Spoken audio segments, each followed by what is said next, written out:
time, and I thank everyone for coming, especially the committee. I know you probably have not even had lunch yet. Thank you so much for being here. We're gonna wait. Let me know when I can. I hope everyone is okay out there. You guys are doing all right? All right. So good afternoon and welcome to the hearings for the Health and Government Operations Committee. I'm your chairman, Jocelyn Pena-Milnick, and to my left is the wonderful vice chair, Bonnie Collison. Today's lawyer for the committee, the person who's in charge of all these bills is Lisa Simpson, and she's an attorney and does an amazing job. I'm going to go through some rules just to make things flow easier in this committee. I will ask for your patience if we encounter any technical or streaming issues. Sometimes it happens, but we'll take care of it. Don't worry about it. We will hear your bill, and I know some of you will have to wait a long time. I thank you in advance for your patience. If your bill is later, get up, use the facility, stretch your legs, come back, okay? Also, the most important thing is do not be embarrassed. I am actually turning my phone on silent because the phone will ring and you will be embarrassed. Turn them off, hint, hint. Yes, it applies to someone very special. As a reminder, there's no food or drinks allowed in the gallery because then staff has to clean it. And that's not their job. They have so much to do, especially because we have 33 days left in session. So we try not to stress them out. For us, you'll see us drink. We need to keep hydrated because we sit here for hours. These are the rules that I decided for this committee. The bill sponsor here does not get time, but please don't abuse it. All right? Don't go on for more than 5 minutes. The other witnesses, you are actually limited to 2 minutes to provide your testimony. There's a timer that is displayed that on the screen and a sound that will tell you that your time has expired. I'm not going to interrupt you right away because I don't want to be rude, but please be kind and wrap your thoughts, okay? And for the committee, you guys have been doing great. The questions are wonderful. We're working a lot of these bills during these proceedings. Please try not to have a lot of questions and keep your questions brief. Members of the public, you're able to see these proceedings live stream and on the General Assembly website and on YouTube. Thank you for being with us. Today, we're going to hear the bill in the following order. And please keep in mind a small caveat that I may change it. As you'll see that some of us will get up because there's other committees and our members have bill hearings in other committees that they have to also testify and come back. These proceedings are recorded. We also have the files that we get to read ahead of time, so we are paying attention. And I may have to move the order, but I am going to say for now that the number one bill today that we will hear is House Bill 1122, Delegate Kerr. If you can come up with your panel, and I believe it's Ben Steffen, Christina Moore, and Ms. Hawk as well, or whoever you have.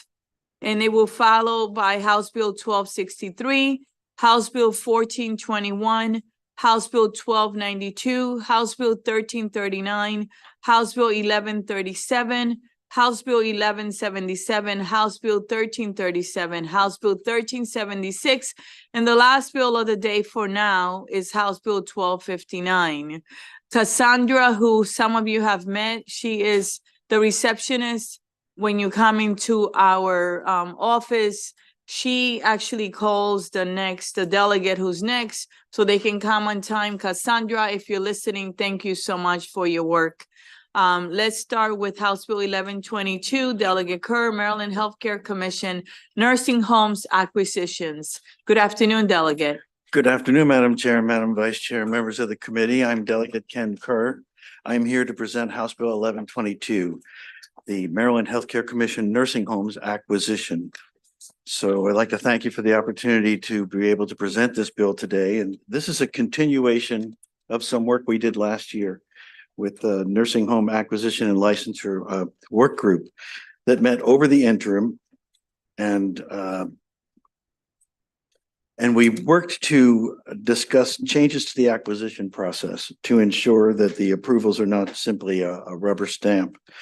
So the changes in House Bill 1122 will ensure greater accountability, but at the same time, they're not overly restrictive to discourage acquisitions, especially for nursing homes that need to be sold for financial or quality reasons. There are amendments to the bill that address timeframes, the appeal process, and make other technical and clarifying changes. The first major change is that the bill grants authority to the Maryland Healthcare Commission to approve or disapprove an acquisition, rather than only being able to make a recommendation to the Office of Healthcare Quality. Under the bill, OHCQ will continue to have responsibility for licensing and survey activities. As part of the approval process, the bill provides notice to residents, staff, and resident representatives and requires a comment period for them on the acquisition. The second major change is that in approving an acquisition, it allows the commission to approve with condition for 1 year. This is important because it will ensure greater accountability following the acquisition. Along that same line, the bill also requires the acquiring entity to submit an annual report for 3 years to the commission, OHCQ, and other state partners, which will allow the state to continue to monitor post-acquisition. Lastly, the bill establishes a process for beginning to reduce multi-bed units following an acquisition. So I have to say, I really appreciate all the stakeholders and how hard they have worked on this throughout the interim. And I am grateful. These changes will ensure that those who are acquiring nursing homes have appropriate qualifications to ensure that residents and staff are well cared for. As I said, this bill is still somewhat of a work in progress, but we are largely in agreement. And so you will now hear from members of the OHCQ, Maryland Healthcare Commission, and other stakeholders. So let's hear from Ben Steffen. Thank you, Delegate Ben Steffen, Executive Director of the Maryland Healthcare Commission. With me on my left is Winnie Hawk, who's the Director for Health Facility Planning and Development. That center would be responsible for administering this new authority should the legislature approve this legislation. I first of all want to recognize the important work of the committee, which included 3 members of the General Assembly, Delegate Kerr, Delegate Rosenberg, and Senator Beidel. All of them attended the 5 meetings with absolute regularity and were contributing to the work of that group. That group also included stakeholders, trade associations, nursing home owners, consumer groups, union representatives, and was chaired by 2 members of our staff who are not here today, Stacy Howes and Jean-Marie Gavel. But it was a all hands on deck effort. We are in strong support of this legislation. We believe it's appropriate that Maryland Healthcare Commission take on this duty. We are really the first entity that sees an acquisition when it comes to the attention of government.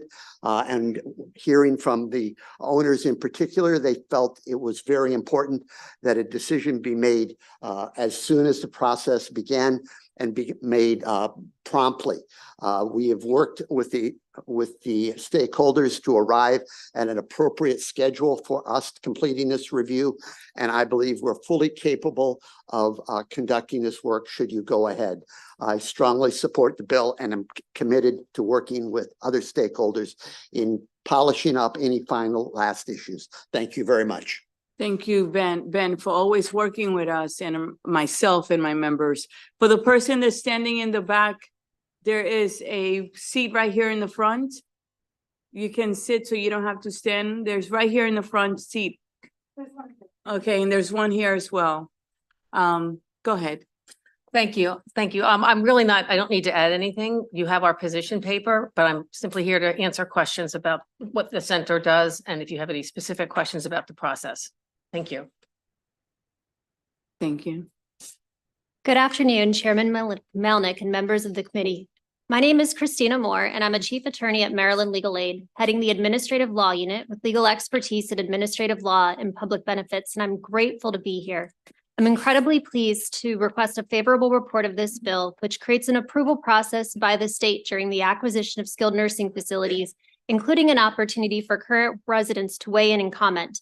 In addition, this bill creates transparency in a process that historically left residents, their families, and the public without actionable information about nursing home acquisition and ownership. Maryland Legal Aid has seen a major change related to the purchase of skilled nursing facilities, and I'd be remiss if I didn't flag the Federal Department of Justice, Federal Trade Commission, and Health and Human Services interest in this issue. Increasingly, healthcare facilities are being purchased and owned by private equity firms, which seek to maximize profit at the cost of ensuring adequate staffing and acceptable patient care. According to the Maryland Healthcare Commission's 2023 study, 74% of skilled nursing facilities are owned by a for-profit company. This industry shift has resulted in a massive consolidation of ownership, which means there are fewer alternative options when residents are dissatisfied. Maryland Legal Aid provided representation to Ms. P before she passed away. Ms. P endured an amputation at a hospital before she was transferred to a skilled nursing facility that was operated by a private equity firm. Upon admission, she was required to have her Social Security benefit payments directed to the facility, and she was required to provide access to her bank accounts and life insurance policies. Terribly inadequate care followed and led to painful and slowly developed bed sores. She was forced to leave the facility for another before she passed away. The low staffing in her private equity-owned nursing facility contributed to her painful injuries, and this bill would reduce those dangerous conditions in part by giving the state more oversight over acquisitions of skilled nursing by private equity firms, including denying a proposed purchase or buyout if necessary due to repeated harms. Thank you. And thank you for being here today. We really appreciate it. I'm going to open it up for questions now. I see Delegate Lewis, followed by Rosenberg. Thank you, Madam Chair. Thank you, Delegate Kerr, for this great bill, and to your panelists. I would like to know if other states that are experiencing this rapid consolidation, monopolization of the nursing home landscape, if other states have taken action like this. If so, have they been successful in protecting patients and states' resources? Thank you, Delegate. So we are aware of similar authority in New York as well as California. I think that my observation is that it's successful in enabling the state and residents of the state to understand how the industry is transforming. I think that I would also add that CMS has added additional reporting responsibilities, given their recognition that the acquisition of both nursing homes by high value individuals and private equity firms is now increasingly a concern. So we are seeing across the board greater concern about how the nursing home industry across the country is being transformed. I think we have a unique opportunity here to take an important first step in greater monitoring of these acquisitions, not preventing them, but having a better idea of who the character and the appropriate fitness is of purchasers going forward. My pleasure. Delegate Rosenberg. Thank you, Madam Chair. Welcome. Mr. Steffen, we have a hospital system that is overwhelmingly nonprofit, if not exclusively, but overwhelmingly nonprofit. How do we rank in terms of other states in terms of percentage of the nursing home beds, if that's the right, that is for profit? And how does our hospital nonprofit perspective in regulation, does it have any bearing on how we should be approaching the regulation of for-profit nursing homes? So we'll have to get back to you on where Maryland ranks. The nursing home industry generally is much more for-profit than hospitals is, but I can't tell you where we stand. So there have been periodic efforts to establish rate setting for nursing homes. To date, they have not gathered sufficient momentum, and there are some challenges with CMS approval for such an endeavor. I would say there is some discussion even among the for-profits about what would happen should Maryland be awarded this next phase of value-based models in Maryland, the AHEAD model, whether nursing homes could be somehow rolled into that process. I think it's too early to tell. The 18-month period in planning is going to tell us a lot about that. But currently, we have pretty much traditional reimbursement similar to the other 49 states with regard to nursing home reimbursement. I would add that Medicaid reimbursement in Maryland is generally viewed as more favorable, higher than in many of our neighboring states, which may be a factor in why private equity and other types of firms are interested in acquisitions here. Absolutely. Why is Medicaid higher here in its reimbursement rate for nursing homes? You know, I can't specifically, that's probably a better question for Medicaid representatives, but you know, I think in terms of what I've seen, the benchmarking that has gone on, Maryland ranks, you know, I wouldn't say operators are going to say it's what they want, but it's something they can operate under. But we'll talk to our colleagues and get back to you determining who would be the best one to respond. Thank you. My pleasure. Delegate Kaiser, followed by my vice chair and then Kipke. Thank you, Madam Chair. My question is for Delegate Kerr. I don't know if you saw the testimony from the Department of Aging, and I wanted to give you a chance to react to one particular sentence that I will read. I don't know if I necessarily understand it, but I'm assuming you do, and I'd love to hear your reaction. MDOA remains concerned about the presence of triple and quad rooms in skilled nursing facilities and suggests that the MHCC and OHCQ continuously work towards their phase out in Maryland. That's on the top of page 2 if you do have it. What do you have a reaction to that response? That it came up in our meetings that this was an area of concern by the Department of Aging. It is the goal of all concerned that we would like to get rid of the quads and triples. At this point, it's a matter of will there be sufficient capacity if we do away with them before we've figured out a solution. But that is the goal. So, and it's been discussed at length. Thank you. Chair Collison. Thank you, Madam Chair, and thank you, Delegate and panelists, and good to see you, Ben, and Winnie. So this is really in the weeds, but if you, and I know that you're not going to know this now, so just get it back so that I have so I have a sense of what is the churn rate among our nursing homes, and at this point, how many of them are owned by these for-profit companies and how many are not? And just so we have a sense, I hear you, Ben, when you say this is the trend, and you know, we certainly want to stay on top of it, but I was just curious in terms of where are we in that arc? Thank you for the question. So I think one of the tricks is to try to have a clear and agreed upon definition of private equity. CMS has recently added a standard definition of private equity, which I think we would argue we would want to at least consider. But the process has been one in which we see more aggressive firms, including private equity and others, coming into the state, not necessarily with very strong performance records, if any, in other states. And that really raises our concerns on what we're seeing in terms of the transition. In terms of acquisitions from 2020 onward, we had 20 reported to us.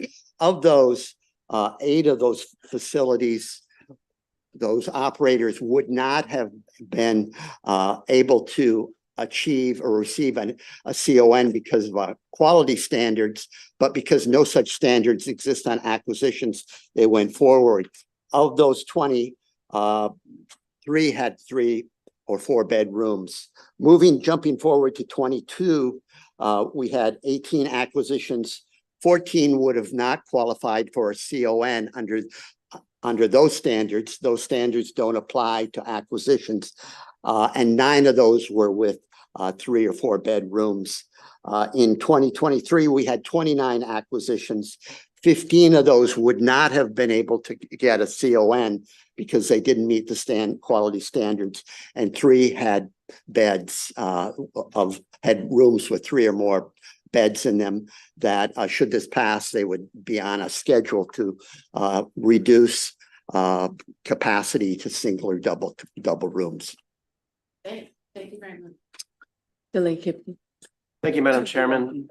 Thank you, Delegate Kerr, for the bill. I was looking at the Attorney General's letter, and it looks like they're asking for additional data.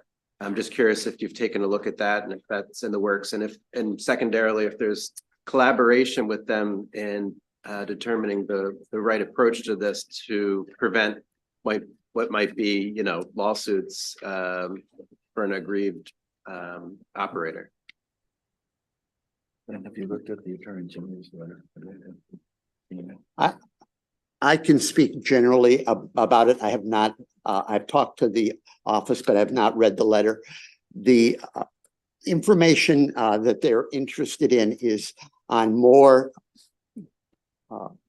acquisitions. Our definition in the bill is 25. We would trigger a review when ownership changed by 25%. The CMS requirement is notification to CMS of change of ownership of 5% or more. We are in one of the in an amendment, working with the sponsor to consider how 5% could be used, not as a trigger of a full review, but would trigger notification. So we would be aware of these small changes in ownership that cumulatively could be very meaningful. Any other questions? Seeing none, I have a question, Ben. The fiscal note. It's a little higher than we're allowed. You're able to work on that fiscal note. I'm sorry, Chair. I couldn't quite hear you. Okay. The fiscal note, Oh, it's a little higher than allowed. Can you work with us on that fiscal note? yes, it was a simple question, but a hard answer for me. Yes, we can work with you on the fiscal note. I want to emphasize that we think if this goes through, we would need some additional expertise on the staff of the Healthcare Commission. We just don't want this to be kind of a rubber stamp process. We want to have the appropriate skills to do the job fairly for everyone. All right, if you will be so kind, Ben, and work with the sponsor of the bill in getting a letter to give to Lisa, that would be great, okay? Thank you. Thank you so much. Any other questions? Thank you. Thank you for being with us. I really appreciate it. So we're going to go ahead and call a favorable with amendment, which is Claudia Batlog, Allison Cyborowski, Aaron Greenfield, Joseph DeMatos, Stephen Ellis, and Donna Kaufman. If you're here, will you be so kind and come up? And as soon as you sit down, will you be kind and start? Thank you so much.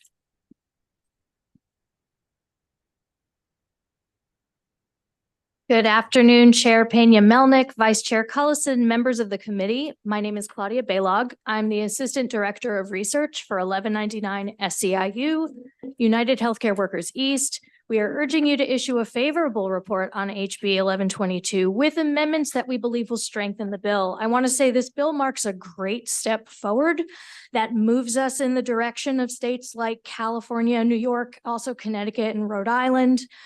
You can read in my written testimony why we're concerned about the threshold of review being set at 25% change of ownership interest. We think that could allow potentially detrimental transactions to fly under the radar of the state. And again, states and federal government are all moving to a 5% threshold for reporting and oversight and intervention. As Maryland's considering, we've discussed this with the MHCC. We've also suggested some other amendments that would strengthen the MHCC's scope of review. And we want to ensure that this reporting that's done is also shared and utilized by the Office of Healthcare Quality. Now, I want to take the rest of my time to applaud the language in this bill that ensures that those who reside in a nursing home, their family members or employees, would be made aware of and can comment when an application is submitted for a change in ownership. We've had GNAs report to us that they're sometimes not even aware that the facility they work for has changed hands until they see a printed sign on the door. Or even worse, they'll receive a communication from their HR that their benefits have been unilaterally changed.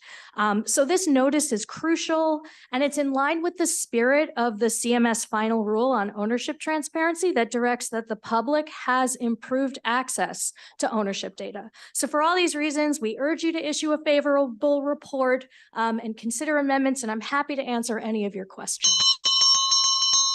Your timing is excellent. Hi, Joe. How are you? Madam Chair, so great to see you, the Nice to Vice see Chair you. and members of the committee. It's an honor. Joe DiMatos, the President and CEO of the Health Facilities Association of Maryland, speaking in support of this legislation with two very focused amendments. First, I want to applaud the sponsors and each of you. This is a very important and historic piece of legislation. And I'm convinced that it'll make a positive difference in the community. As you all know better than anybody else as legislators, when we enact legislation or make rules, there are intended and unintended consequences. And most of those have been dealt with in our work with the Office of Healthcare Quality and the Maryland Higher Education Commission. But we do have two amendments that we'll get to in a moment. First, relative to triple and quad rooms, operators want to phase those out. But they are an important resource in the community relative to access to care and to jobs. I visited a center just this morning. They would love to phase it out, but the physical plant needs to be changed dramatically to phase it out, right? So this bill is a good step in that direction. With regard to transparency, I hope I get a chance to ask, not on my time, but your time, to answer some of the questions that you asked earlier. But we believe these are important steps with regard to transparency that would have made a difference in the 112 acquisitions that have been made amongst the 225 nursing homes in Maryland in recent years. Let me just end with this. For-profit nursing home operators in Maryland have for periods of decades been the safety net for people on Medicaid and in nursing homes in Maryland. That's evened out over the years. Not the same as REIT ownership. Take your time. Yeah. Go ahead, go ahead. No, I'll thank you, Madam Chair. It's not the same as REIT or private sector ownership. I'll just answer really quickly some of the other questions. Delegate Rosenberg, our Medicaid rate is higher, having to do with two things. It's set by medical acuity, like in most of the states in the country, and nursing homes in Maryland, generally speaking, take care of a high acuity group of people that are facing multiple comorbidities and who have been fighting healthcare equity and access their whole lives. So that's number one. Costs are high, and actually, the Maryland Total Cost of Care contract actually supports higher rates in nursing homes, because in order for it to work in those nonprofit hospitals, there has to be throughput of high acuity patients, and they have to be able to go to nursing homes. So with that, I'm available to answer any questions, but for now, I'll turn it over to my colleague, Dana Kaufman. Good afternoon. Good afternoon, Madam Chair, Madam Vice Chair, members of the committee. For the record, my name is Dana Kaufman. I'm here on behalf of Lifespan Network. A few years ago, we did bring our concerns to the Maryland Healthcare Commission and the Office of Healthcare Quality regarding the acquisitions. We were glad to see that we participated on the work group. We supported the work group recommendations. We are still working with the Maryland Healthcare Commission on some of those provisions. These are very complex arrangements, so we need to make sure that the timing works because the state is not the only party to these arrangements. We also have financing and things that we need to make sure that the timing works and that the fact that everybody knows what the rules that they're playing on. The two things I do want to say, this bill builds on last year, where last year the Maryland Healthcare Commission was able to make recommendations on conditions, and they have been doing that. And this bill will codify the ability to not just approve or deny, but to put a condition on that approval. So what we have been seeing is the fact that the initial license that goes out is a provisional license, and that the nursing homes have to meet certain standards in order for that to become a non-lapsing or non-expiring license. So we think, one, that is a very good reassurance on the quality that will be occurring. And then the second issue for this report for this bill is the 3-year report that has to be done on meeting those standards. So we can be assured that coming in, you do not see a minimization of the quality standards through that report. So we think that those two are very positive. Let's not forget that we do have on our books already a requirement that the Office of Healthcare Quality is supposed to come in 3 months after an acquisition to do a survey. I think we're getting there. We're going to continue to work on the amendments, and I thank you very much. Thank you. Good afternoon, Madam Chair, Madam Vice Chair. Aaron Greenfield here on behalf of Leading Age Maryland, a statewide association of nonprofit providers. We are favorable with amendments on House Bill 1122. I would echo the comments of my colleagues, Mr. D'Amatos and Ms. Kaufman. I'd like to thank the sponsor and all the stakeholders for the endless meetings and productive meetings, I should say. And as the sponsor did say, it's still a work in progress. I think we're getting there. And we want to make sure that there's clarity around the expectations, the timing and the process for both the seller and the buyer. And for those reasons, I respectfully request favorable with the amendments that should be forthcoming. Thank you so much. I'm going to open it up for questions. Are there any questions for this panel? You were that good. No questions. As Delegate Shalega, okay, I was going to say as Delegate Shalega says, but Rosenberg has a question. Go ahead, Delegate. Is there any difference? I'm not trying to create it between the for-profits and the not-for-profits in terms of this bill? This bill? No, not in terms of this bill. Historically, the non-for-profits had a lower Medicaid participation rate and a higher staffing rate. We saw in the pandemic that the staffing rate evened out, and the for-profits have actually, over a period of years, increased their Medicaid participation.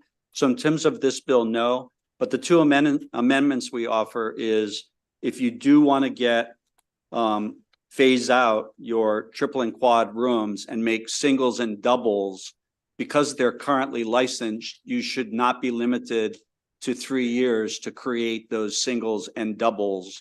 And then the other one is that these rules and their applicability should only be applied after rules are promulgated, so everybody knows what the rules are with regard to acquisitions.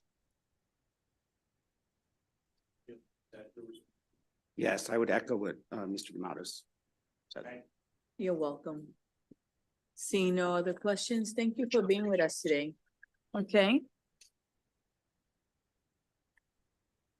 I think I was 1, 2, 3, 4. I'm missing some people. He's not testifying. Okay, and Aaron, you testified, Claudia testified, Joe testified, Stefan Ellis is the person I'm missing. Stefan, are you here from the Office of the State Long-Term Care Ombudsman? Okay, well, thank you. Well, this actually then is concludes the bill hearing. Is there someone here for this bill that I didn't call? All right, this concludes the bill hearing on House Bill 1122. Next, we have House Bill 1263. Delegate, are you here?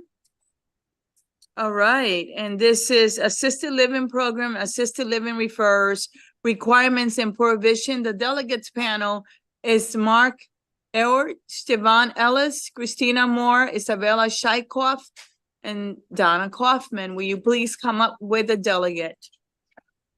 Thank you very much. Delegate, welcome to the Health and Government Operations Committee. Thank you, thank you. It is wonderful to be here. Great to have you.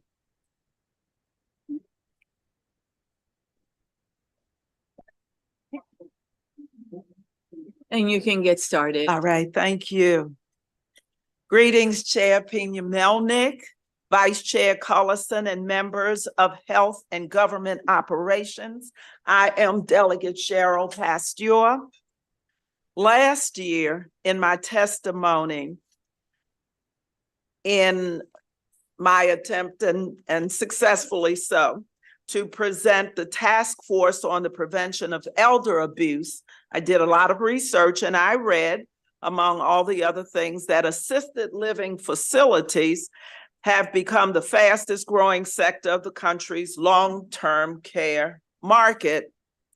And seeing so many of my friends opting out of their homes and into senior living communities, particularly with levels of care coming from independent to assisted living to memory care living, it is no surprise that the number of referral agencies are also cropping up.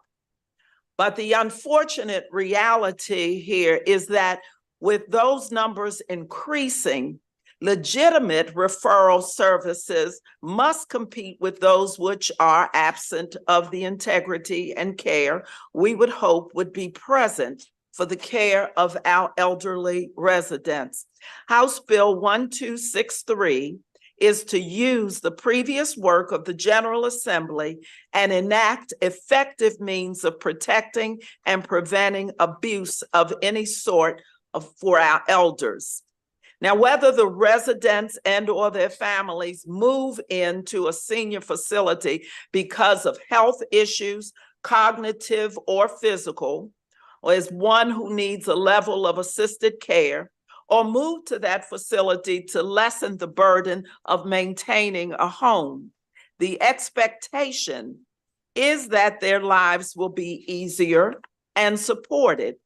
So this bill is toward assuring and ensuring that our elders are well cared for by those in their lives, professionally and personally. This bill is intended as well to safeguard these vulnerable citizens who frequently underreport incidents of abuse or who are just in a place which is not a good fit for them. This bill is not a hammer. It is not meant to malign. It is not meant to malign these referring companies. It is to hold all to guidelines which are consistent with other states and with other referral agencies, to include criminal background checks of employees, transparency in the relationship between the client and referral to better serve their needs, general liability insurance. House Bill 1263, I admit, is very personal for me. And I got into it because it is very personal to me.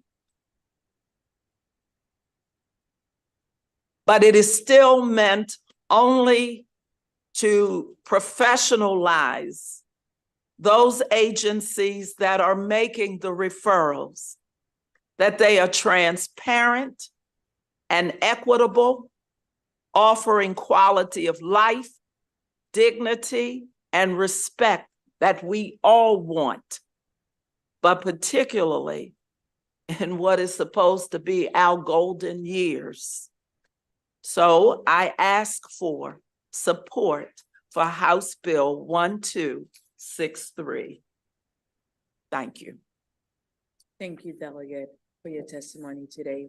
Who would like to go next? Mark. Good morning, esteemed members of the Maryland Legislature. My name is Mark Hoyer. I'm grateful to Delegate Cheryl Pestro for the opportunity to speak regulating assisted living referral agencies to safeguard the interests and welfare of senior citizens as they navigate the process of finding suitable assisted living communities.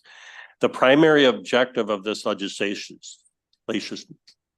is to establish regulations that govern assisted living referral agencies and to ensure the protection and well-being of seniors who are in search of inappropriate living arrangement in assisted living communities. House Bill 1263 proposes that assisted living referral agencies must personally accompany and organize tours with representatives of the assisted living communities. This provision aims to give prospective residents and their families the opportunity to familiarize themselves with different communities firsthand, enabling them to make informed decisions based on their experiences.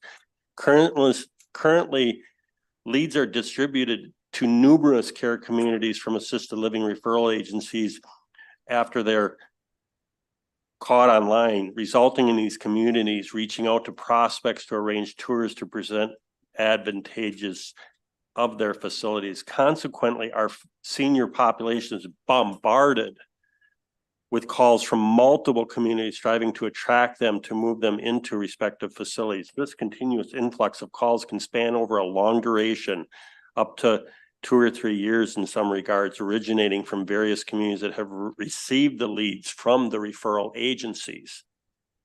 In alignment with Bill 1263, are mandated to maintain a comprehensive database of authorized and approved assisted living communities. This measure is implemented to ensure that seniors are exclusively referred to reputable licensed facilities, enhancing the level of security and quality of care providers to them. A few commendable referral agency offer tours with client representatives part of their standards. Challenges arise when communities receive leads for dominant online resources. In conclusion, House Bill 1263 is intended to prioritize the well-being of seniors and their families during the assisted living placement journey by mandating in-person tours and restricting the timeline for fee payments to assisted referral agency. The legislation underscores the values of transparency, equitable practice, and the safeguarding of seniors to their quest for appropriate care facilities. Next, please. Oh, My name is Mark Hoyer. I'm a consultant in senior living. I represent the senior in this particular bill because many times seniors are bombarded by these phone calls. Thank you. Appreciate it. Thank you very much, Mark. Next, please.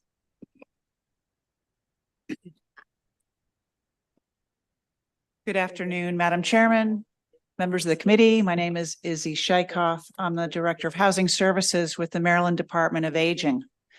I am here today to urge a favorable report on House Bill 1263. MDOA is the state unit on aging, and we are principally responsible for distributing federal and state funds to local agencies to provide services and supports to older Marylanders. We're also responsible for planning and proposing public policy with you all on with respect to aging Marylanders, and our Longevity Ready Maryland initiative is our effort underway as of this year to really put some meat around the planning processes in the state. Access to good assisted living is an important part of caring for older residents, and it's a critical component of longevity readiness. To Delegate Pastier's point, assisted living is big business, and along with it, the referral agencies are becoming big business in this state. We believe that HB 1263 really strengthens the rules regarding assisted living referral companies and improves consumer access to information about assisted living providers. It's very straightforward. We think this is good for consumers and it's good for the assisted living market. We urge a favorable report. Thank you. thank you. Next, please. Good afternoon, Madam Chair. My name is still Christina Moore, and I'm still very grateful to be here. I'm I would incredibly worry if your name was not still Christina Moore. Go ahead. I'm incredibly pleased to request a favorable report of this bill, which requires the Office of Healthcare Quality to implement a user-friendly database of licensed assisted living facility programs and make assisted living referrals subject to HIPAA. Our clients usually seek assistance finding assisted living facility programs from skilled nursing programs or from the community.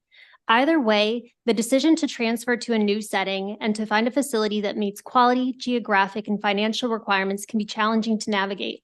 That's why many people rely on assisted living referral placement agencies. These referrers are often incentivized by financial rewards. And even though referrers are required to disclose all financial relationships they have with particular programs, many provide misleading information that threatens health, safety, and stability of the resident. Maryland Legal Aid worked with a client, Mr. J, who resided in an assisted living facility. The facility evicted him, giving him 30 days to find another placement that could meet his needs. He had to turn to a referrer for assistance, or he would have ended up on the street. The referrer found him a placement at another program in which he later experienced poor care, retaliation, and a bedbug infestation. Had Mr. J had more protections and there was more transparency in the process, the poor care and resulting trauma he experienced could have been avoided. Consumers should be able to easily access and rely on the state to obtain information, regardless of the agency that provides that information. In our experience, resources often exist, such as a list of assisted living facilities through the Office of Healthcare Quality's website, but they're difficult for consumers to access. The Maryland Healthcare Commission maintains a database of assisted living facilities. We believe that if OHCQ better coordinated with the Maryland Healthcare Commission and linked that robust database of licensed assisted living facilities to the OHCQ site with a more accessible listing of licensed facilities, it would ensure consumers would be able to verify information provided from a referrer and empower people to make decisions based on impartially maintained data. Thank you very much. You're welcome. Is there a Paula Diamond? Paula Diamond? Can you come up, please? Thanks.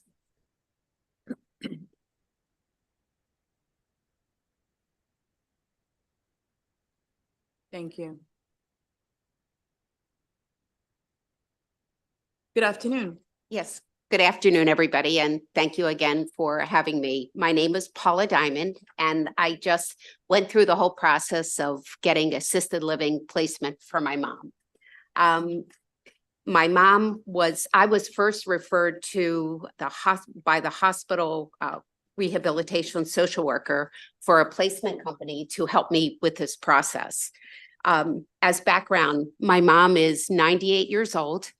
She's a feisty, fiercely independent lady who also is a Holocaust survivor. Her overall mental and physical ability have been really worsening over time. And this really was the best time for us to make that decision. This was her second bout of COVID pneumonia, first at 96, then at 98. And she beat it, but we really needed to find the right home for her. The most difficult thing for me was honestly that I had to convince her that she had to move from her independent apartment at 98 to the right community that would further support her mental and physical changes. To say the least, I was overwhelmed, I was exhausted, and having the assistance of a placement company to help me through this journey was everything to me, everything. I truly welcomed their help, and we began the journey. So literally, this was 3 weeks ago. So I'm fresh and can share my perspective of how important it is to have the right placement company do the job. They recently, they received a permission to review all the medical files and complete an in-person assessment right at the rehabilitation center. So for me, everything was done there and the agreement was in place.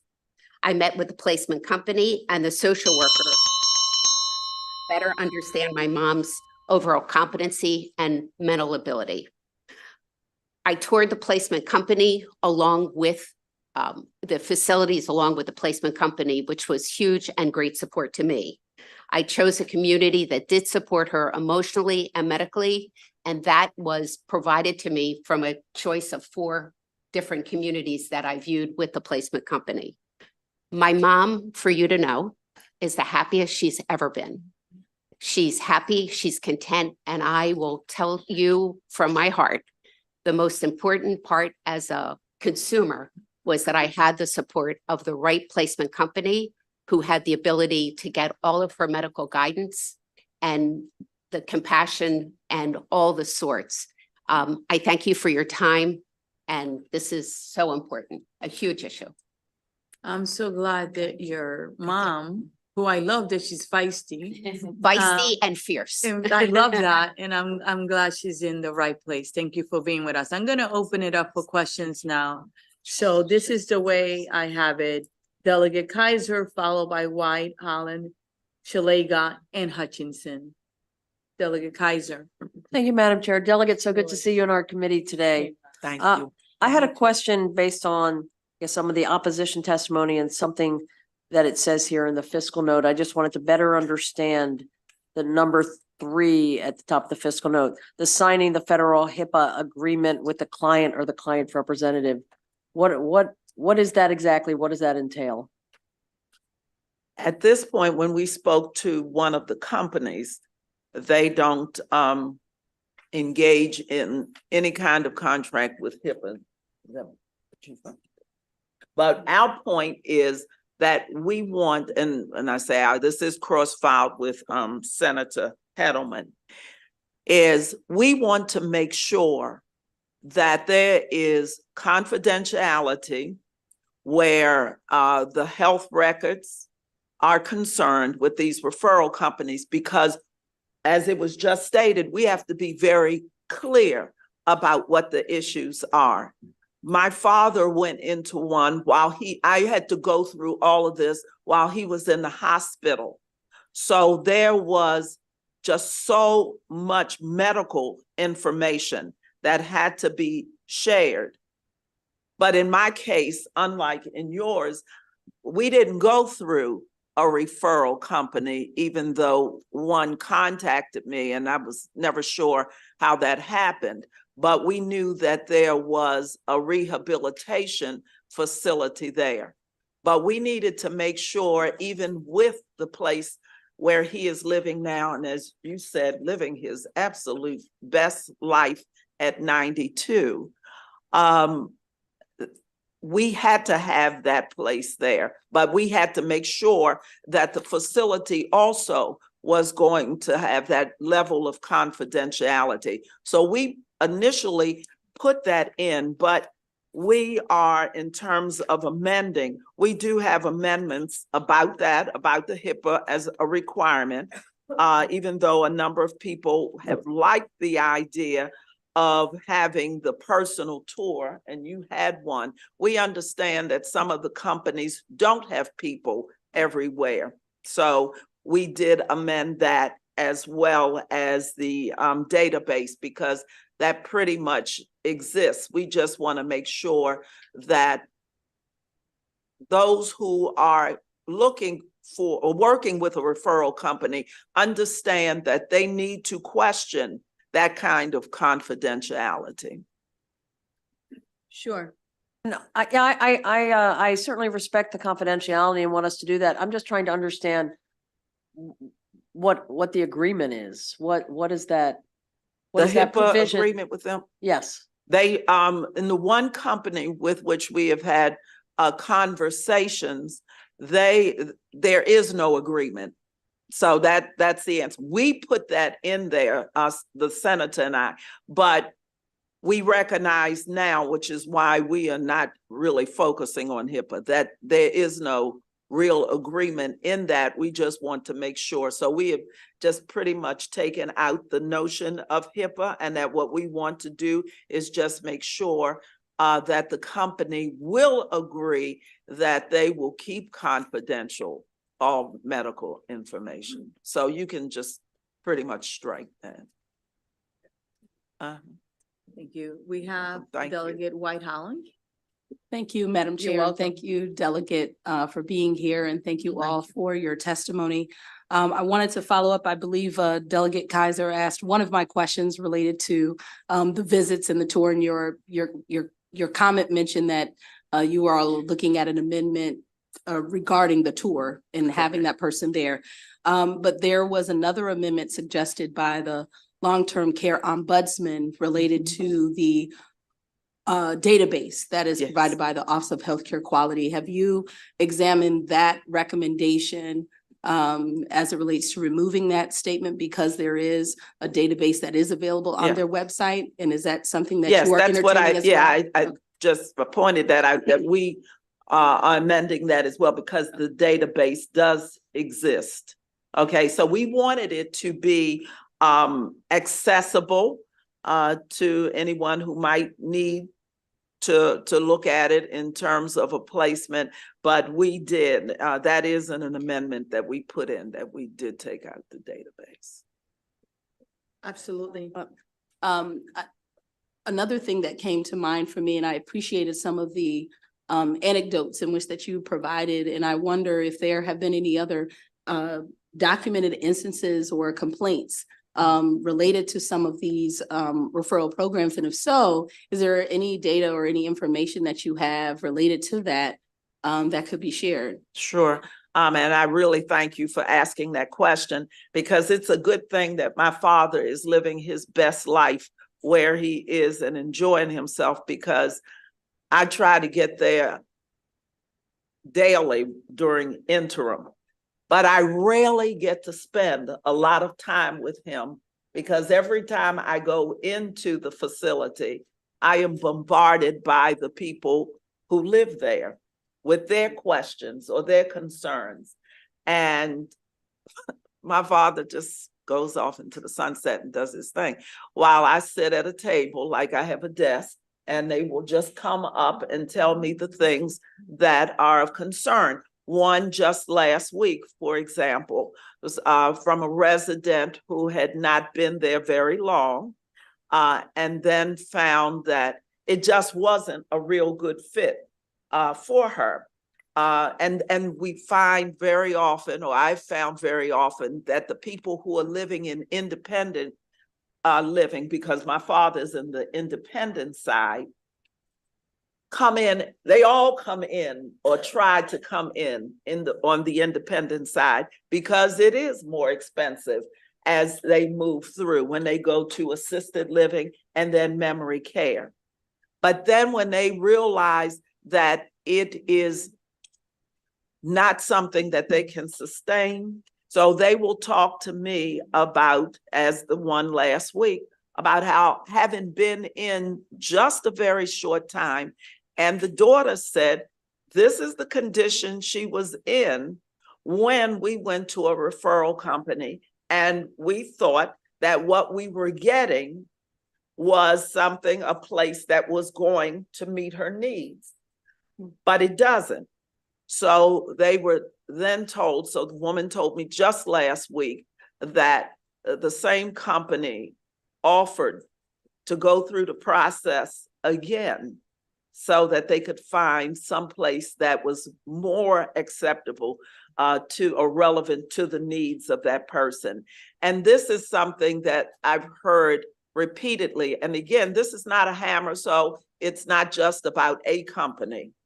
So it's about taking the time, not just online, not on the telephone, but being able to take the time to see where the people are. And if the placement is not immediate and months have passed, to understand that what was happening at that time might not be where the person is a few months later. So the information that you are gathering might well need to be renewed. You need to process, where is that person now? So the place you might have thought of at one time might not be the best. So I get that all of the time, Delegate, questions constantly, comments constantly about where they are.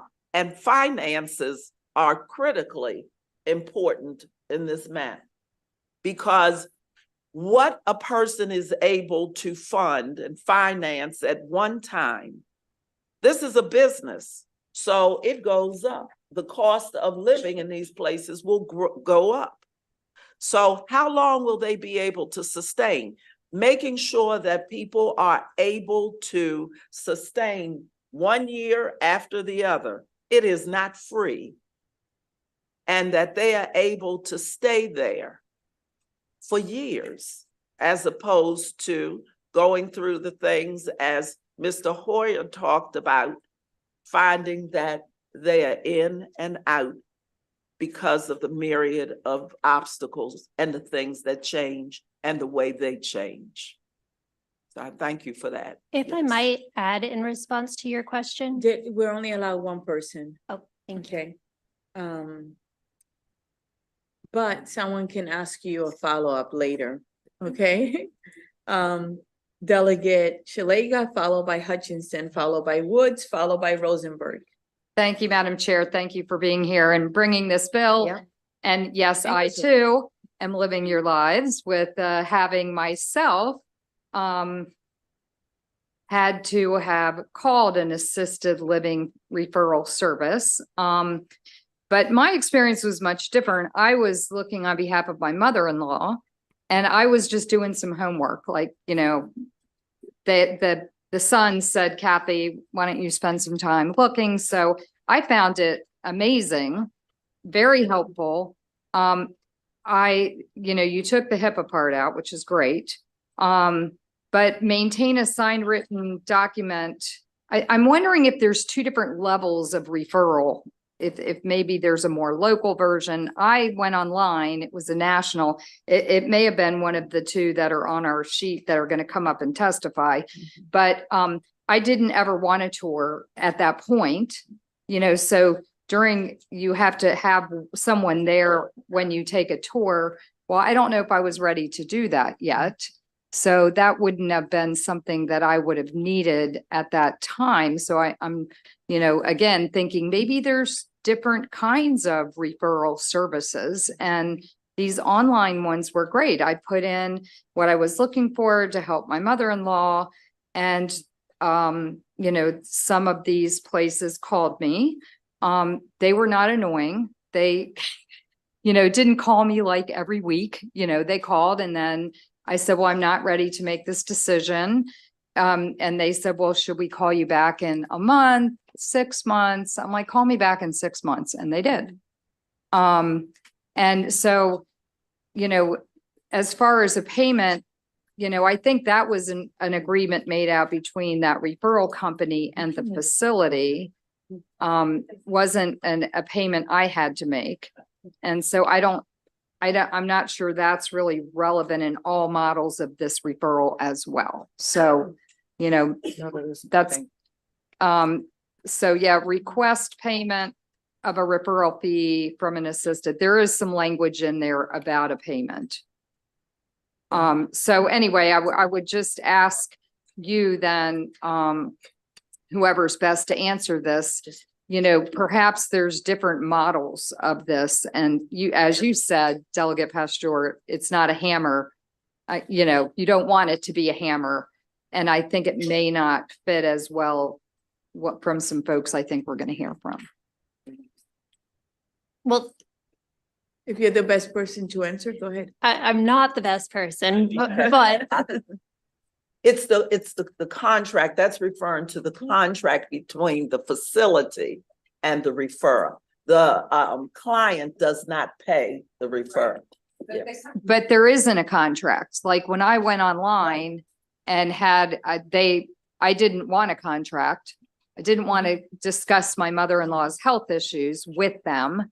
I was just doing some research. Sure. That's what I'm saying. There is no contract between the client being the resident and the referrer. Right. That is between the facility and the referrer, but Mark can. To answer your earlier part of the question, as far as levels, I think there's some very commendable agencies out there that take the information from online referrals and other ways of referring, and they will find the facility, they will tour with the family Yeah, or I didn't even member. want a tour. So Yeah, that's what and I'm that's fine, saying, but different yeah. models where, Second, one person. yeah. Correct, but what we're referring to is there are a lot of online referrals that they take the information, they give it to a number of communities, and that's where the problem lies, is because all of a sudden, the people looking are bombarded time and time again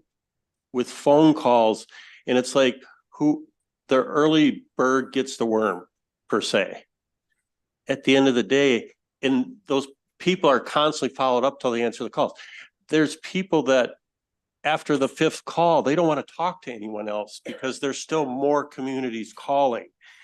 The bill is asking simply for the referral agency to recommend X number of communities and go along with them instead of blanking it to all of these communities. Yeah, and I guess that was my point. I didn't want anybody to go along with me. I didn't need somebody to do that. So Yeah, in your case, I yeah, think thank you. that may be a little too strong, as Delegate Pastor said, she's not looking for a hammer. I didn't want somebody to go with me. So Well, we it removed should be the a tour. choice. Oh, good. Thank you. That is You're and I welcome. said that earlier, that we amended that. The tour is gone. And I pointed out that a lot of the places don't have a person everywhere. So that would be a problem. And some people, just as you pointed out, don't want that. Thank you. All right. So let's, do one at a time. We have a lot of people still they want to ask a question. I have Delegate Hutchinson, followed by Wood, followed by Rosenberg, followed by Gazzoni. Thank you, Okay. Madam Chair. My question is for the woman at the end in the pink dress.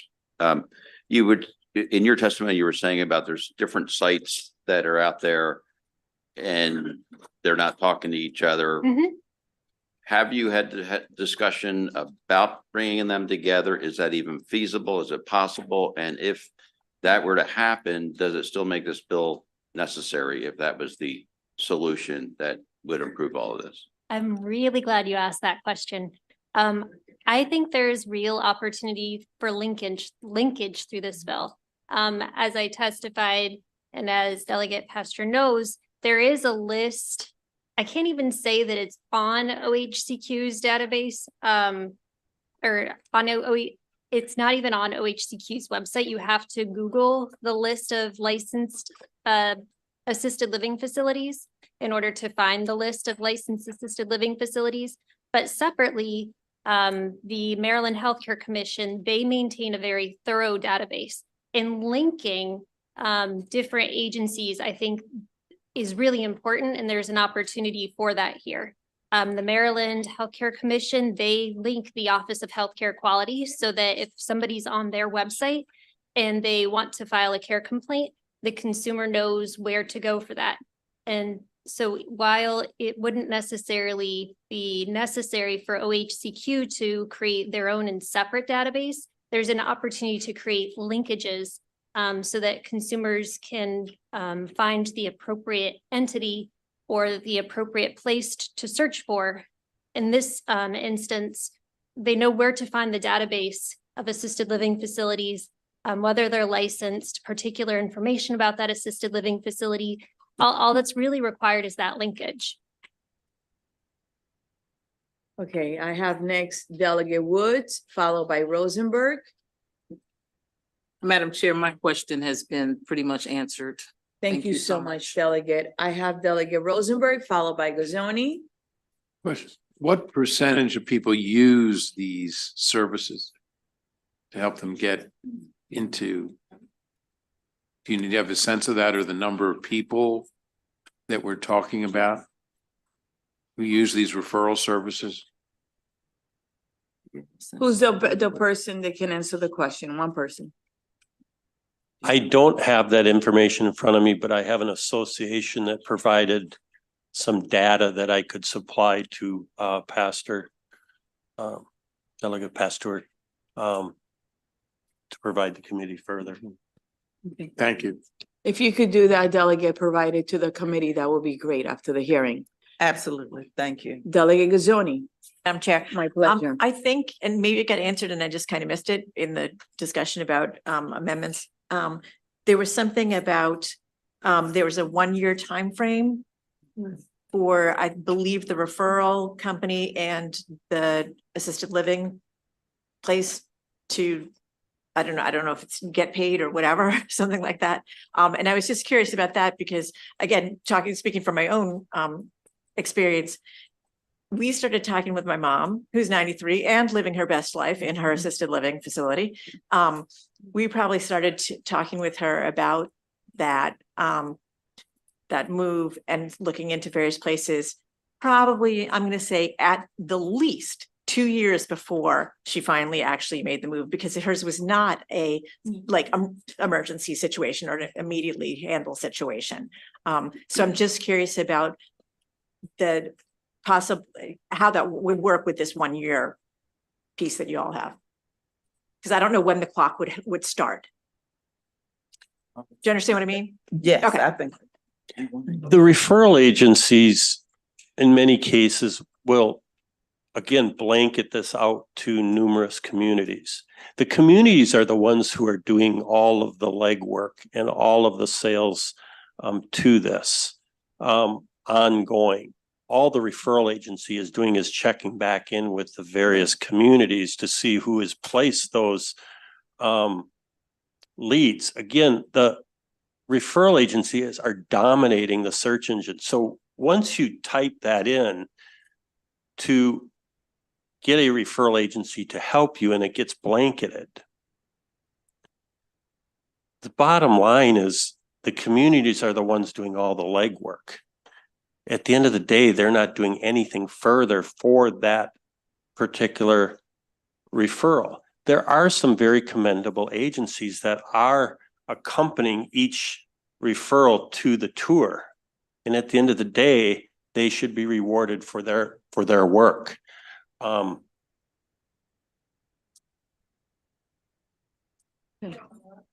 Sure, thanks. All of that may be true. And I'm still not sure when the clock starts, because if I, as the consumers, the person who's actually making or with my mom, of course, making the decision that yes, she's ready to go. And yes, we want to, if a couple of years have gone by, then I don't know how this 1 year thing fits in, because I'm going to assume the business model for the people that help figure out where you're going, that their income comes from having a successful placement. When a placement is made, then that assisted living place will pay the business. I mean, that's their business model. So if I'm taking a 2 year period and you say it has, and this bill says it has to get done in a year or they don't get paid, I'm just not sure how that works, because they're still providing the service to me. And their only chance of getting paid is from when a successful placement is made. Well, there's many times too that particular prospect wants to go with a different source. They no longer want to continue on with the referral agency. They're looking at it in a different light, but they're locked in with that particular source.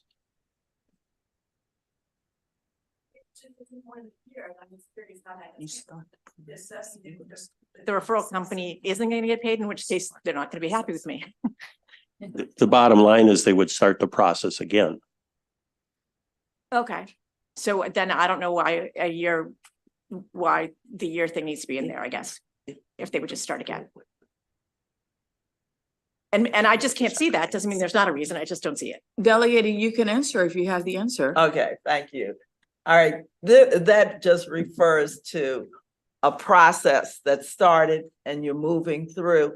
You want to be able, or the company, and it is a relationship between the company or the facility and the referring company, that pay and that process in that period of time happens, and that they get paid. They want to pay it out and they want to get paid, because in that period of time, if for some reason something happened and the person doesn't come in a few months, it could be a month, things have changed. And this is why I pointed out to Mark that it is starting anew, if you will. So it's not a time frame in terms of when do you time out in terms of working with them. It is just trying after you have made some decisions and some things have closed, what you're going to do in terms. So it might take 2 years or so, stopping and starting, changing your mind. Like Delegate Shalega said, she wanted to wait a moment. So that clock is not ticking on that, because that would be the same kind of thing about what you're speaking. So it's not a clock that says, so now she wanted to wait a year or 2 years or what have you. No, so it's not putting the person, the client, on that clock per se. It's once you have started and you're moving forward and you're bringing it to a close. I can see that as, and we really just disregard that anyway, because that is one of the companies said, well, that really is between the facility and the referring company when it is completed. So I hope that helps a little better. So it's not when you make that first, when she made that first phone call, is it on the clock then? No. Okay, Thank you. I don't see any other questions. I do have a question, Delegate, if you're able to answer it. So your amendments that you are currently negotiating with the other side are basically getting rid of the HIPAA, because we agree that HIPAA does not actually apply here. Getting rid of requiring the agency to be with the individual to visit, to take a tour, correct? Correct.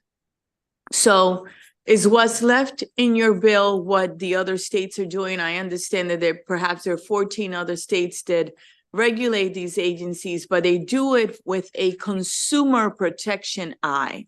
Correct. Not so prescriptive. Is it in that vein? Yes. Okay. Yes. And you are currently, and Senator Hedelman, negotiating with the other side on it, correct? I would hope so. Yes. All right. So I know because that we have up to this point. Yes. all right, great. And I know that they are in the building, they're here and they're going to be testifying. So hopefully when we're finished, you can go ahead, and if my conference room is opened, you can have a seat there and talk while they're here. And I appreciate your saying that, because some of those pieces are out, those things that have been questioned. And we would think, that's why, again, I said, it's not a hammer, because, and I said it in a meeting with them. We need then, if it looks like we're on opposite sides, but we should not be, because it's the elders in between having that conversation about which you just mentioned. And I think you will have it after we're done with the hearing. If you can go to the room next door and see if my conference room is available and you can meet. And if my conference room is not available, my office is available because I'm here. Can be in two places at once, so you can use it. Okay. Thank you. Thank you. I thank My everyone on the pleasure. committee. No guarantee. I'm not guaranteeing that you will work it out, but I want you to make it clear what your amendments are. Okay. Maybe not today, but you're welcome. We're going to do it. Thank you. You're welcome. I love your optimism. And thank you for being here. So next we are going to go to a favorable with amendment. I have Stevan Ellis. And I know she was in the Senate. I'm going to put for the record, not here. I have Donna Kaufman. She was here just a minute ago. Oh, she has the bills across the hall. Okay. I'm going to call her back if we're not done. I'm favorable. I'm going to call the following panel. And will you be so kind and come up, and you can actually bring some of the empty chairs to the front. I would like Jim Rosenthal, Michelle McGovern, Frank Boston, Ari Plout. Not here, okay. Nana Boyer, are you here? Mark Freinroth, are you here? Again, All right, and how about Jim Rosenthal? Michelle McGovern? Frank Boston? Nana, are you here? And how about Lauren? Will you be so kind and bring a chair? Thank you so much. Is there someone here for this bill that I haven't called? All right, will you be so kind, Mr. Boston, and get us started? Yes, indeed, Madam Chair, members of the committee. I'm Frank Boston III, and I'm here today in opposition of this bill on behalf of A Place for Mom and Caring.com. Thank you for the opportunity to testify. You know, where do I begin? Actually, some of the things that were said by the proponents apply to us. The story about the 98-year-old lady, we have similar stories, and I'm glad it worked out. This bill, this issue is about competing business models. This bill is about the fact that our online marketing is better than theirs. That's the issue. And they compete, but we're very successful because we have a very successful marketing program. We do great jobs, and online searching is here to stay. I will defer to my highly esteemed panels for their detailed testimonies and problems with the bill, because the bill, despite, and with all due respect, what Delegate Pastor said, is very much about this bill being a hammer. But I will tell you that this bill is an attempt to regulate freely competitive business industries, and in particular this one. It's an attempt to codify one business model that is totally unworkable and in some cases illegal to comply with for my clients. It is very, very much a hammer, and my clients are here to tell you why.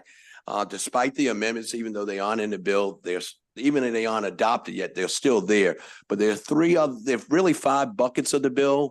Those 2 amendments that were mentioned, you'll hear why they are unworkable, but we still have 3 others. And I just want to say, there are no problems.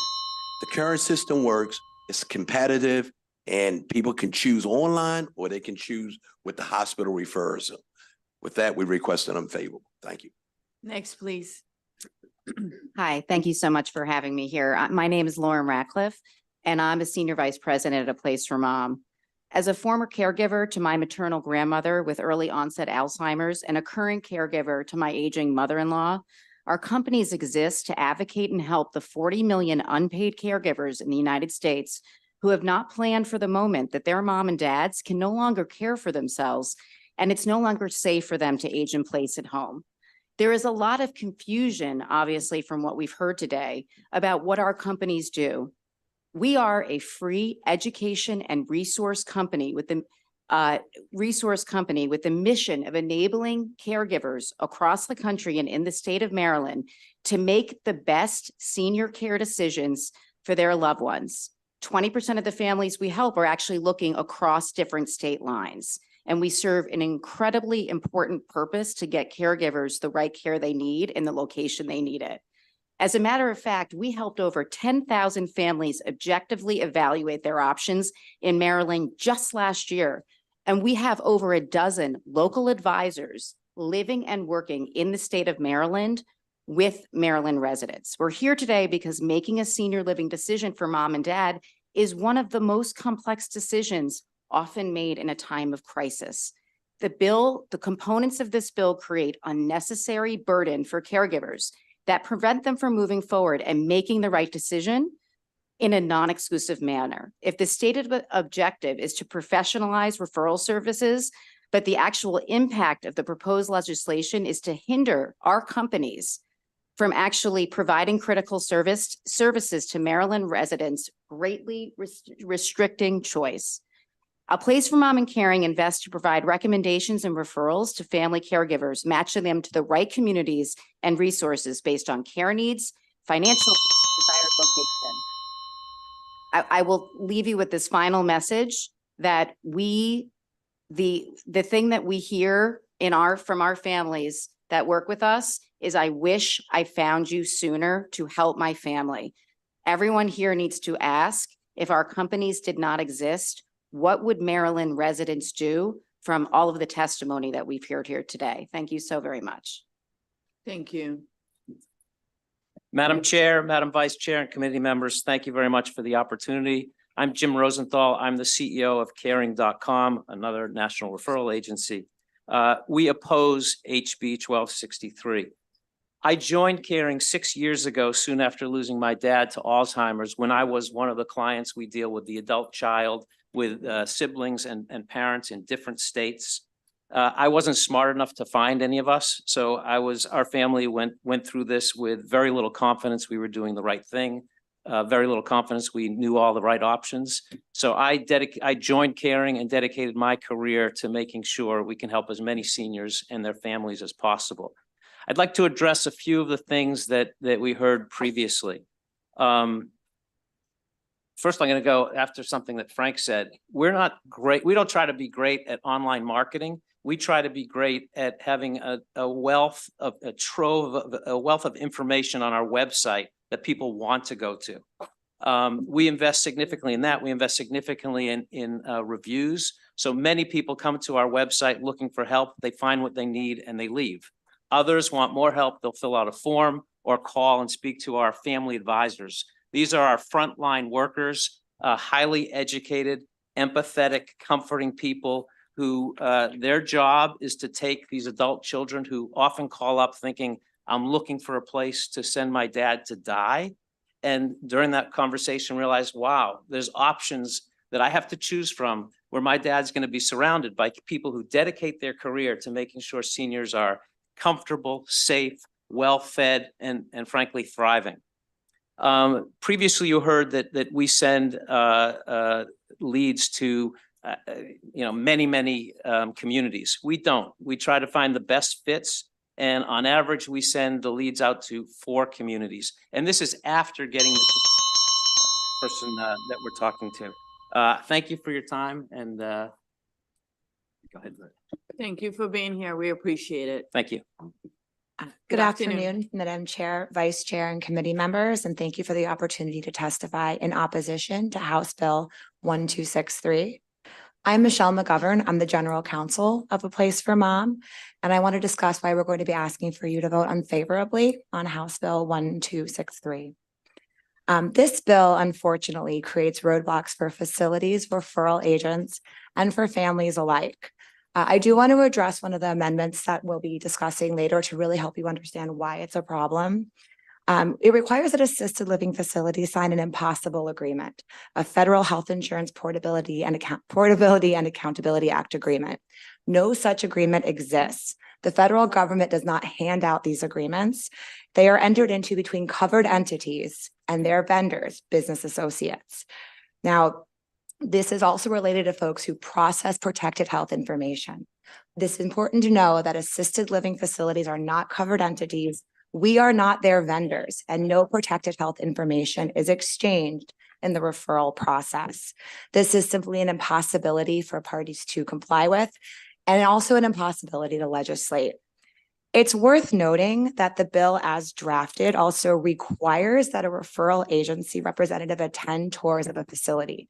So if we're looking to protect privacy, it's inherently inconsistent to then force a third party to attend a tour where the most intimate information about a family member, loved one, or another party is being discussed. Anything from incontinence to memory loss to watching my sister and I fight about who is going to pay for it. This is a bill that does not need this level of privacy protection in this manner, and it's an impossibility. As a general counsel of A Place for Mom, I'm also the ultimate owner of its privacy program, and I can guarantee that we comply with all of the relevant state laws and federal laws relating to privacy, and that we will continue to do so when Maryland rolls it out. Thank you so much for having me here today, and I'm passing it on to Nana. Good afternoon, Madam Chair, Madam Vice Chair, members of the committee, and I also thank you for the opportunity to testify in opposition to HB 1263. My name is Nana Boyer. I'm the Associate General Counsel of A Place for Mom. I will address a couple more points that were brought up and specifically want to clarify Delegate Gazzone's question that I don't think got sufficiently clear. This is the provision that requires that referral agencies do not get paid by the facilities 1 year after referral. And contrary to what was said, it is exactly how it sounds. The clock starts at referral at the time when the delegate or her family receives information about the facility to which her loved one might go. And it's her choice and her timeline to perhaps take the time 1 year, 2 years, 3 years before they're ready to move in. We will continue to accompany the family on that journey and provide our services, knowing that ultimately when the senior moves in, we will receive the fee for the service that we've provided. However, if this basically blatant interference with contract between two sophisticated business parties is legislated and that time period is restricted, the incentive to continue to assist the family over the length of that journey becomes taken away from the referral agencies and restricts family choice and is to the detriment of their experience. A related piece of the legislation that was proposed that a referral agency and family enter into an agreement. Again, I want to stress that this is a free, non-exclusive service that requires no commitment for the family. And handing a family in crisis a piece of paper and asking them to commit to a free service is again detrimental, stressful to the family, and gives them no additional benefit. With that, I thank you for your attention, and we ask for an unfavorable report on this bill. We're open to any questions. Thank you. Okay, thank you. And thank you for being with us today. We appreciate it. Are there any questions for this panel? There are no questions. Did you hear the testimony where the delegate actually made reference to having amendments and getting rid of the HIPAA, the requirement of the tour and all of that? Have you been in conversations? The first meeting, and we've met with many people on this committee and in the Senate. The first meeting we had with anyone was with the two sponsors. At that time, there was a mention of taking part of the tour language out. We have not seen or reviewed any amendments. None have been presented to us. Okay. We did ask for copies of the amendments though, and are still waiting for them. Okay, so is the delegate here? Okay. All right, when we're done, will you be so kind and stop by her office? So the Senate hearing is today. Okay, so so you we have- cannot do it. Yeah, but All right, well, be in touch with her because she did testify and this committee did hear that there were amendments and there were things she was willing to take care of.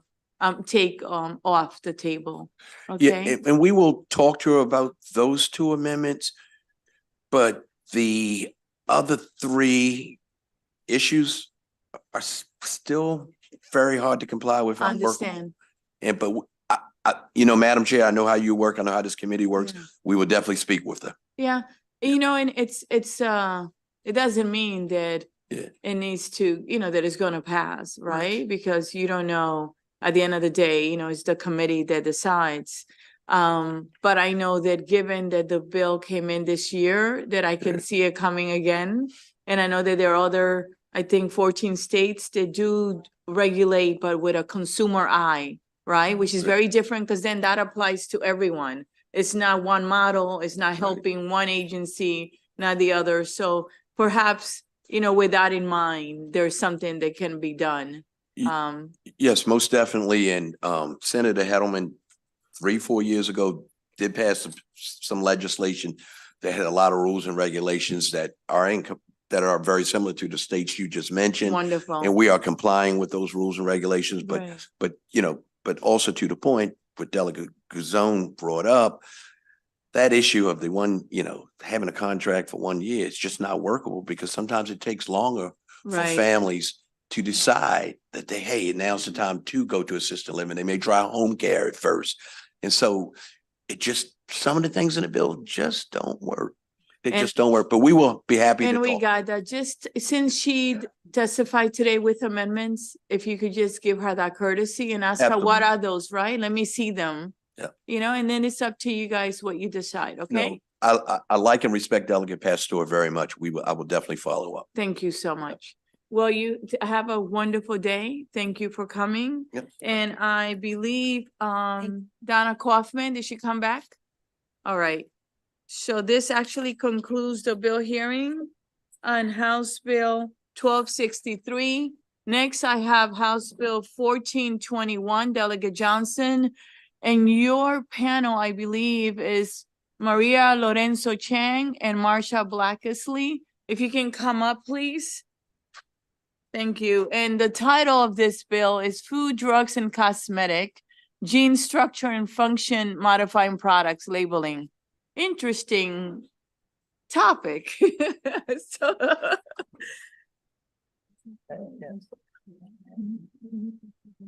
All right.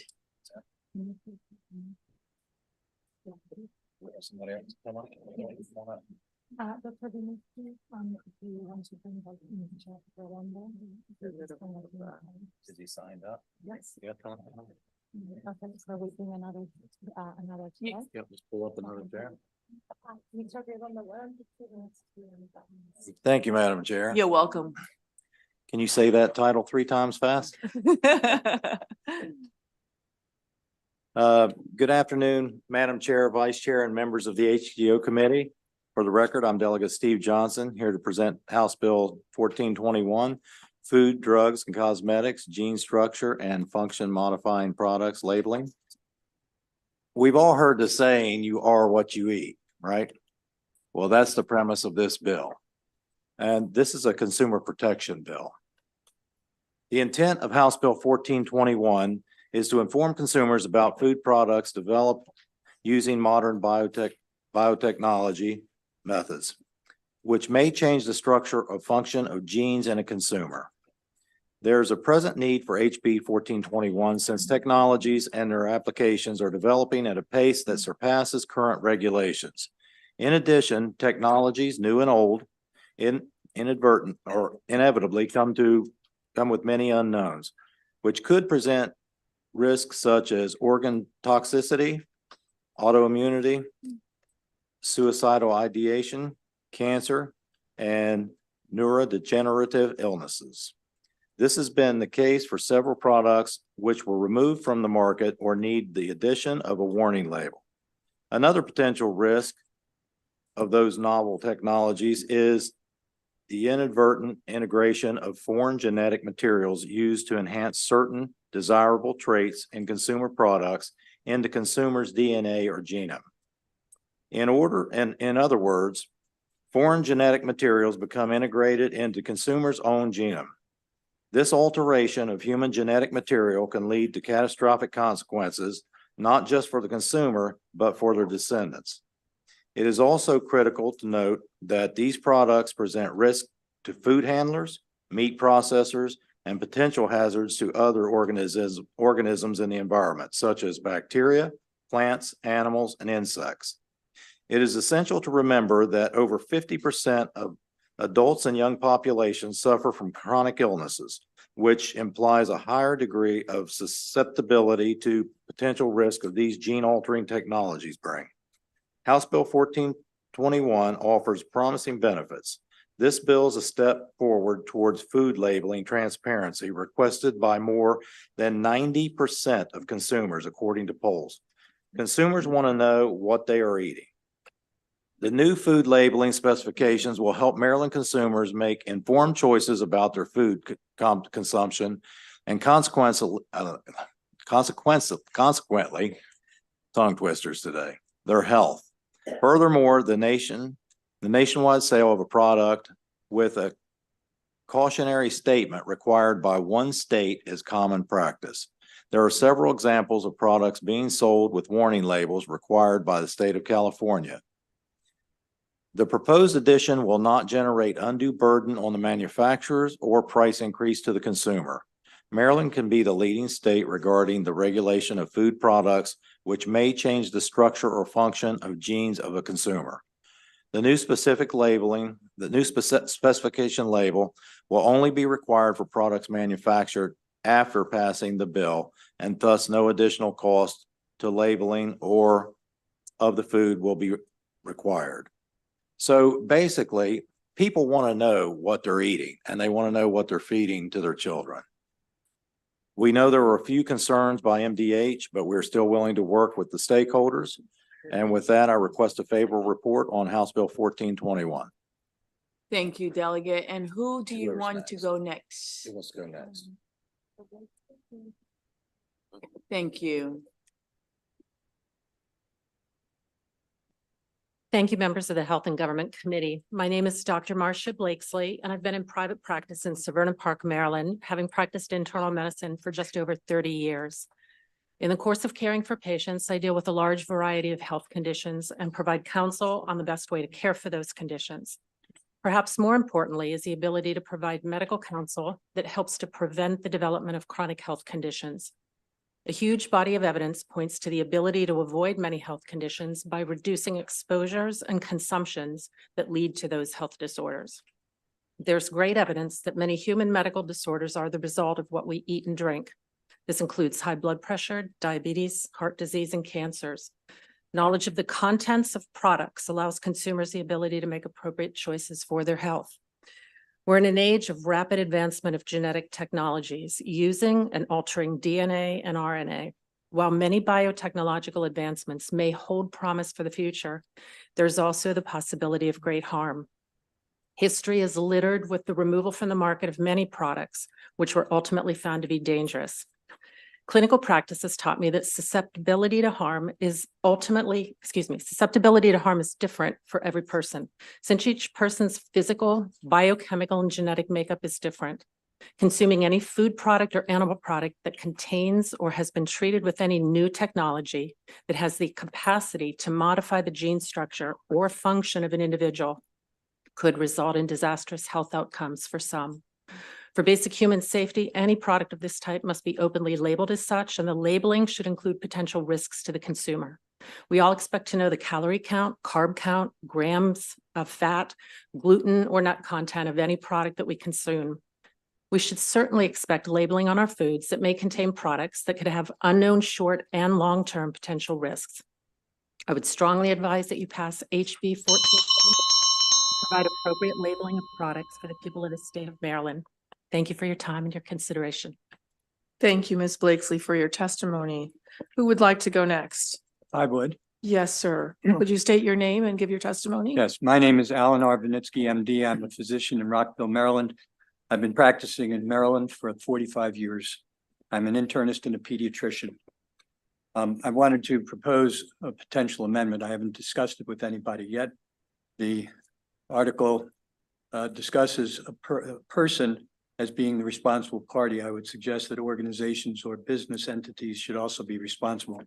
My written testimony is extensive, and I'm just going to advance a little bit more information. Gene modified products can be medicines, nutraceuticals, that's supplements, foods and flavorings, to name a few. For your information, human insulin is made using bacteria that mass produce human insulin. A nutraceutical that was derived from jellyfish is mass produced by bacteria that are coded to produce the protein. Based on my understanding of this legislation, such products should be labeled as GMP. Today, we have access to multiple generic medications. These are regarded as the same active ingredient, but they are not identical. They may have different means to enter the body. They may have different colors or additives that distinguish one product or its strength. In my practice, I manage patients who cannot use one brand compared to another due to these differences. GMPs are one additional factor that may influence how a person can tolerate a product. Therefore, it should be labeled. I operate under the precautionary principle. If safety hasn't been shown, then labeling a product as GMP will at least give the consumer the option of making a choice about the product. As an example, GMP crops made to be resistant to glyphosate will be treated with that herbicide. There are neurologic consequences when a person is exposed to glyphosate when consuming those foods. Crops that are made to be resistant to glyphosate should be labeled GMP. Components to label GMPs are substantially the same. And I will tell you in summation that when products are involved, they may attach to your own DNA and then they may replicate. So we have alterations to our genetics. Thank you. May I have Mr. Rudy Arredondo? Will you go next, please? Yes, thank you. How are you? I'm just fine. Good You to are see you. a legend. Well, thank you very much. I appreciate the members and certainly Delegate Melnick. It's a pleasure to see you here in person for been a while. My name is Rudy Arredondo, president of Latino Farmers and Ranchers International. And I'm a former farm worker. And our organization was founded as a result of the lack of voice in many of the policies that directly impact our small producers, not just Latinos, but our tribal communities and our migrant farm workers who are the ones that from the planting of the seed, cultivation and harvesting are involved in this. I started working in the field when I was 5 years old with my mother, and we traveled throughout the United States following the crops.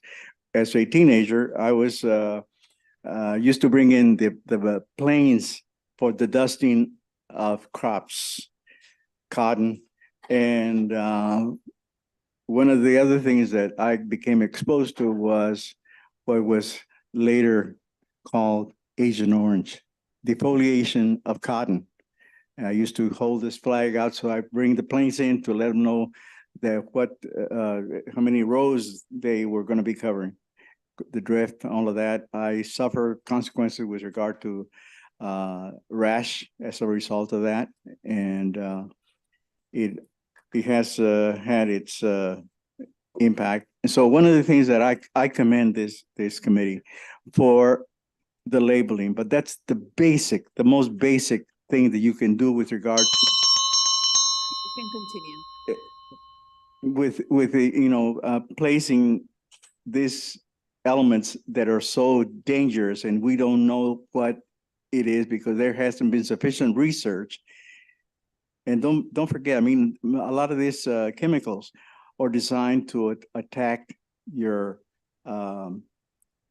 respiratory and nervous system, to the insects that you are trying to pass that are affecting your crops. So we would really appreciate this, the passage of this labeling of this at a minimum, but there needs to be more because it's important that our consumers, those of us that consume the crops that we grow, we want to make sure that we provide healthy, safe food to our communities.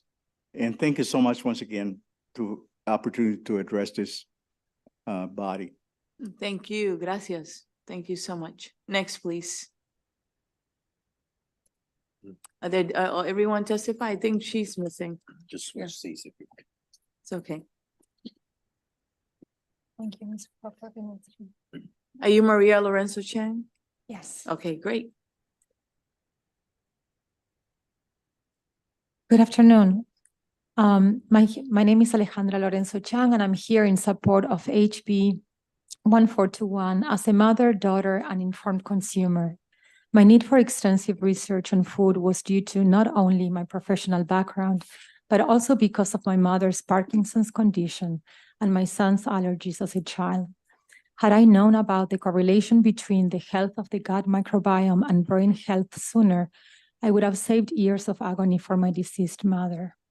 Food had a crucial part in my son's healing and my mother's quality of life.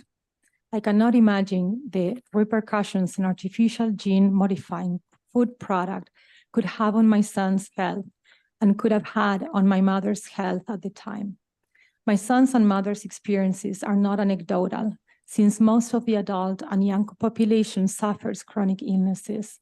Dr. John Fagan's analysis of food-like products developed using modern technologies based on synthetic biology is very revealing. Dr. Fagan analyzed a milk-like product that is currently commercialized as a food product, and he identified 92 different compounds which are not present in regular milk. According to Dr. Fagan, most of these compounds are so uncommon that they have never been classified in science nor assigned a name. Dr. Fagan found them to be predominant in this milk-like product that is currently being commercialized in spite of containing compounds that have not been part of the human diet before. These are very frightening facts. I ponder with great concern the effect of these types of food-like products, which are being commercialized as foods and consumed in different quantities and frequencies by a predominantly susceptible consumer population. Food is our daily sustenance, our source of nutrition and nourishment. It plays such an essential role in our lives. We are honored to have model organic, regenerative, and biodynamic farms in Maryland, which exemplify what it means to provide food products that have a positive impact on the consumer, the community, and the environment. People have the right to know and decide what they and their families consume. Today, you have the opportunity to protect this right, contribute to the development of a healthier food market, defined by informed consumers, and avoid preventable harm to the public. Thank you. Thank you very much. I'm going to open it up for questions. I see Delegate Kaiser followed by Taveras. Thank you, Madam Chair. I'm sorry you walked in when you did, because I was hoping to ask a question of Chair Lewis for that moment. But I do have a question, so thank you. Delegate Johnson, I had a question, and good to see you, Mr. Arredondo. Haven't seen you in a long time. Delegate Johnson, my question to you is, in the opposition testimony references to the need for the requirements here to be federal and not state by state, and I wanted you to address that point. Thank you. Well, thank you, Delegate Kaiser.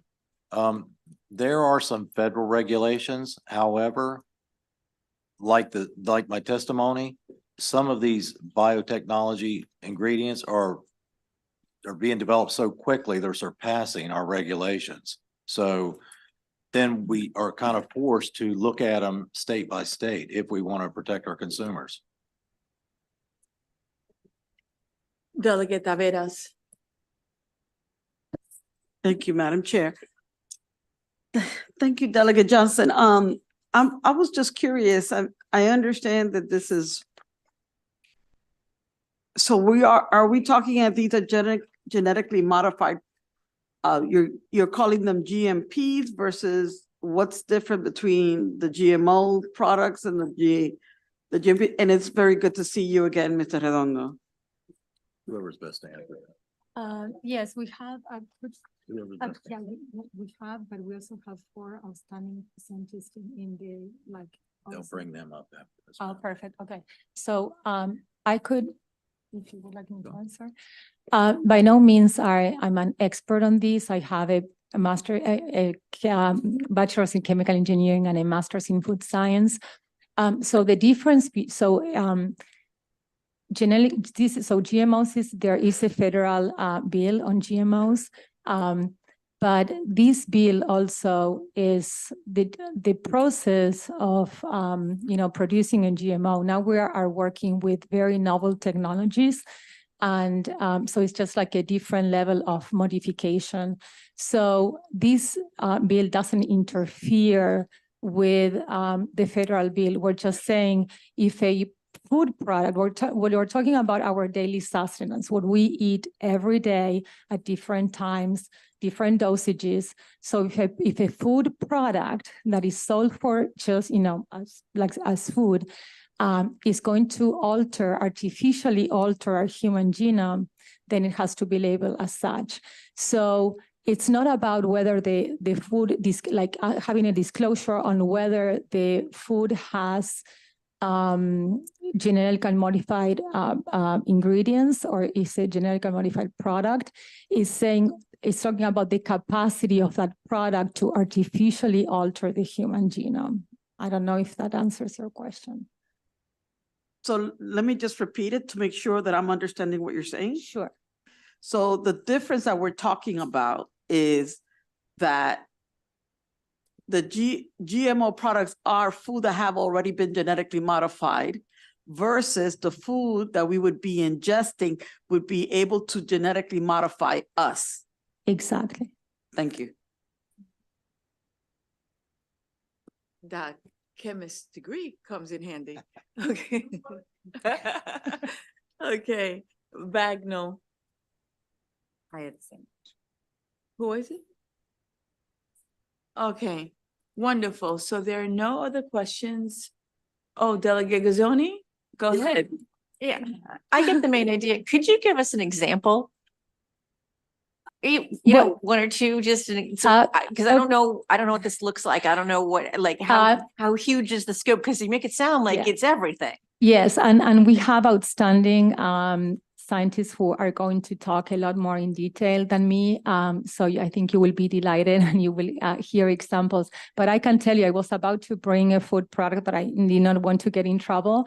The thing is, like, they market it as a very cute outlook and as if it were an environmentally friendly option, but in actuality it's not. And it has and I'm just quoting a very reputable scientist. Unfortunately, he was not able to be here today. But so my testimony also, you have it on record. He references him. So and he also testified at federal level. So I don't think he did for this, but he did it for heavy metals and on like fast food and some school lunches. But he has done extensive research on these. So these products not only lack of nutritional value, but they also he identified 92 compounds, and you can find these, for example, in Cockeysville, like in a food market. And so these products are already on the market. And again, they're targeting it as a sustainable option. And in reality, I can talk extensively about this. It's not. And we have some virtual witnesses that you may be able to ask some more technical questions. Yes. And if I may just ask a follow-up, can you give some examples of what you're talking about? Like what kind of fruit, what kind of food? Can you give it a name? Yeah, but then I might get in trouble. Oh, okay. I don't want you to get in trouble. It's okay. But if it is okay, there is like a. It's okay. Don't do it. Don't do it. Yeah, That's all just to give you the commercial name is, but you can, like you have, like, let's say rice milk, and then you have almond milk. So like for one of the products is that it's like a kind of like it's another, they brand it as milk, but so the questioning is like, okay, why is it even like called milk, because but this is not the scope of this bill, but it's just like the nutritional value is not there. So why is it called milk? And but it's all these marketing, that is done. And I can only imagine, because as a mother, it was very desperate for me to feed my child. It's like, whatever he could eat, we would get in, healthy food. But it was very hard for me because he could only eat organic food. He was very sensitive to pesticides or to anything that was in that product.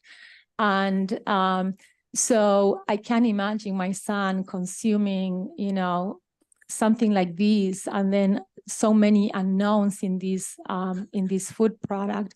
But yeah, one of them is that, and then one of the scientists is going to be talking about how animals receive these technologies, and then how we can get them through the milk or when we consume meat.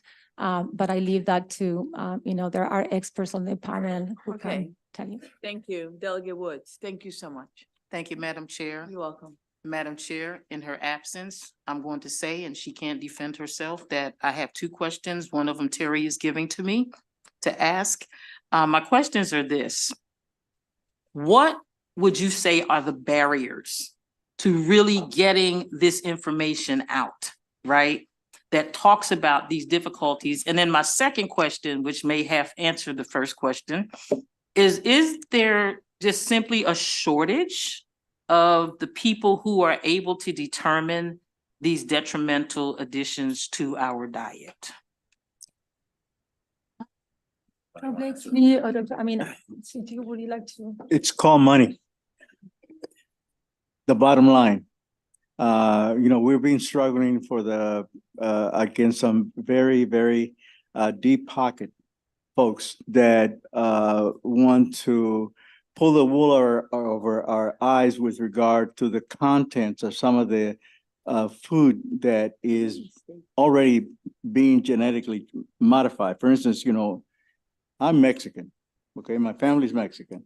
And one of the things that I've noticed is that the jalapenos has been modified for the point so that it now reduced the heat, the lick of the pepper. So, and that's to make it palatable to those folks that I guess they want bragging rights to the fact that they can eat jalapenos. But you can't take the heat. So but it's the bottom line is that it's that profiteering at the expense of our health. We've been struggling, for instance, in terms of the country of origin label, where we have meat that is imported, where there's lesser in other countries. They're coming to the United States. It's mixed with our beef, which has a high level of inspection services through the U.S. Department. But once they mix it, they label it as USA product, USDA approved.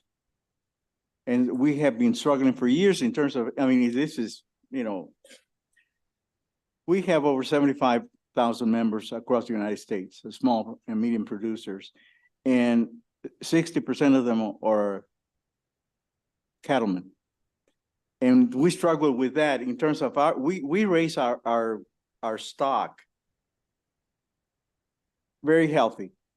We hate this confined animal operations, because if you put too many animals together, they're going to get sick and everybody's going to suffer. It's not unlike, human beings being put together in a unsafe environment where there's too many of them. So, those conditions are very obvious to me and very commonsensical, but we have the problem with those big, we only have like 3 or 4, we have a monopoly in the beef industry. Okay, so anyway, but the bottom line is money. Yes. Okay, sure. One follow-up. I have to ask this, is it not also a part of our own challenges? I remember when I grew up as a child, we loved watermelon. And when we had watermelon had seed. But then people got to the place where they didn't want to have to spit out seeds in watermelons. And so somebody came up with an idea to make something that makes no sense at all, right? Seedless watermelons. And so we've done that with so many things. How much of this is actually just us? Not even, I understand the people that want to make money off of it, but how much of it is our own lack of knowledge about how some of these things that we want modified are really harming us? Do people honestly know that when you modify foods, do they honestly know, like, are there campaigns that say when you modify these foods that they can have very adverse impacts? We don't really know, which is why I urged for the precautionary principle. If we don't know, you can't necessarily assume that there isn't change. And as I started to mention, is we have what are called DNA adducts. When you get exposed to stuff, it attaches to your own DNA, and then that DNA can replicate, and whatever attaches can keep going for your life. So the answer is, we don't know. In addition, bacteria replicate every 20 minutes, and we change by generations. So our ability to adapt to what we are being fed doesn't necessarily occur at the right place and time. So we are subject to that. Just another example, because I do dietary histories on my patients, I have a lot of Italian folks and some of them go to Italy. They can eat Italian pasta. They can't eat American pasta just because it's manufactured differently. And I don't know the exact reason why, but it happens time and time again. Could I add one more thing? We only allow one person. Okay. Sorry about that. Okay, you're welcome. Anyone else? All right. Thank you so much, everyone, for your testimony. And we have other panels we're going to be calling, all right? And I know we have other favorable people that will be saying a lot of what was stated right here. Thank you. So we're gonna call a favorable with amendment panel and then an unfavorable panel, and we're gonna go back to a favorable panel. So Mr. Allen already testified. Let's call Emily Tarcell.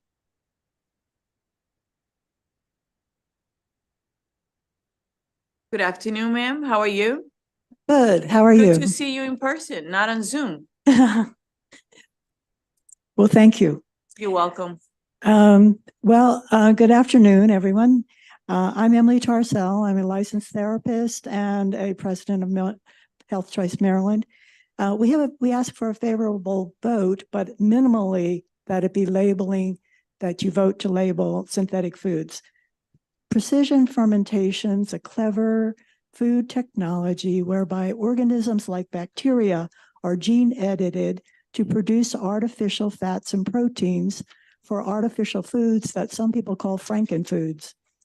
These include synthetic dairy and meat products. Independent testing of these products found that they have lacked important nutrients and vitamins found in natural products, and they also have a host of compounds that are harmful, including foreign DNA, which was mentioned earlier. The FDA would not require these foods to be labeled or tested. Other countries, as has been mentioned, like Italy, do not allow synthetic meats, and they require safety testing of fake foods, which is not required in the US. Labeling here is non-existent or misleading. This is a new technology with unknown consequences in terms of health, safety, and environment. It's an investor model based on the duty to make profits, not driven by public good. Other states have precedent for food testing. The antibiotics and food laws started in California, GMO food labeling in Vermont. Both later became policy nationally. Scholars implore more states to take initiatives to make food safety regulations. They say the states need to serve as laboratories for developing new rules and standards to fill the gaps in the US food regulation. Maryland should set the standard for the nation to ensure the proper labeling of synthetic foods because we have a right to know. Thank you very much. Thank you for your testimony. Let me open it up for questions, okay? Okay. Are there any questions for Ms. Tarcell? Seeing none, thank you for being with us today, okay? Thank you.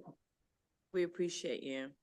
So next we have unfavorable, and we have Kaylee Lackler, Lindsay Thompson. Will you be so kind? Is Lindsay Thompson here?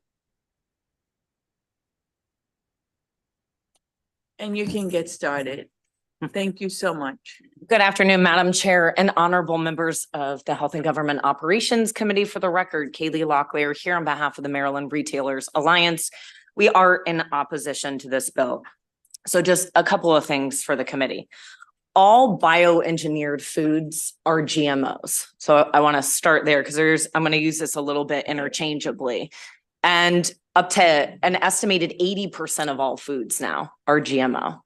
And I say this not to scare you, because the US Food and Drug Administration has actually concluded that GMOs are safe to eat. And even so, some states back in 2014 began either passing or introducing laws around GMO labeling. So in response to this, the federal government and Congress in 2016 passed the National Bioengineered Food Disclosure Standard Act. and that act preempts any state standard. Mandatory labeling began January 1st of 2022, and foods and packages include now a small seal or text that says bioengineered and derived from bioengineering. We talked to a bunch of our PhDs at the national level. I reached out to the sponsor of the bill because I didn't know where we were going with this one. I know he has some constituents that were concerned with this. There were some questions that came up here around this, so I just wanted to answer some of that. The science on this issue is very complex. I heard some concerns coming up here that are different types of bioengineering technology. But what I would say here is that federal law, first of all, already preempts anything that we can do here, and that labeling standards are out there. And I would actually, and I'm glad to send this around to the committee, but the FDA has, and the United States Department of Agriculture has some great information out there about labeling and foods that are included. So I'm glad to answer questions. Thank you, Madam Chair. Thank you. Next, please. Good afternoon, Madam Chair, members of the committee. My name is Lindsay Thompson, here today on behalf of the Delaware Maryland Agribusiness Association. Kaylee covered much of what I was already going to say, so thank you for that. The couple of things that I did want to clear up or point out is that the bill requires labeling and disclosure of any reasonably known or possible impacts. I think that would be quite confusing to clear up some of the regulatory questions.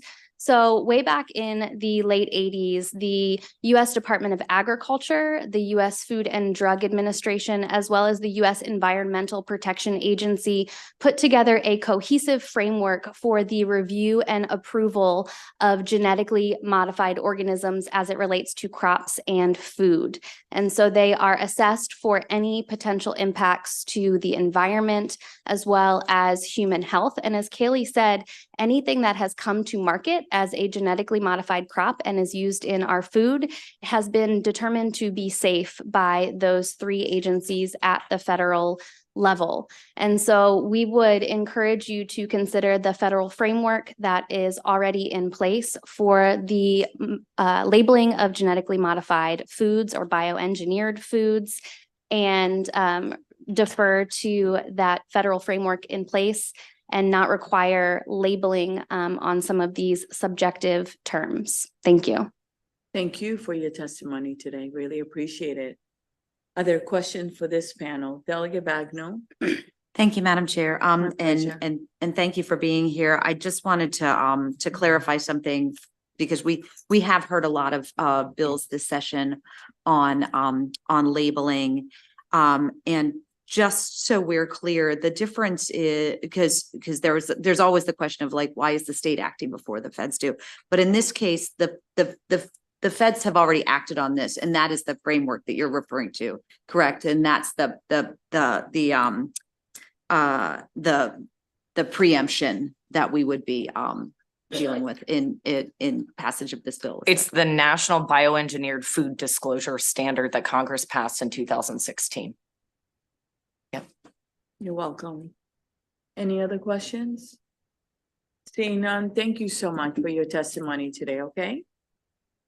Next, we have a favorable panel, and they're all virtual. Will you be so kind and bring them up, please?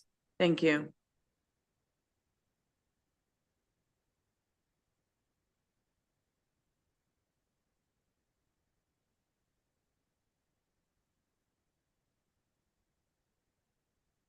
Is Jasmine Torres here? Just want to say hello to you. This is my friend. Can the committee welcome her?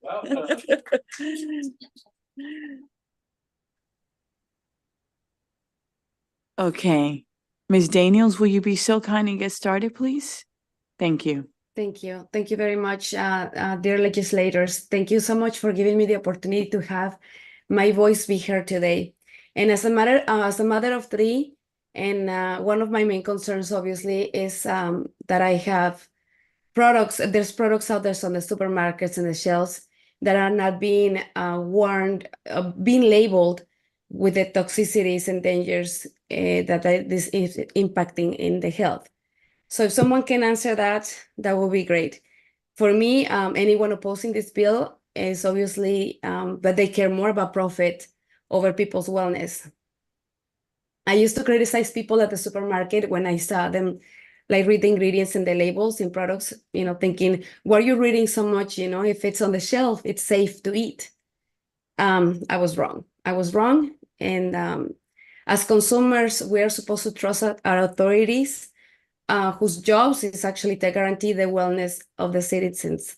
So it's very alarming to me to see how schools' meals are being loaded with heavy metals and GMOs, and are slowly being, our kids are being slowly intoxicated, and we have the right to know what we're putting in our bodies and to protect the health of our children. As a group, I'm representing a group of parents with kids with autism, and our children were really not born with autism.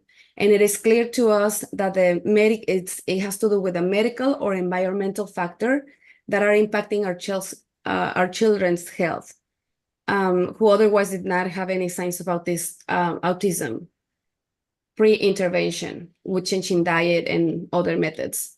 So many of us have proof of this, and if we had been informed fully about the risks, we as parents would have been made different choices.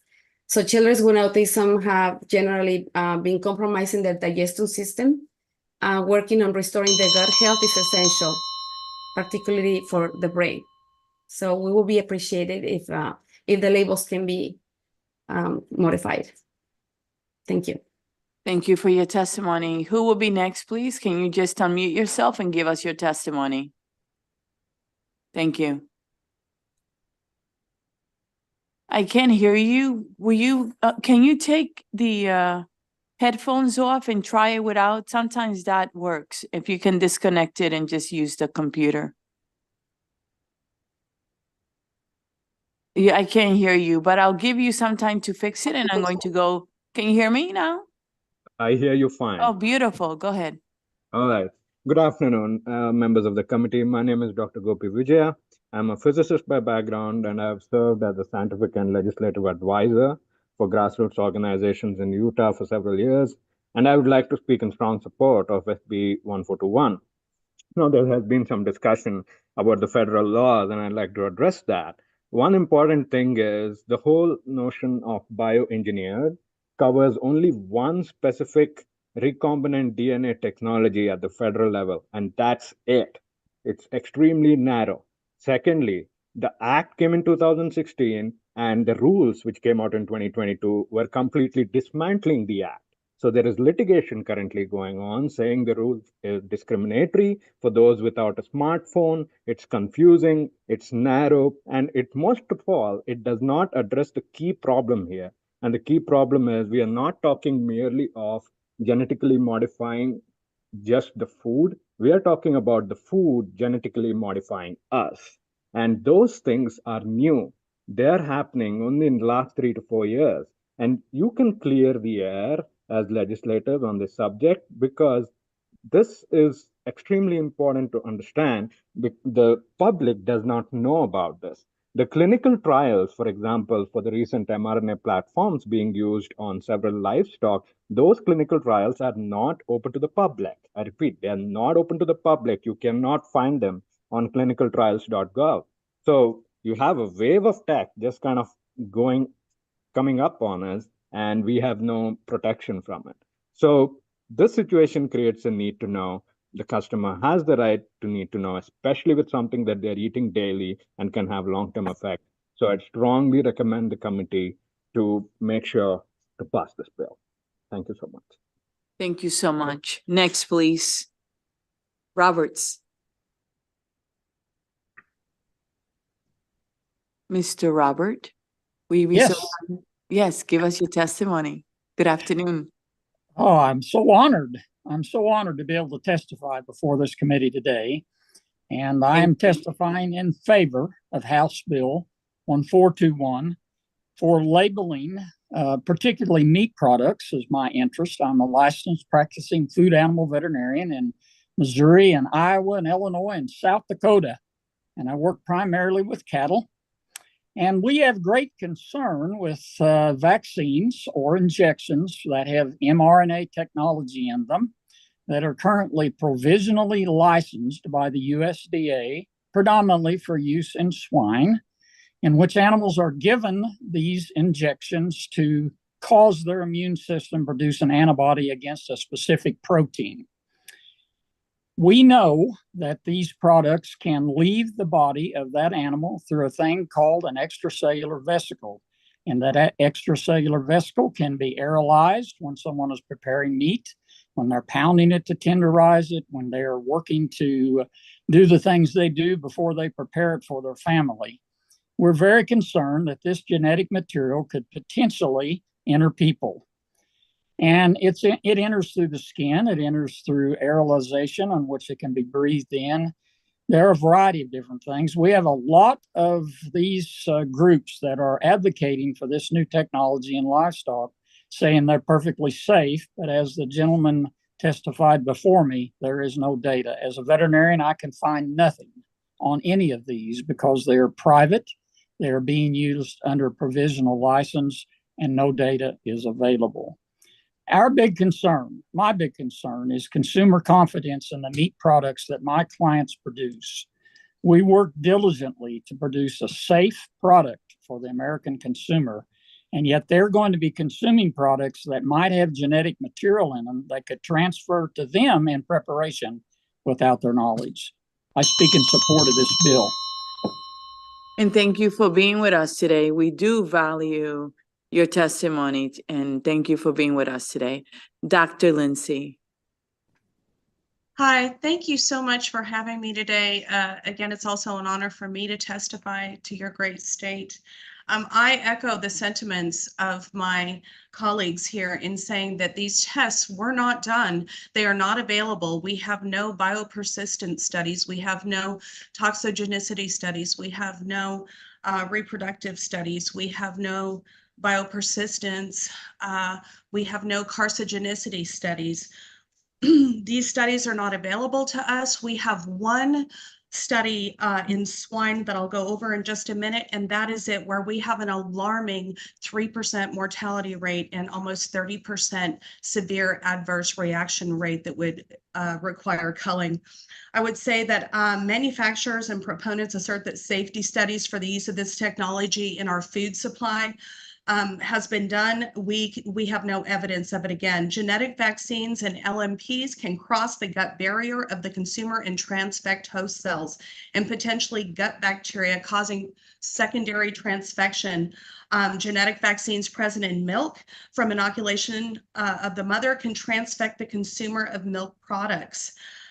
Preliminary evidence of DNA integration in from a genetic vaccine and mutation of genetic DNA sequences was just shown this last week in an ovarian carcinoma cell line. So we have proof that this can happen. This risk of transfection and genetic integration is thought to be small if the plasmid DNA degrades quickly before the consumer is exposed. But unfortunately, they did the studies in mice in one fish vaccine, and it dissipated in within 90 minutes in the mice. Well, they did it again in a fish species, and it didn't degrade for 320 days. 90 days was the lower end, 320 days was a higher end. How many genetically modified salmon and swai and trout?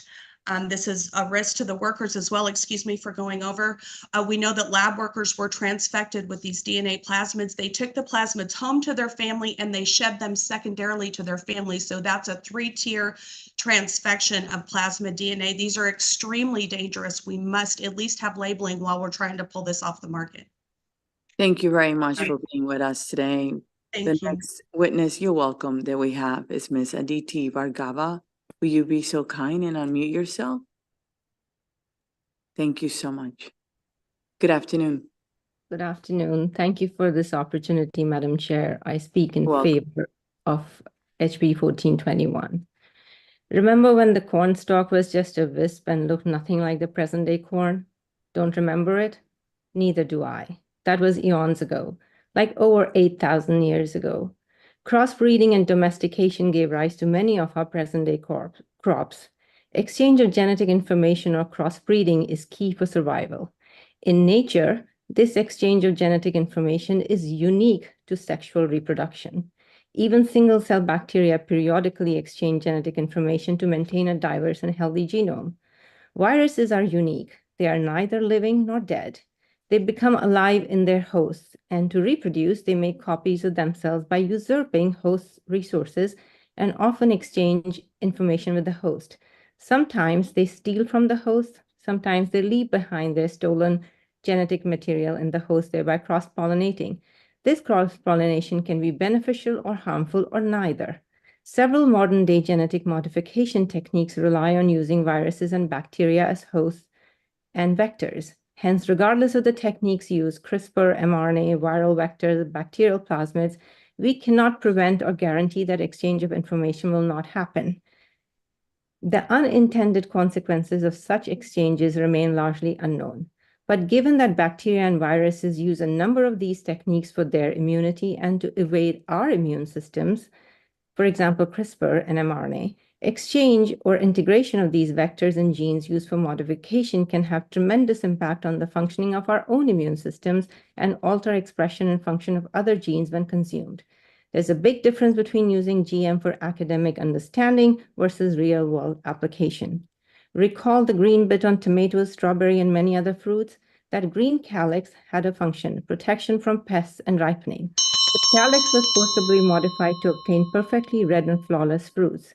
As a result, the fruits ripened too quickly or didn't ripen at all and lost their flavors. Ironically, the modified foods are insipid and imperfect and require ripening under artificial conditions. The latest focus is to remove bitter taste from green leafy vegetables. The bitter taste serves as a satiety signal. That is why You have to wrap it up. For whose benefits and for what purpose? We are trying to correct issues that were never a problem to start with. Rather than real problems driving invention, we are letting cool techniques drive and invent problems. Thank you for your time. And thank you for your testimony today. Okay, I know it takes a lot to wait to be called. And on that point, I want to thank everyone else that is waiting to be called on their bills. And thank you for your patience. Are there questions for this panel? Seeing none, thank you so much. You have a blessed day, okay? We appreciate it. This actually concludes the bill hearing on House Bill 1421. Next, is Delegate Stanko here? Yes, will you be so kind and come up? And you have House Bill 1292, optometrist prescriptions for glasses and contact lenses. Will you be so kind and give us your testimony? Yes, And welcome to HGO. I believe this is your first time here, correct? it is my first time here, so thank you. Thank you, Madam Chair. Thank you, Madam Vice Chair, and members of the committee. What I'm gonna talk through today with House Bill 1292, I also want to start with, I've submitted today, it took a while to get back, 2 amendments to the bill as well, which were 333, 326-1. And so I'll talk through the bill itself and what the amendments change, which addresses some of the opposition testimony that is in the written opposition testimony. So this bill is relatively simple in what it does, and what's unique about it, I believe, is that it crosses the political spectrum, and you'll hear, I'll explain a couple of the states that already have this on the books. I think it has the unique ability to, if you're a fan of competition, if you're a fan of equity, if you're a fan of broad-based patient rights, this is a very positive bill for patients throughout the state of Maryland. And so let me explain, give a definition and explain what the bill does. So it adds to a requirement to the state of Maryland, expanding upon what optometrists and via the amendment ophthalmologists have to provide as part of your prescription with an eye exam. And so when you go into an eye exam, and I think I counted at one point, there were 13 individuals that had glasses on in this committee. When you go to get an eye exam, the federal eyeglass rule oversees what is required by the federal government for your prescription. It does not require what I'm going to use the term PD ratio or PD distance, which is pupillary distance, or also known as, and more formally known as interpupillary distance, which is the distance in millimeters between the centers of each pupil. That measurement is effectively required in order for you to receive to order glasses, prescription glasses. And as the marketplace is developed and expanded upon to include online eye care companies, many which you may have used or you have been to, they require you get your prescription. If your optometrist does not provide you this pupillary distance, you end up taking a best case guess. Even most of the websites encourage you to print out a measurement ruler and guess what the distance is between your pupils. You may have an optometrist or ophthalmologist that has provided you this measurement as part of your appointment, and that is not uncommon. I've had a couple of delegates tell me like, oh, I've never had this issue. My optometrist provides it. It is not required today in Maryland law or in federal law. And that is, and I think you'll hear and you'll read in the opposition testimony that that's the job of an optician. And it's the responsibility of an optician who is, if you go to, you sit down with to get fitted for glasses after you get your prescription, they will give you that measurement or charge you for that measurement. My view is that you're paying for a comprehensive eye exam with your optometrist or ophthalmologist. That is a necessary measurement for you to be able to purchase glasses. The common way we're seeing glass purchases being done or growing is through online processes. And in order for, and thinking from the equity perspective, the cost of glasses, you can buy glasses online for $10, or you go to a retailer that can charge you upwards of $250 for the same set of lenses and a name brand frame. And so this, and so again, kind of addressing the broad range, you can see the obvious competition opportunities this creates. It obviously creates a cost competitive advantage for patients. And then just to go through real quickly the states that have it, because I think this is really, it gives the idea of this is not a partisan issue. Massachusetts has it in their state law. Alaska has it in its state law. Kansas has it in its state law. New Mexico has it in its state law, and Arizona has it in its state law. So the reddest of states, the bluest of states, and everywhere in between. And so that's the simple piece of what this does. It just adds a requirement that the pupillary distance is included in your prescription. And then just to go through a couple of things which were oversights on my end, and particularly the contact lenses. This was in the opposition testimony. That was stricken in one of the amendments, which is correct. You don't need that for your contact lenses because you're putting them in each individual eye. So with that, I would ask for a favorable report and welcome any questions. And thank you for being with us today. Does the committee have question for the delegate? Is his first time here? Real questions, Delegate Kaiser. Thank you, Madam Chair. Just briefly, and good to see you, Delegate. I saw in the fiscal note where you said at no additional cost. Are you suggesting this would be of no cost to them to prepare this information? It would be at no additional cost to the patient. That is, so if you go and you get your prescription, the patient currently does an optometrist. Some optometrists will pay you or will charge you for that. Some will not provide it and refer you to an optician, and then the optician will charge you or there. So it would be that the patient wouldn't be paying additional beyond what they have with their. What I asked, then I misunderstood. That the business is providing something that they haven't provided before, but that they can't charge for it. That's correct. Okay, thank you. Okay, Delegate Lewis, followed by Taveras. Thank you, Madam Chair, and thank you for this interesting bill. As someone who's worn eyeglasses since the age of 7, I'm very attuned to any eyeglass related policy. So I'm curious, what's the benefit of knowing your interpupillary distance? How would that help the consumer?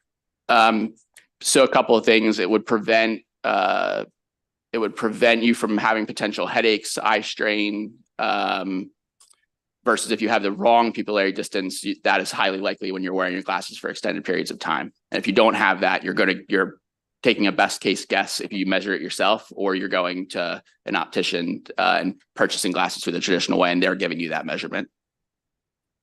You're welcome. Delegate Taveras. Thank you, Madam Chair. I really want to say thank you for this bill, because I was just in this situation the other day, before I got these glasses, and I had to hustle to get that information because I used my Dominican charm.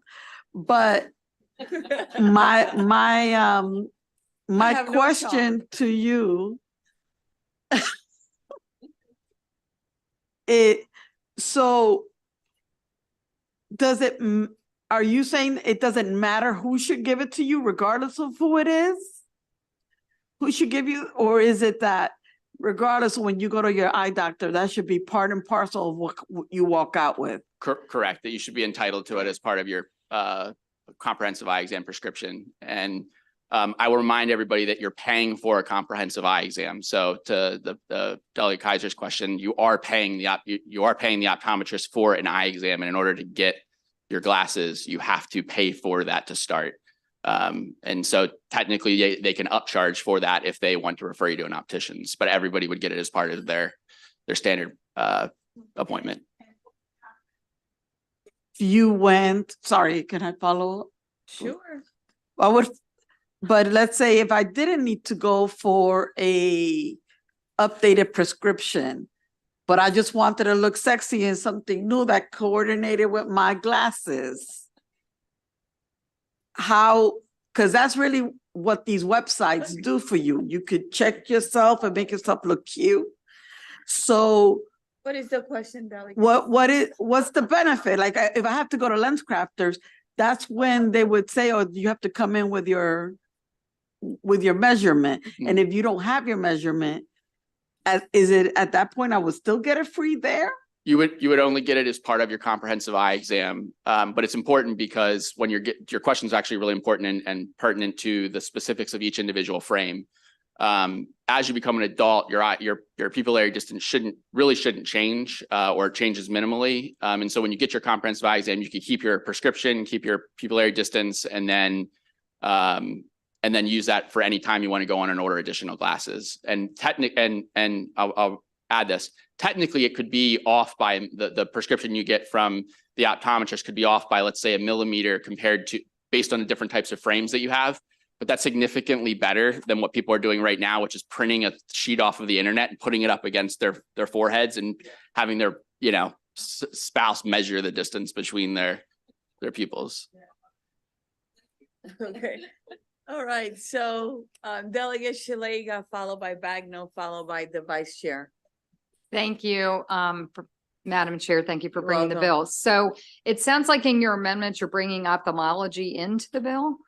Yeah, I am specifically for the same. So in the unfavorable testimony that was addressed as a concern, about 85, what I found online is about 85% of comprehensive eye exams happen by optometrists. About 15% happen by ophthalmologists that do them as well.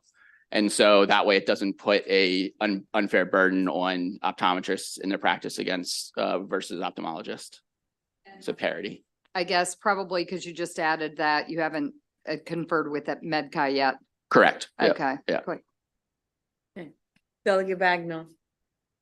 Thank you, Madam Chair. So I understand that you're amending the bill to expand it to optometrists and ophthalmologists, but in the opposition from Maryland Optometric Association, they say that the optician takes the measurement at the time of frame selection and ordering, that this measurement is not part of a comprehensive eye exam. Have you seen that I have. that opposition? Yep. Do you have a response to that? Yeah, I think that's so from federal guidelines, that's true. There are another 6 states that disagree with that in place already in terms of the federal guidelines of what's required by the eyeglass rule. I think it goes back to whether or not you as an individual think they should be required to provide it to patients when they're in for an eye exam. And 6 states have said 6 states, I think 5 or 6 states have said they are, and I would ask us to be the 7th. Vice Chair Collison. I think you just answered my question, but I just want to affirm it.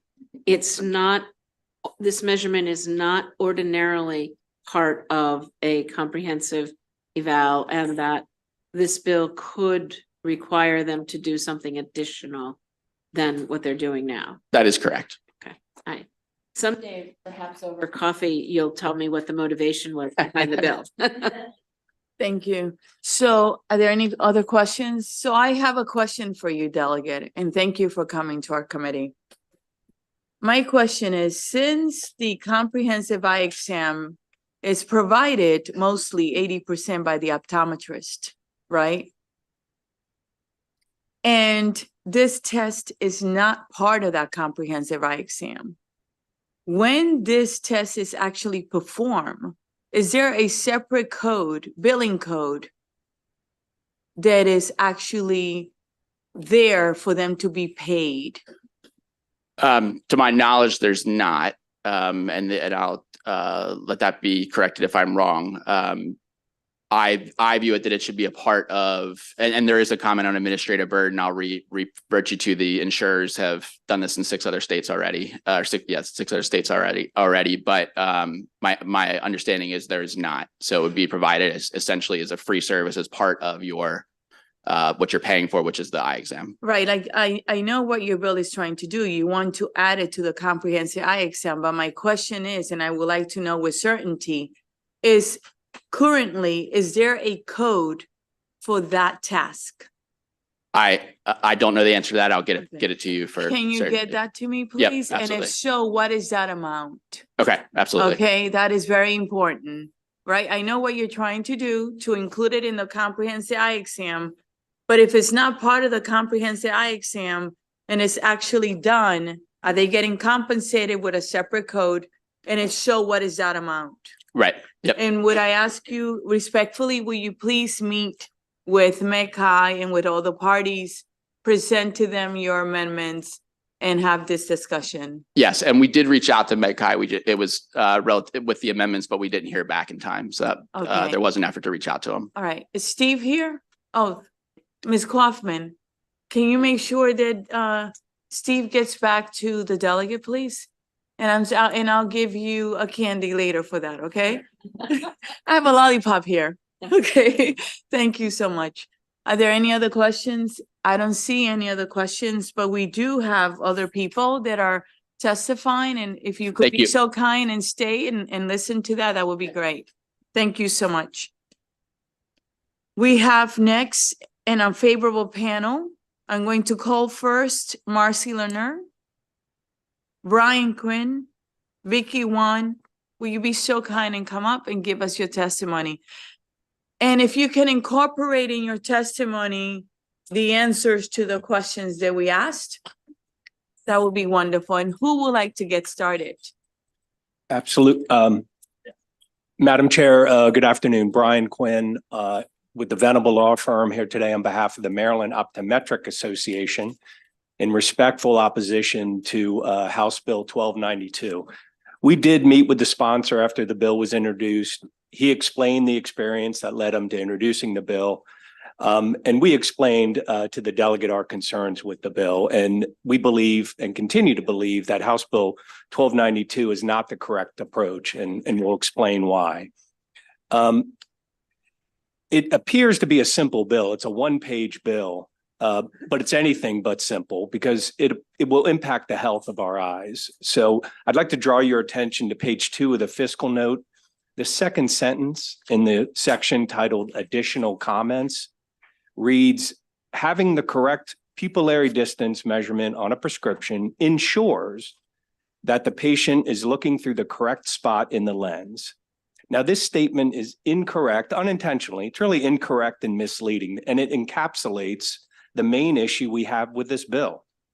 In fact, the horizontal pupillary distance is only one of many measurements that are needed to ensure that a patient's glasses fit correctly.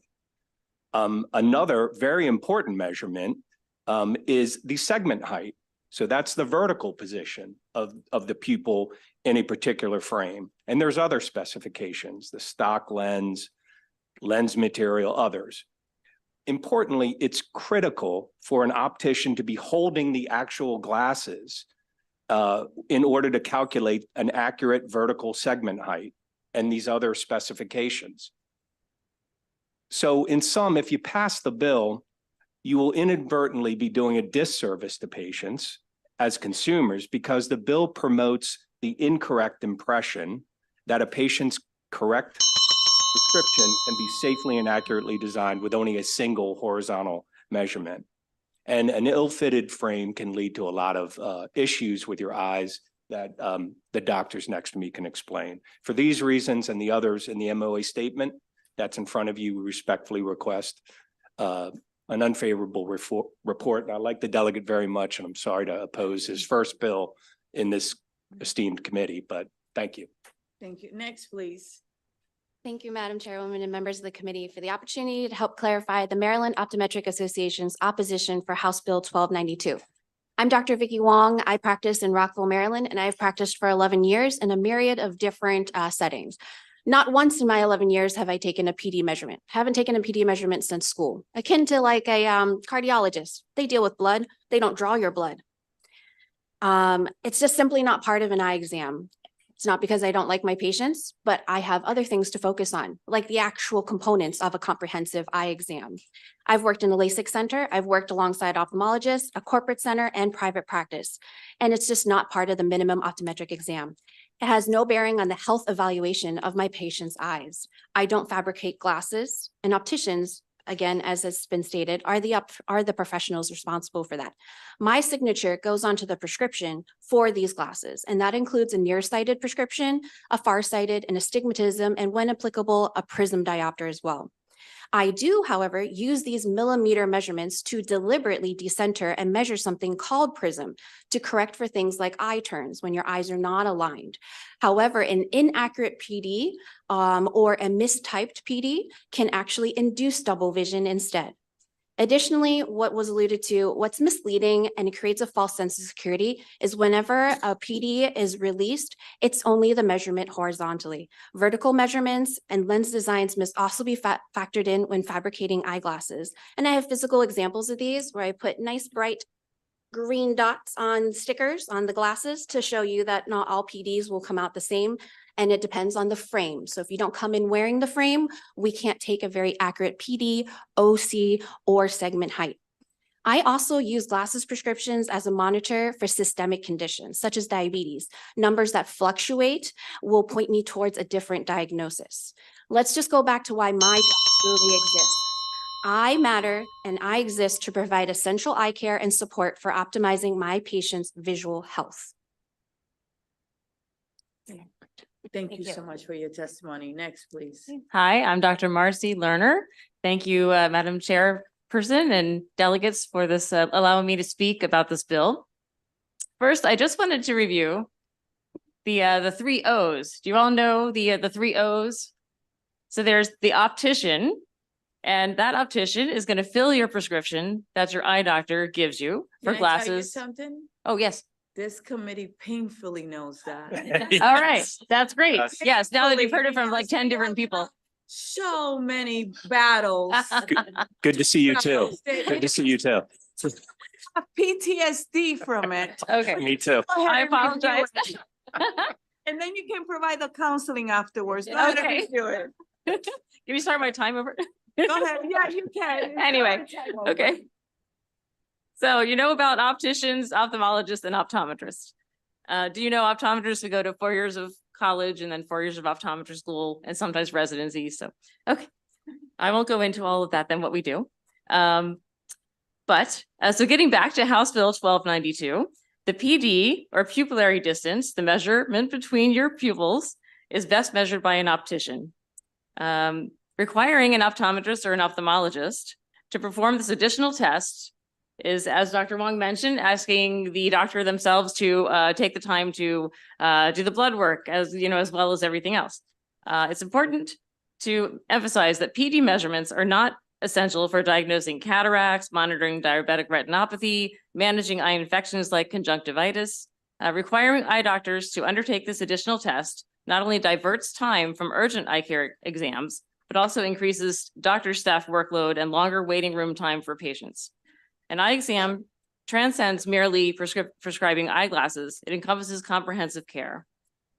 Demanding these additional tests that hold no relevance to the eye exam and its diagnosis only exacerbates financial burdens, which is not beneficial to the public. Let's ensure that our eye doctors can focus on what truly matters, providing essential care and support for optimal vision health. Thank you very much for your time and consideration. Okay, I'm gonna Madam open- Chair, can we answer your question Yeah. about the billing code? I'm sorry, we Sure. didn't do that. Yeah. Sure. We know definitively there is no billing code associated with a PD measurement. Right, there is 92015, which is procedure code for refraction, which is a billable line item. And ophthalmologists charge patients extra for the refraction. So forget about PD measurement. When you go to see your ophthalmologist and they do a medical eye exam, which we do as well. But we take vision plans and that's a whole nother topic. So anyway, the ophthalmologist will charge you extra for the refraction. They may do a comprehensive eye exam as well, but they will not include that refraction in that, whereas we do. Thank you. Are there any questions? I see Vice Chair Collison, then Whitehall. Okay, thank you, Madam Chair. So sort of two questions, sorry, Madam Chair. Number Go one, ahead. I heard you say, and I want to affirm that the PD depends on the frame. And is that always true? And number two, there's a new market for buying glasses. So, and it seems to be pretty pervasive across our country. Yes. Where is the profession on this new market where folks can buy glasses on the internet? Yeah, let me answer the one about the PDs relating to the frame. These are the same PD on two different frames. This frame is just definitely smaller than this one. It would not fit the same on any patient, right? If he put on this frame and then put on this frame, it would fit differently. That also means he's looking through the optical center differently, which is another measurement. Again, where the PD is misleading, it's only the horizontal measurement, but there's also a vertical component. So that's what is also accounted for whenever you're measuring a patient up for glasses. So if there's no vertical component as well, then something like this is the same exact pair frame. This is the same PD.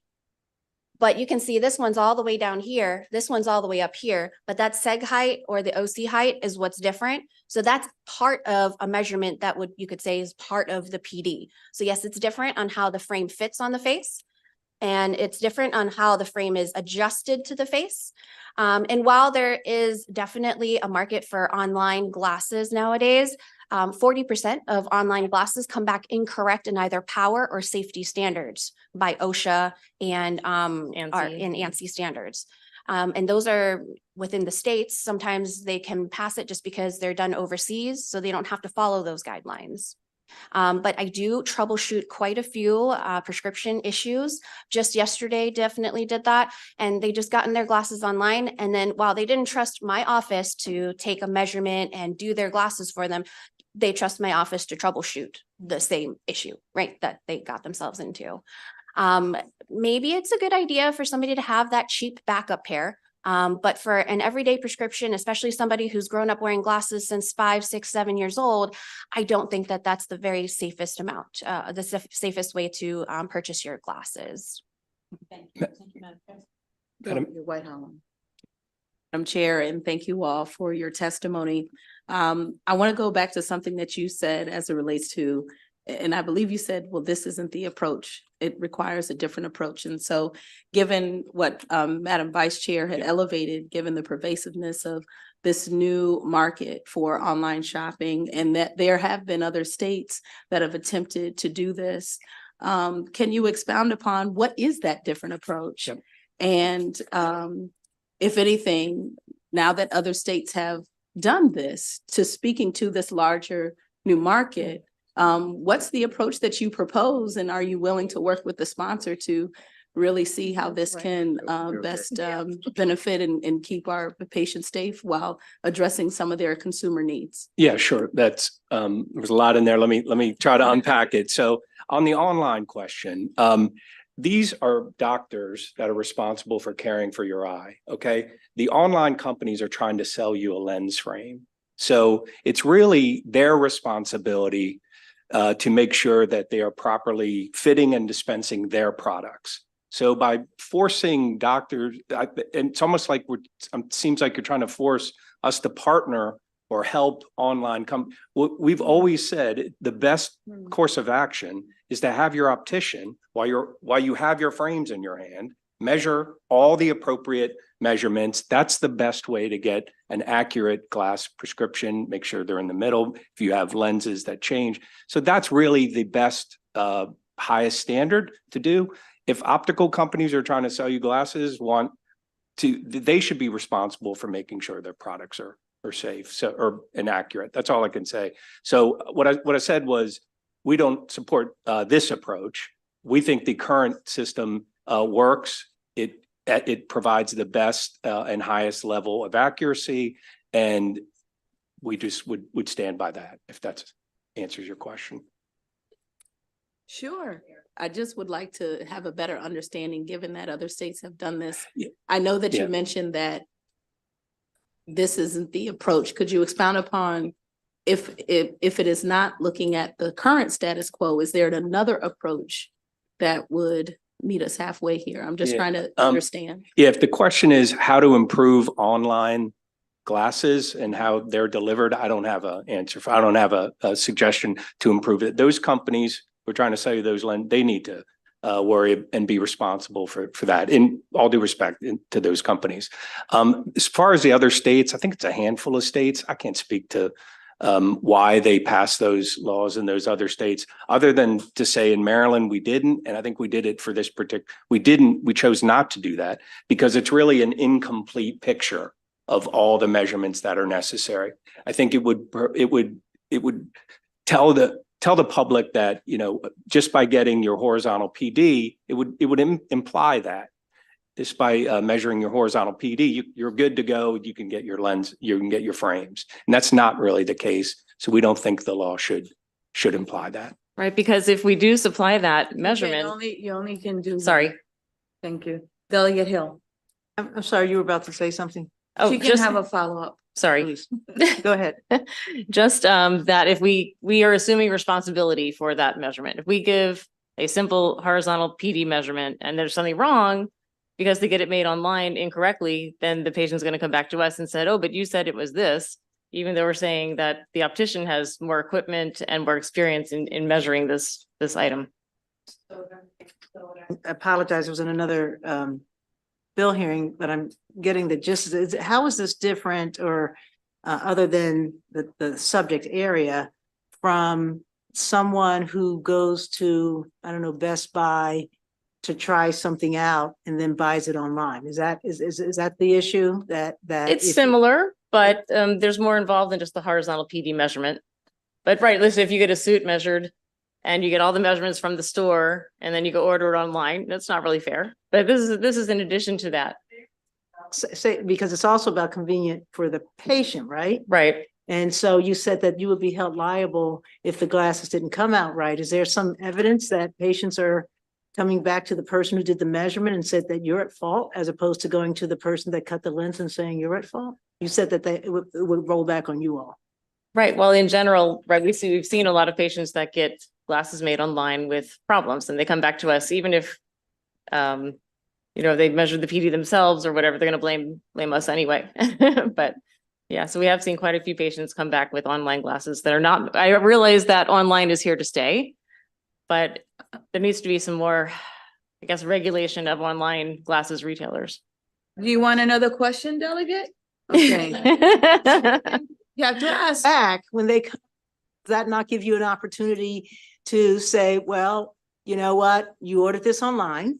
I mean, it's sort of like if I get my glasses in Pennsylvania, but I'm living here, I might come to you and say, I'm having problems. Yes. Right. And you can say, well, your original doctor didn't do a great job. Or more often you won't say anything bad about them. You'll just say, well, we'll fix your problem. Why wouldn't that be the same thing, that you actually get more business coming in? Because if they're making so many mistakes, there are more people coming in saying, I'm having a hard time. And then you say, well, that's why you should have come here in person. It could avoid this in the future. And then people learn, and then they stop going online because they know it just makes more sense to come. Right. We're just trying to prevent that experience from happening in the beginning. I don't think that's this bill. You cannot only one.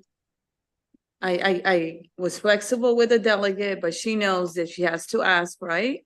And only one person can answer. Otherwise, we'll be here all day. Okay. And we still have, I think this is the third bill, the fourth bill. Okay. Oh. So keep that in mind. It's not that I'm being tough, but we know the rules. All right, are there any other questions? We still have more questions. Delegate Bagno. Thank you, Madam Chair, and I apologize, we're just trying to drill down, but under like current Maryland law, because we know that online is here to stay and that progressives are also a thing. Is there anything under current law that prevents somebody from getting glasses, bringing them to an optician to check those measurements? Because we do have, I believe that online does have like a try at home return policy. Is there anything under current law that prohibits you from bringing those glasses to an optician to check those measurements? I can answer that. No, nothing prohibits you. However, a lot of opticals and medical offices, optometry offices are small businesses, so they're not going to have the ability to do that time-wise, or it's not efficient money-wise. You know, troubleshooting somebody else's problem, not necessarily their issue. However, like in my office, if I'm troubleshooting my own prescription, I'm double checking, you know, is the nearsighted power correct and things like that. I'll also have my optician double check, is the seg height correct and is the PD measurement correct and things like that. And if we find that it is incorrect, but they're a patient of ours, you know, right now we include that as a refraction check and there's no fee for that. However, this cannot continue and it's not sustainable if, yes, online keeps going like this and there's no regulation for online measurements and things like that. I am bombarded day to day with refraction checks with these online glasses, but I've already seen this patient once. I've been paid one time. If I see them again for another 15 minutes, that's 15 minutes I can't spend with another patient that I actually have scheduled. You know, so it's not my product that we sold. It's not my opticals product. So for a small business standpoint, which a lot of optometry offices are, it's just not a sustainable way. So are there any other questions? So this, in 1977, there was a battle over the prescription where the provider refused to release the prescription to consumers. And the Federal Trade Commission received so many complaints that it actually issued a rule requiring prescribers to release the RX. Now we have the battle of the PD, which is very similar. And instead of going to the Federal Trade Commission, the consumers are now going to the states and asking their state representatives to intervene, which is why you have seen that there are 5 states that have done it. So this is going to come maybe not this year, maybe another year, right? So my question to you guys is the following. When to the doctor, when any of the 2 doctors, when you do your comprehensive exam, do you use the PD to check the vision or eye function at all? No. You never use it? No. No. So there's no use at all for you to ever measure? Except to troubleshoot. Except to troubleshoot. And how often do you troubleshoot? I troubleshoot daily. You troubleshoot daily? And if you troubleshoot daily, in troubleshooting, you have to get that measurement, right? I have to get what the intended measurement was, and I have to get the actual measurement. And how hard is it to write that? It's not hard to write. The instrument used is somewhere between $400 to $600. So it's a piece of equipment that could be easily acquired. But for offices that don't even have an optical, it really isn't necessary for them. Like a LASIK place wouldn't ever have it. An ophthalmologist usually does not carry a pupillometer.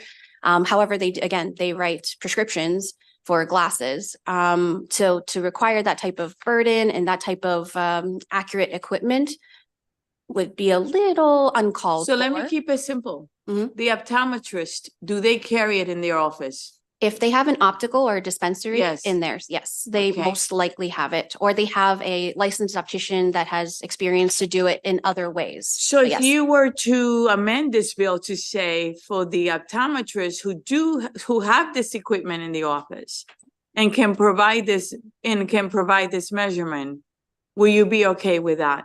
But I never take the measurement still. But you do it to troubleshoot, right? Yes, if there's a problem, to make sure that the glasses were made correctly.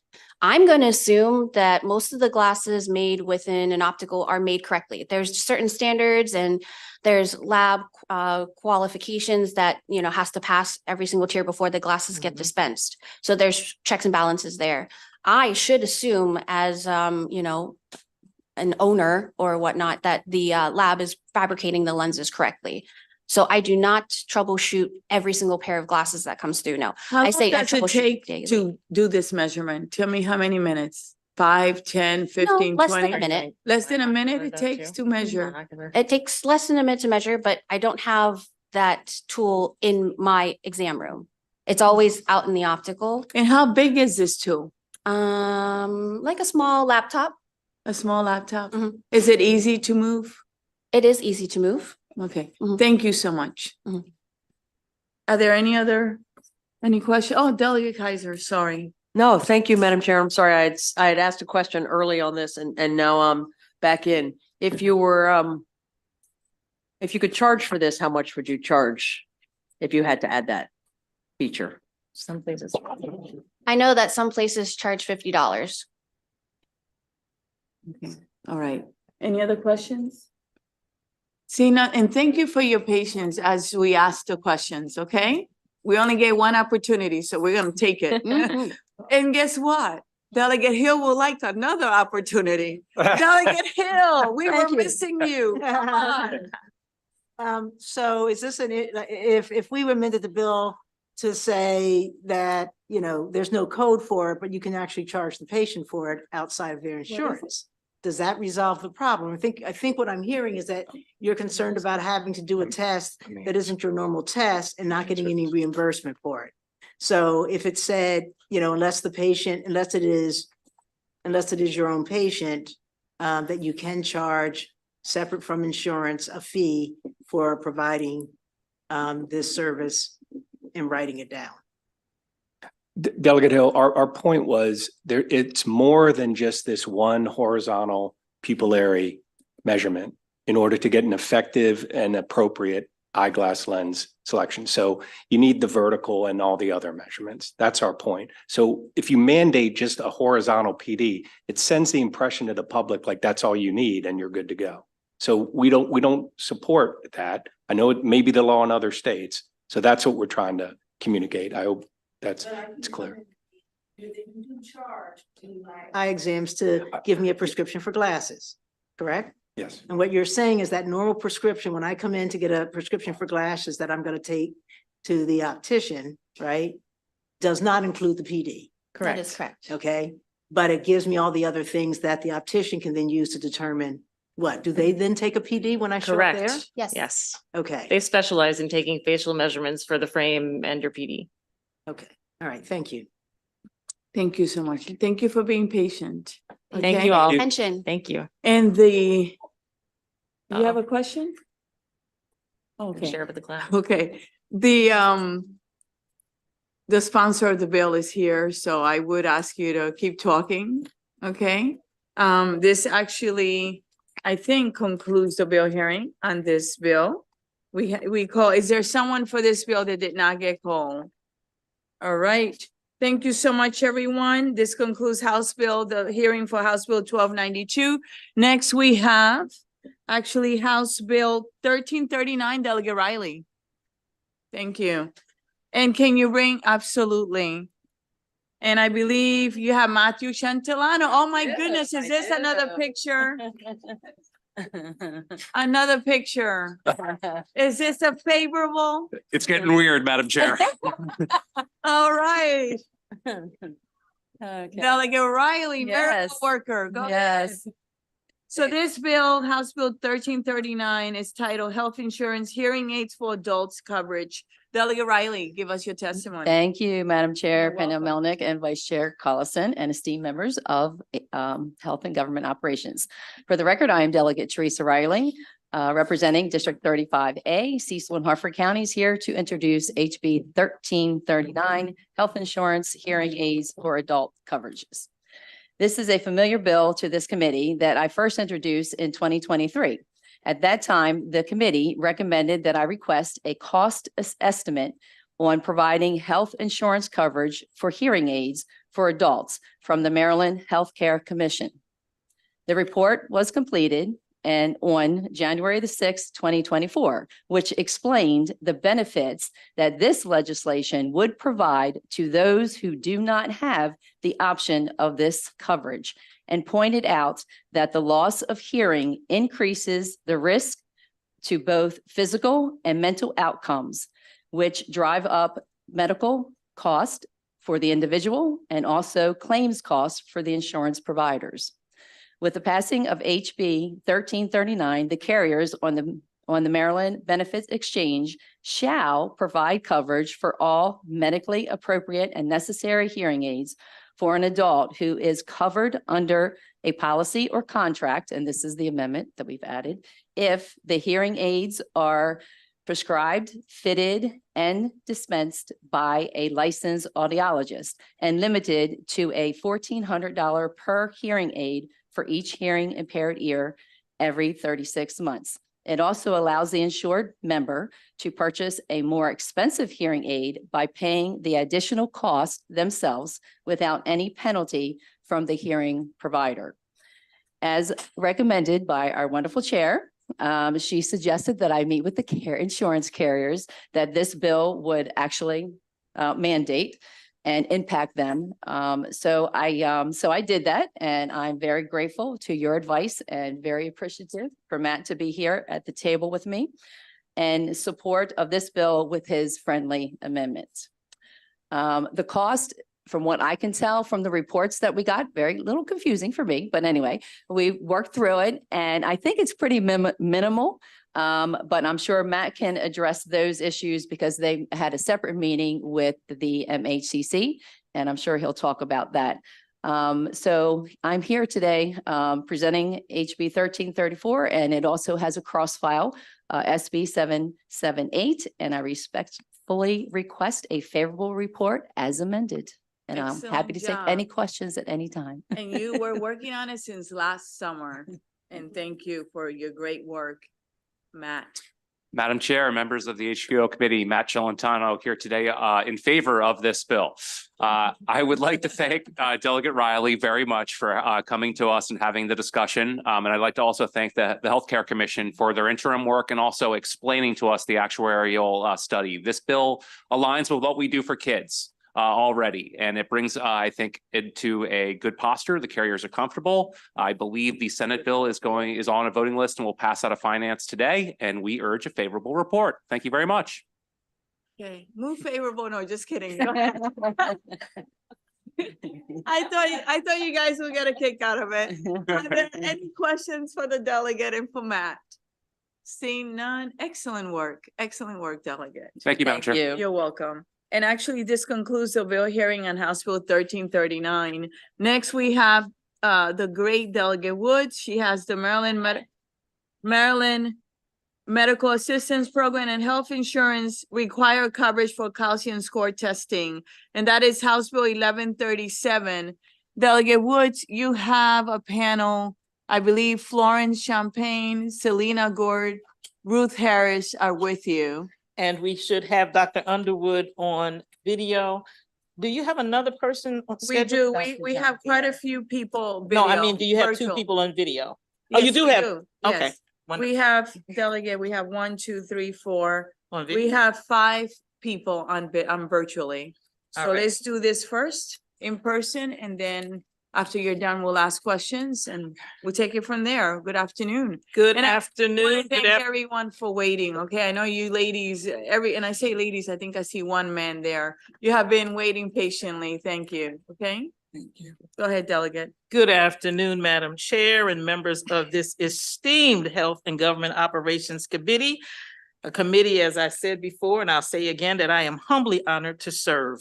For the record, I'm Delegate Jamila Woods, District 26, and I'm here to request a favorable response for HB 1137, Maryland Medical Assistance Program and Health Insurance Required Coverage for Calcium Score Testing.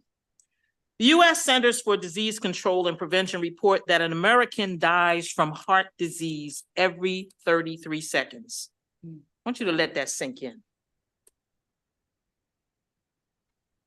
Currently, heart disease is the #1 cause of death in Maryland, with 1 in 5 deaths. That's 20% of individuals having died in 2021 as a direct result of coronary artery disease.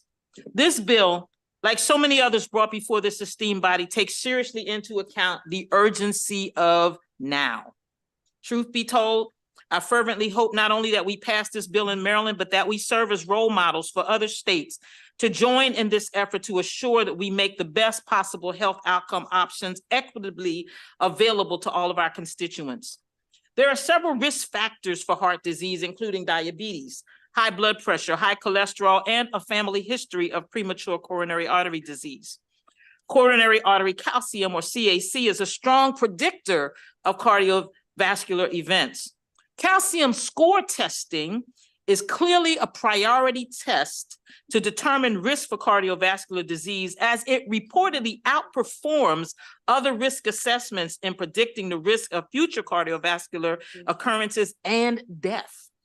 It is cost-effective in people with no active coronary symptoms because it helps them to better understand and receive the appropriate support to improve their health outcomes.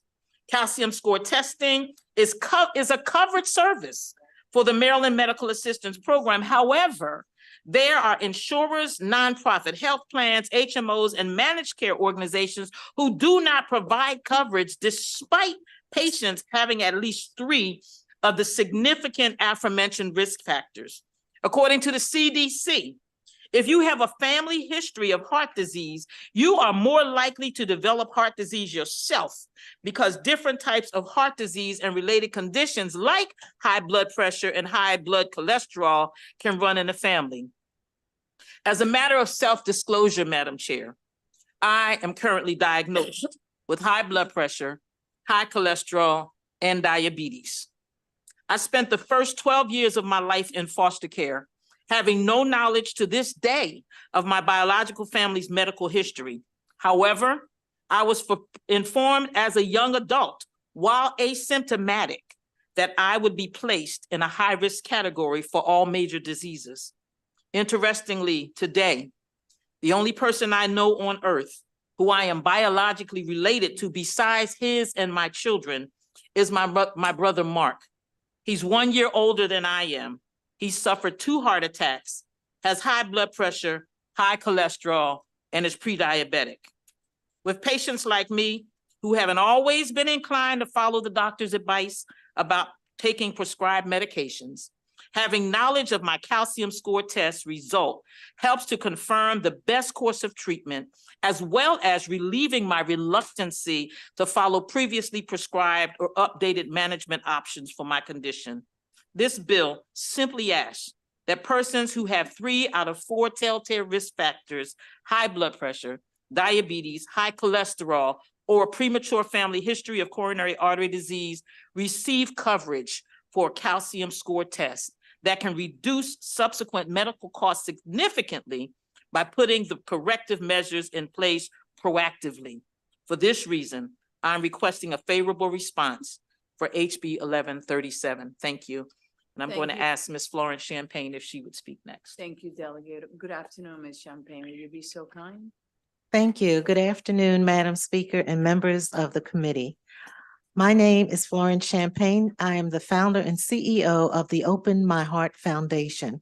I come to you in favor of passing House Bill 1137 for CT scanning for calcium score testing as required coverage through the Maryland Medical Assistance Program for the early detection of cardiovascular disease. I am a heart attack survivor. having had emergency open heart surgery due to coronary artery disease and 99.9% blockage in my main artery. I was 54 years old. I was asymptomatic or not readily viewed as one having a heart attack. I am a mother, a daughter, a sister, an auntie, and a Black woman. Heart disease is the leading cause of death in the United States. Therefore, we must start to standardize cardiac screenings for early detection and prevention of heart attacks and strokes. The time is now. It should not take 99.9% blockage and a heart attack before we receive needed cardiac screenings. Prior to my heart attack, I had no knowledge of my cholesterol levels and blockage, nor did I receive adequate cardiac diagnostic screenings.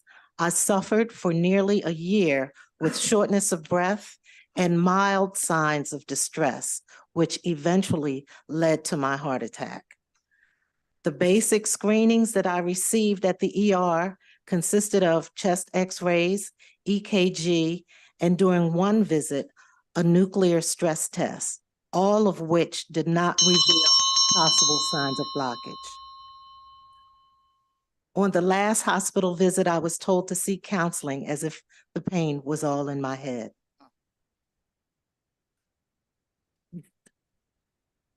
I would not like to, I did not want to return to the hospital, which nearly cost me my life. I cannot help but think of those who did not make it. So I stand here for myself as well as for others. This created a huge disparity in treatment, and I vowed not to go back to the hospital again. House Bill 1137 would require Maryland Medical Assistance Program and insurers to receive the needed calcium score testing to prevent heart disease and possibly a heart attack. Therefore, my experience with being misdiagnosed and the lack of adequate screenings has led me to my passion for justice and fair treatment in health equity. In passing this bill, we in the state of Maryland will help to pave the way and close the gap in needed preventive services, which would reduce the mortality rate of heart disease, the leading cause of death in the United States. Thank you. And thank you for sharing your story with us today. Thank you. It really matters, and we just want to appreciate that, okay? Thank Next, you. please. Yes, my name is Ruth Harris. Thank you for listening to my story. I'm a widow now. My husband died March of last year. And Sorry for your loss. Thank you. And so I was the caregiver for my husband. Like these ladies, I've been a vegetarian for 52 years, and I had a heart attack at 72. And I had a heart attack, the doctor says, because of the stress. But no one ever gave me a test or scan or any of that. I had no idea. Matter of fact, the morning that I had the heart attack, my wrists were tight. My breathing was rapid. I broke out in the sweat. That wasn't what I saw on television. When you have a heart attack, you grab your heart, you pass out. That was not my case. So I didn't know what was going on. I called my daughter who lived near. She came. She is the one who called the ambulance. When they got there, said, "You're having a heart attack." They took me straight to the hospital. The doctor says, your blood is blocked. You're blocked. We've got to give you a stents. And where would you like to have it? Because we don't have time. So I got the stents in my arm.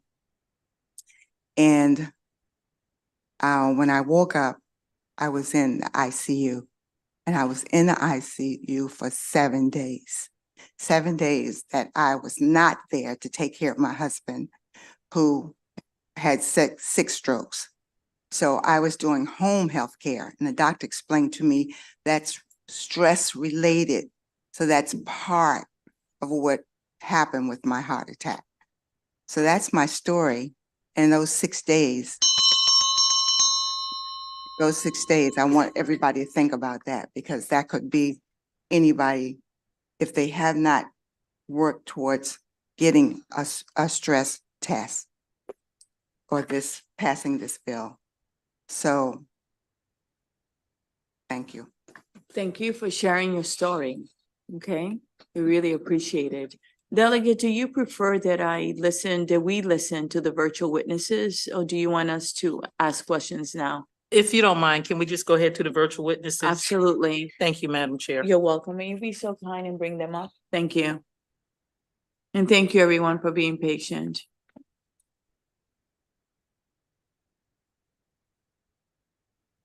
You can bring them all. Can we have Dr. Underwood to go first, please? Yes. Thank you. Let me know when they're there, when I may speak. They appreciate it. Dr. Underwood, will you be so kind and turn off the channel, YouTube channel? Okay. We don't have the feedback. Okay. How's that? That's wonderful. Thank you. Will you be so kind and get started? Oh, thank you. Thank you, Madam Chairperson, and certainly the committee and Delegate Woods for bringing this important issue to our attention. I am on the board of Open My Heart Foundation, and I am the chair-elect of the Association of Black Cardiologists. I really can't say any more than what Delegate Woods has said in terms of her introduction of the bill, but I certainly would be open to answering any questions. We know that technology now allows us to identify plaques in people's arteries to let them know if they have the potential for blockage or not. The current mode of practice is using blood tests, checking cholesterol and blood sugar levels, which I'm sure that most of us are aware of how that's taken place in a doctor's office. Very similar to, I won't say like checking urines back 20 or 30 or 40 years ago for looking at diabetes. That would be considered very unusual now, and that would not be part of the standard of care. What we do know is that people who have identified coronary plaques do have the opportunity to prevent having an event, meaning sudden cardiac death or a heart attack that leads to a hospitalization and stenting or perhaps even bypass surgery. So the ability to detect this before someone has a problem is what we're talking about now. I think the approach in the past has been that if someone goes to the hospital, they wait till they have problems, go to the hospital, then they're treated. That's certainly too late for prevention. What we want to do is to find these people early and then be able to treat them aggressively so that they don't have to go to the hospital for that first heart attack, stent, or that sudden death event. So that's why we are in favor of having this to tighten the net to make sure that people who have risk factors don't slip through, and so that we can prevent unnecessary deaths and morbidity for people who live in Maryland. And certainly I would like to address any questions that you may have. I appreciate the time. Thank you. And thank you for being with us today and for your testimony. We appreciate it. We're going to call next, who's there? Adrian Janvier, will you be so kind and give us your testimony? Yes, thank you very much. Good afternoon, and thank you, Madam Chair and members of the committee. I'm Dr. Adrian Janvier. I'm a board-certified internal medicine physician. I take care of patients with heart disease every day as part of my clinical work. I offer my testimony today in support of House Bill 1137, which is aimed at obtaining state insurance coverage for heart calcium scans for appropriately selected individuals.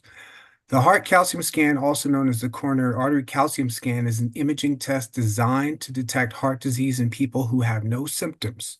And although heart disease kills more than all cancers combined, as a nation, we spend 30 times more on cancer screening than on cardiac screening. The way our system is currently set up, we offer excellent sick care to patients who are experiencing an acute heart attack.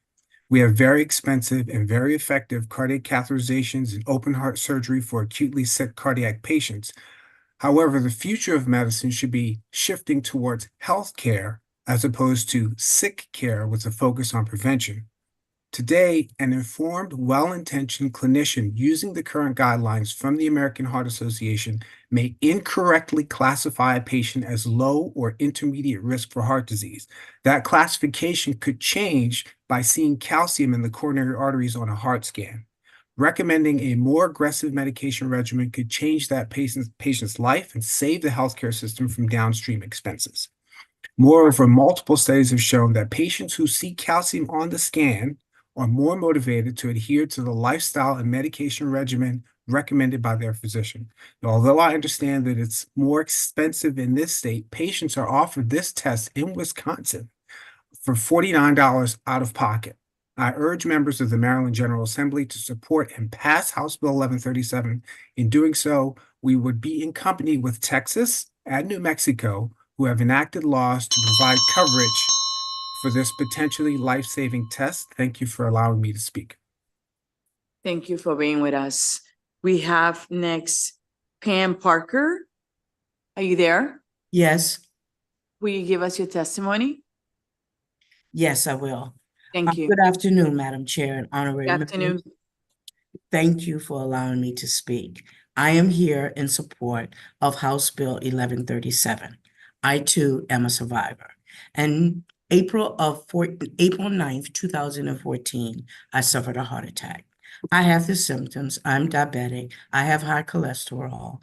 If their test scan had have been available for me, it could have given me a better care and prevention for my heart attack. At the time of my heart attack, I was 56 years old.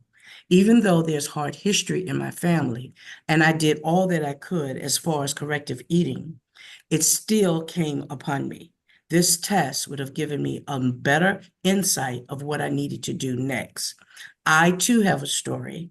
I was sent to the emergency room where I didn't have any chest pain because we know women event differently. I was given an EKG and a workup, and they sent me home. 20 minutes later, I was taken to another hospital and I was in full cardiac arrest. The scan could have seen the calcification. I'm not only a CAD patient, I am also a PAD patient. So that's only in 40% of the patients. So thank you for listening to my story. Please support this bill. It is very important that we do catch up with our aspect of how important and how much heart disease is affecting America, more like the Dr. Genevieve stated. Thank you again. And thank you for sharing your story. And I'm so glad you're with us. Me too. Absolutely. Kelly Anderson. She there? She's not here. For the record, Kelly Anderson is not there. How about Linda Dorman? Linda Dorman is not there. And is there a Selena Gorey? No, she did not make it, Did not make it, not here. but she gave her written letter of support. Wonderful. So these are all the witnesses. We're gonna open it up for questions now from the committee. I saw Delegate Kaiser first. Thank you, Madam Chair.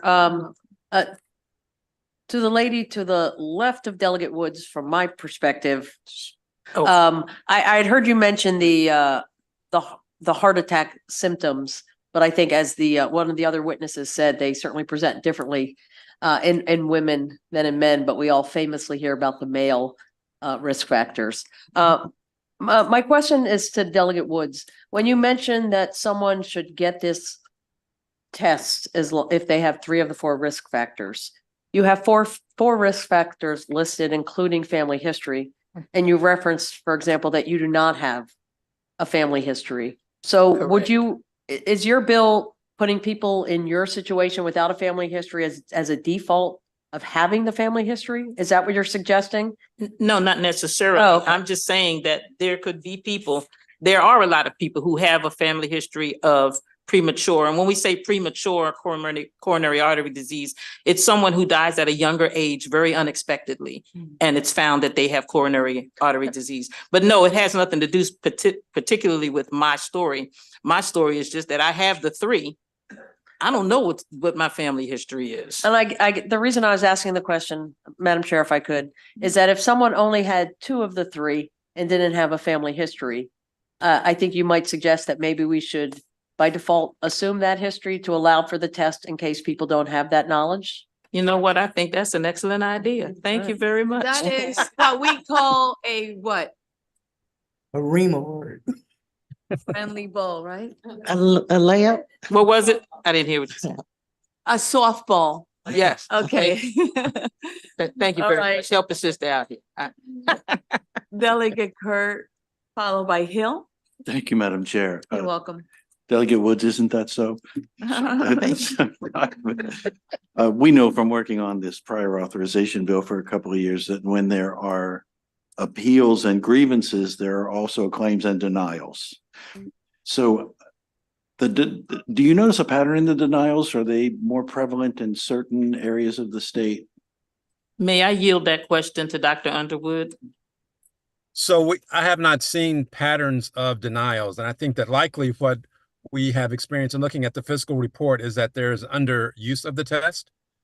Just for the report, it looked at the Medicaid population that was there in Maryland, and those that actually did have the risk factors that were candidates for this, even though it actually is covered under Medicaid, very few of them actually received it. And the problem is that some insurances do cover it and other insurances do not cover it. And for those that don't, it depends on your plan. And so for those that don't cover it, then it's not going to, it certainly is going to be denied. But then there is a reluctance sometimes for clinicians or even, I guess, patients for that matter, to request this test to be done so they can find out more about their risk factor profile.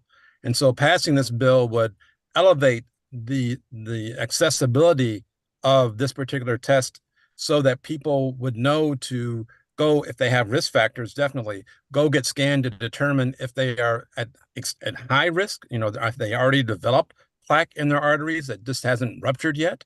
These are like a vulnerable plaque waiting to rupture, or are they just, we can get them as vulnerable patients such that someone that we can actually work on before they have that acute event that takes them to the hospital. So in terms of regional coverages, that research hasn't been done. I do think that passing this bill and then monitoring how it's actually implemented in the future will give us answers to some of those questions. Thank you. Madam Chair, you said you had another question for me? No, I don't see, it was just, yes. So Vice Chair, there I you said, go. you said you had Yeah, another oh, no, question. You wanted me to ask a follow-up. You wanted to follow up, right? Oh, yes. Oh, yes. Yes. Tell So me. to answer your question, I have, I reported to you that I have 3 of the 4, right? I have requested a calcium score test. I'm still waiting to get a response as to whether I can get a calcium score test. And I clearly told you I have these 3 factors, and I do have a history, Delegate Kaiser, in that I know that the only person I'm related to in the world that I know of besides our children is my brother, who's had 2 heart attacks and also has high cholesterol and hypertension and is pre-diabetic. And so I don't understand why I am waiting to get this test that has been proven to help save multiple lives because I'm asymptomatic. Right. And I do have a question, a real follow-up question for you. So is the benefit of this test that then if your score is 0, you have no, calcification in your arteries. If your score is high, then your doctor can decide on the treatment to lower your risk of having a heart attack, correct? Absolutely. And the test is quite simple, right? It's a scan. Correct. Right. Thank you. Delegate Hill. Thank you. I guess, Dr. Underwood, or I will go with Dr. Underwood because I am actually looking at your face. So my understanding is that this has particular use for people who have no symptoms, asymptomatic people. And so the bill, as it's written, and you also mentioned something about we could study it. The bill as written says that that the insurance company should cover the test if 3 of the 4 risk factors are there. My question is there a benefit or does it take away from the bill if we were to say asymptomatic patients with, instead of 3, 2 of the following risk factors, if ordered by their physician? In other words, it should be covered. There's a difference between a patient asking for it and the doctor ordering it. But is there a benefit in the calcium scoring if someone is having some symptoms?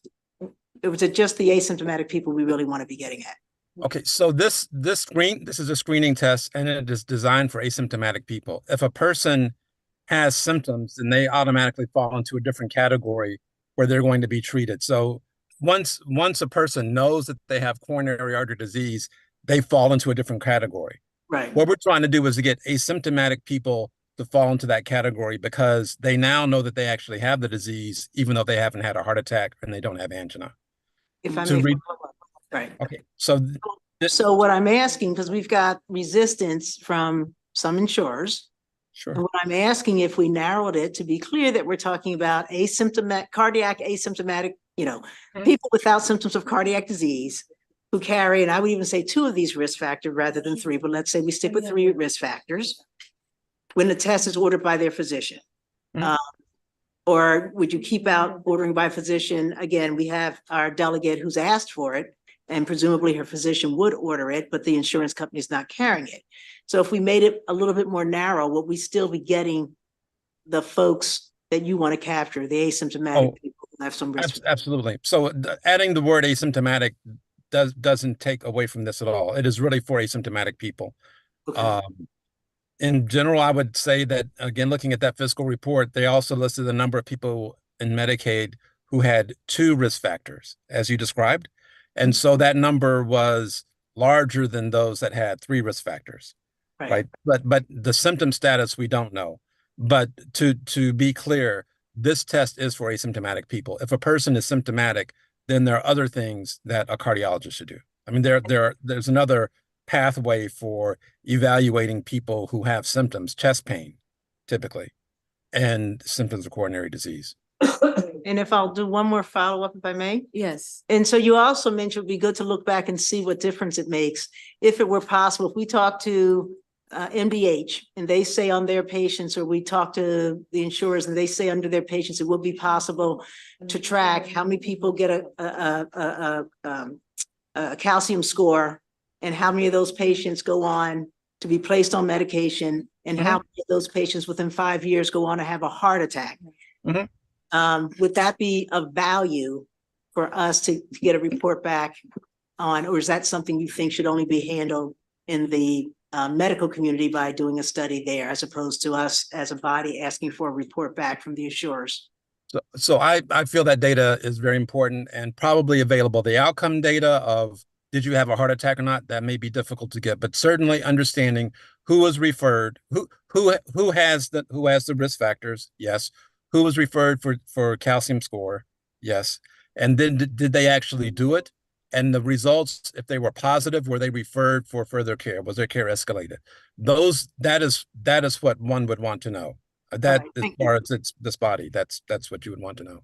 Thank you very much. And I know that there are no other questions, so we're gonna end it with this last question, Mr. Dr. Hambier. I'm going to go ahead and allow you to.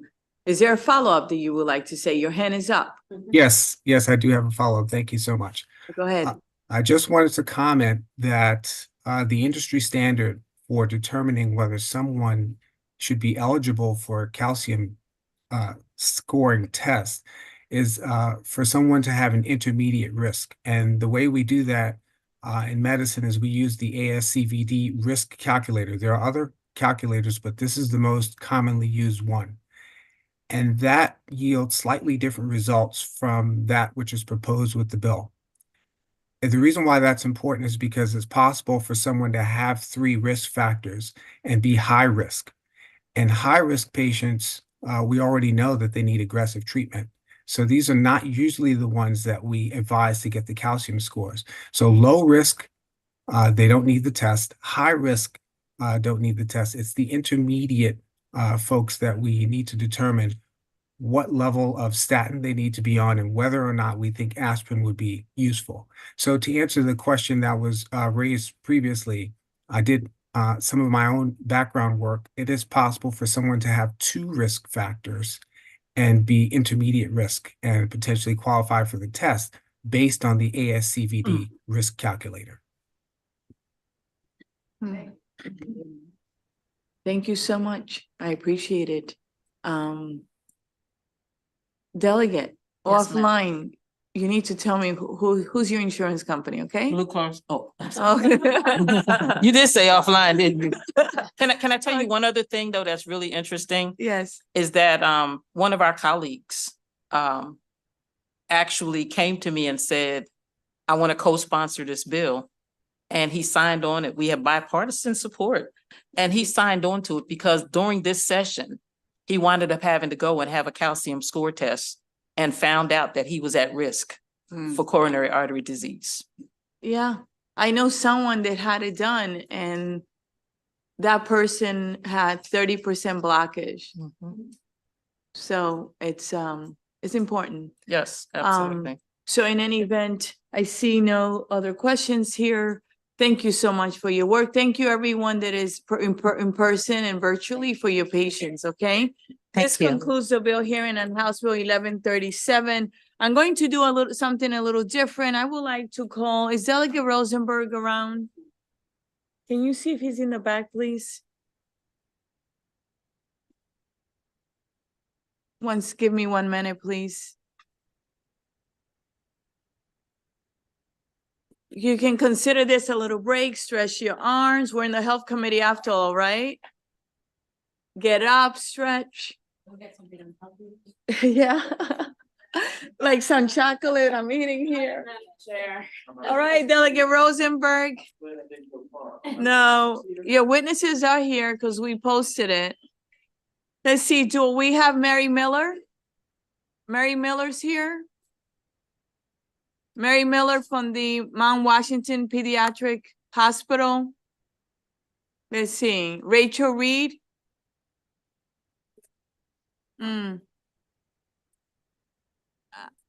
I may have to wait then. Kristen, they were just here. And the order was changed online and out there, so. Let's see,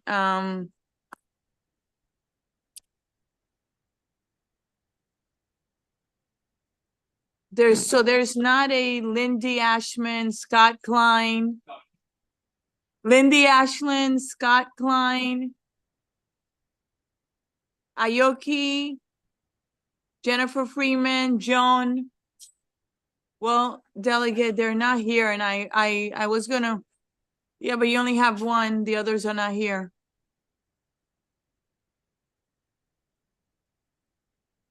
Are they coming? All right. Okay, woof. All right, Mary Miller. Okay, Rachel Reed. Come up, please. Joan. Jennifer Freeman. All right, and Kristen. Will you please come up? Just bring a chair, please, and bring it up. Thank you. Yes, you can get started, Delegate. Thank you, Madam Chair, and sorry for the delay. It's okay. Thank you. House Bill 1376 is about providing the most appropriate level of care for children who and their families whose need is the greatest. If you were to visit the Mount Washington Pediatric Hospital, which I did this fall, you'll see children who've been in the NICU, children who were in a car accident, children who are recovering from a shooting incident. And they're receiving top flight care at Mount Washington Pediatric, but in many instances, that is not the appropriate place, is no longer the appropriate place to provide that care.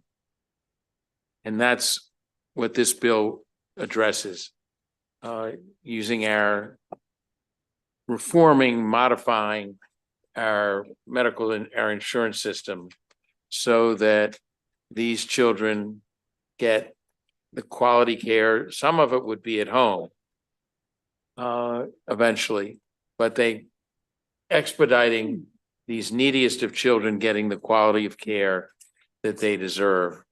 My bevy of witnesses are here to describe the details of that process, from both an insurance standpoint as well as a provision of care standpoint. Appreciate your serious and favorable consideration. Thank you, Madam Chair. Thank you for your testimony and for working with everyone. Who would you like to go next, Delegate? I am Scott Klein, CEO of Mount Washington Pediatric Hospital. I'm a pediatric ICU physician and have cared for medically fragile children my entire career. Mount Washington is a unique hospital, a specialty children's hospital. As you can see in the photos from our written testimony, we care for medically fragile children recovering from a medical crisis, extreme prematurity, traumatic brain injury, burns, gunshot wounds. We do not have an emergency department or operating rooms, but we help transition children from the ICU to home through intensive rehabilitation and parent training in a lower cost environment. We are co-owned by the University of Maryland Medical System and Johns Hopkins Medicine. We partner with pediatric providers to ensure children receive the right care in the right place at the right time. The patients we serve have medical and social complexity. 75% are on Medicaid and impacted by social determinants of health. We regularly admit patients needing complex discharge planning, better to tackle complex discharges in a lower cost environment than the ICU. We discharge medically fragile children home every day, even children on ventilators. Our length of stay averages 1 month, and over 95% of patients are discharged in less than 3 months, despite their medical and social and medical complexity. But there are patients with medical and social needs so complex that their stay is longer. If it is hard even for us to get these children home, then it must be clear how complex their situation is. Until they're able to go home, we provide all of their necessary medical care. Yet at times we are denied payment for this medical care because some guidelines suggest the child could be cared for elsewhere, despite the fact that no other place exists at the time. Post-acute providers should not be disincentivized from admitting patients likely to have a difficult discharge. The alternative is children become stuck in the ICU, which helps no one. This is not about becoming a long-term care provider or nursing home. We want these children to thrive at home. This is what we do every day. We are just asking for systems to allow timely transfer of children to Mount Washington from acute care hospitals, reimbursement for the ongoing medical care we provide until they're safely discharged, and the right to appeal Medicaid's medical necessity determinations with our own clinical expertise. Thank you. Thank you. Who would you like to go next, Delegate?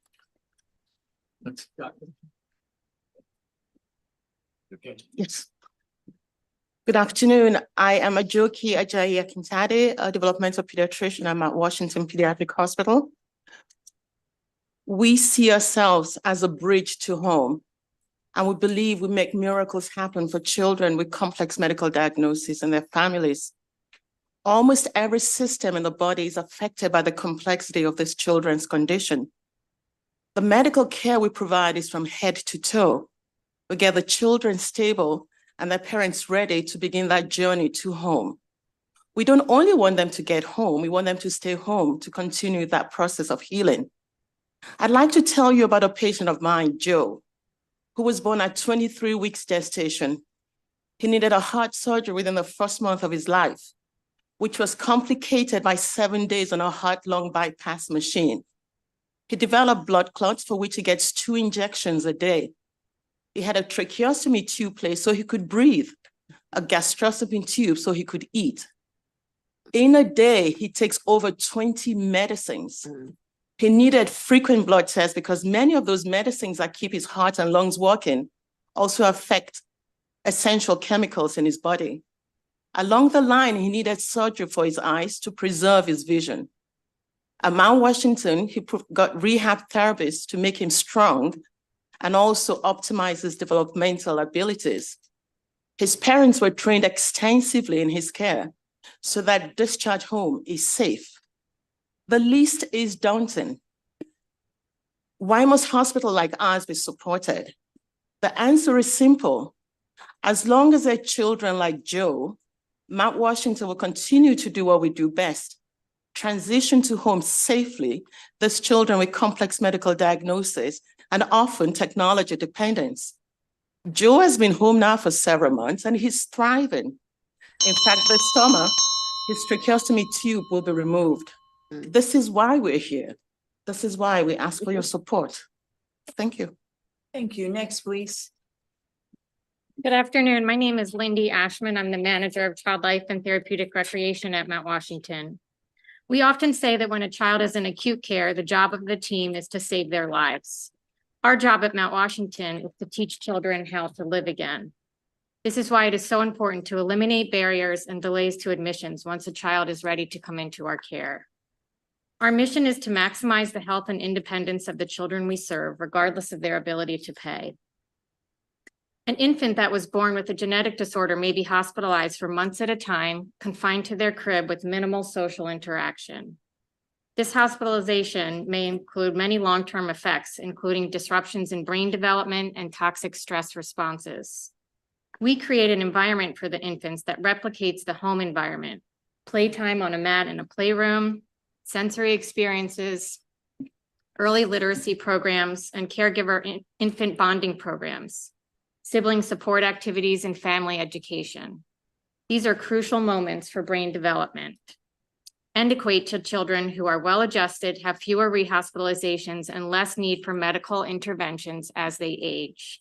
These are children who perform better in school and have a healthier self-image. A teenager who had a brain injury from a car accident, his life will be forever changed. He was a soccer player preparing for college and prom. This teenager was discharged from Mount Washington in a wheelchair and will need help with daily living tasks for some time. We worked with this teenager in the community to practice navigating his new world in a wheelchair. We held cooking groups so that he could be independent and prepare food for himself at home. We took him to peer support groups where he met other young males in similar situations. Several years later, this young man is now going to college, has a girlfriend, is learning how to play wheelchair tennis, and is taking an adaptive driving courses. He reports many days he wants to stay in his basement and sit in the dark, but he faces these barriers. Our services cannot be replicated anywhere else. No one helps children and families the way we do. Thank you for what you do. You know, you're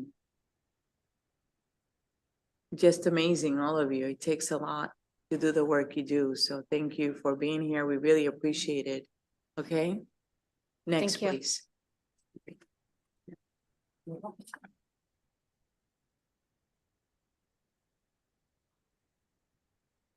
Hello, thank you for having us today. My name is Mary Miller, and I'm the CFO at Mount Washington Pediatric Hospital. You've heard about some of the patients these staff take care of, and you'll hear about some more. I wanted to just be clear about what we're asking for in this bill, and then I would be available for questions. First, we want to allow transfers from acute care to pediatric specialty hospitals in Maryland without a prior authorization. So as soon as a child is ready, they can take advantage of the important and appropriate services that we provide at a lower cost than in acute care. Second, we want a mechanism to pay for the medically necessary services we provide while a child is waiting for outside placement. Sometimes there's a determination that their inpatient stay is no longer medically necessary, and we would agree with that, but we're still providing extensive cares waiting for another placement to be available, whether it's in the home or in some other setting. At the moment, we are paid almost nothing for those days where we are providing a lot of cares. And third, we want an avenue to appeal a medical necessity decision that we disagree with, so that we have a right to present our evidence. We might not always win, but we would like the right to make our argument. So thank you for your time today, and really appreciate your support on this bill. Thank you for being here, and I love seeing you in that role. Thank you. Who's next, please? My name is Joan Geckel. I am a nurse, and I am the patient educator coordinator at Mount Washington Hospital. I am here to support House Bill 1376. You have heard several stories of patients, of the past patients. Many parents come to our hospital scared to touch their own child because of medical complexities. In acute care, they are told when and how they can touch their child and interact with them. Our goal is to foster the environment where caregivers are encouraged to become autonomous in their interactions with their child, including providing medical care, because this is the only way they're going to be able to take care of their children home safely. These include the tracheostomy care, life-sustaining fluid through a catheter into the bloodstream, feeding usually a surgical tube into the stomach or in the intestine. Medications, they have multiple medications that they must learn how to draw up the correct amount, give at the correct time, and the correct way through the lungs, through their stomach, or in a shot.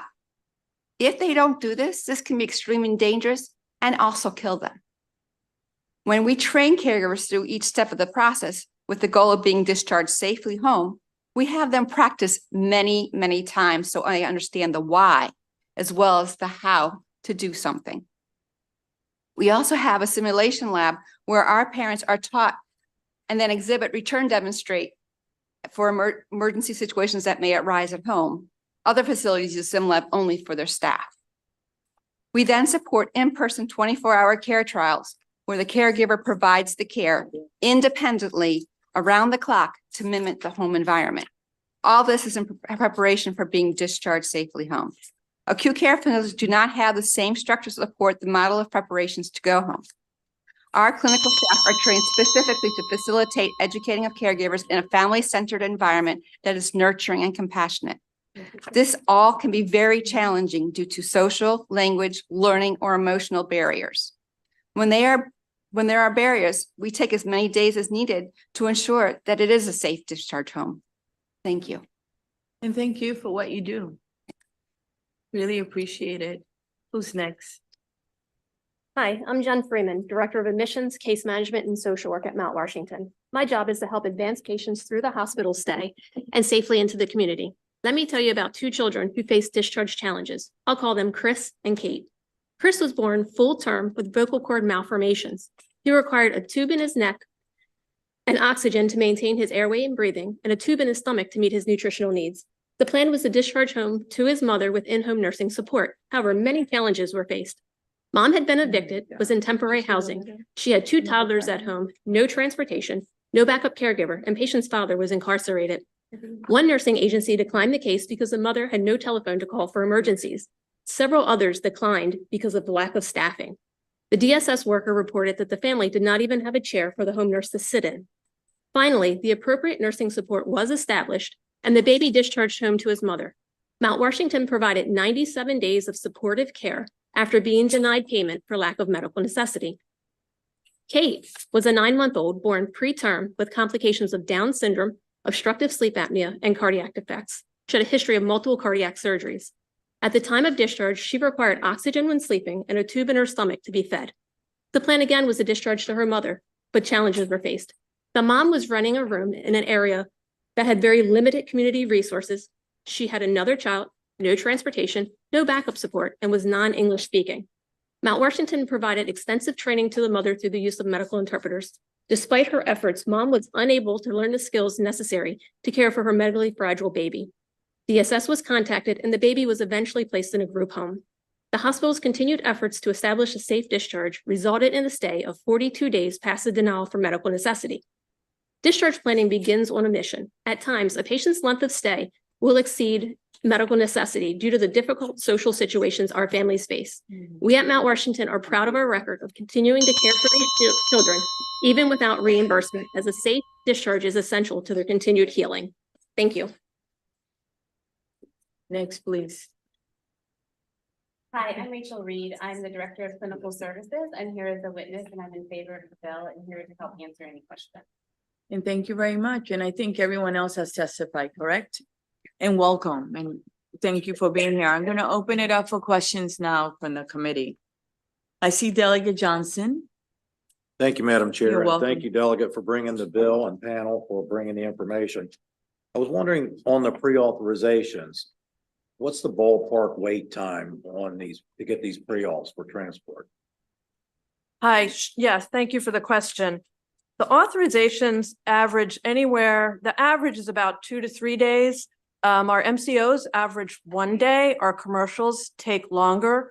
But even with that, that totals over the course of a year, over 500 days worth of delay where children could be in our hospital, but they're waiting in acute care instead. You're welcome. So you're not going to get to respond to the department's letter because they have signed up unfavorable.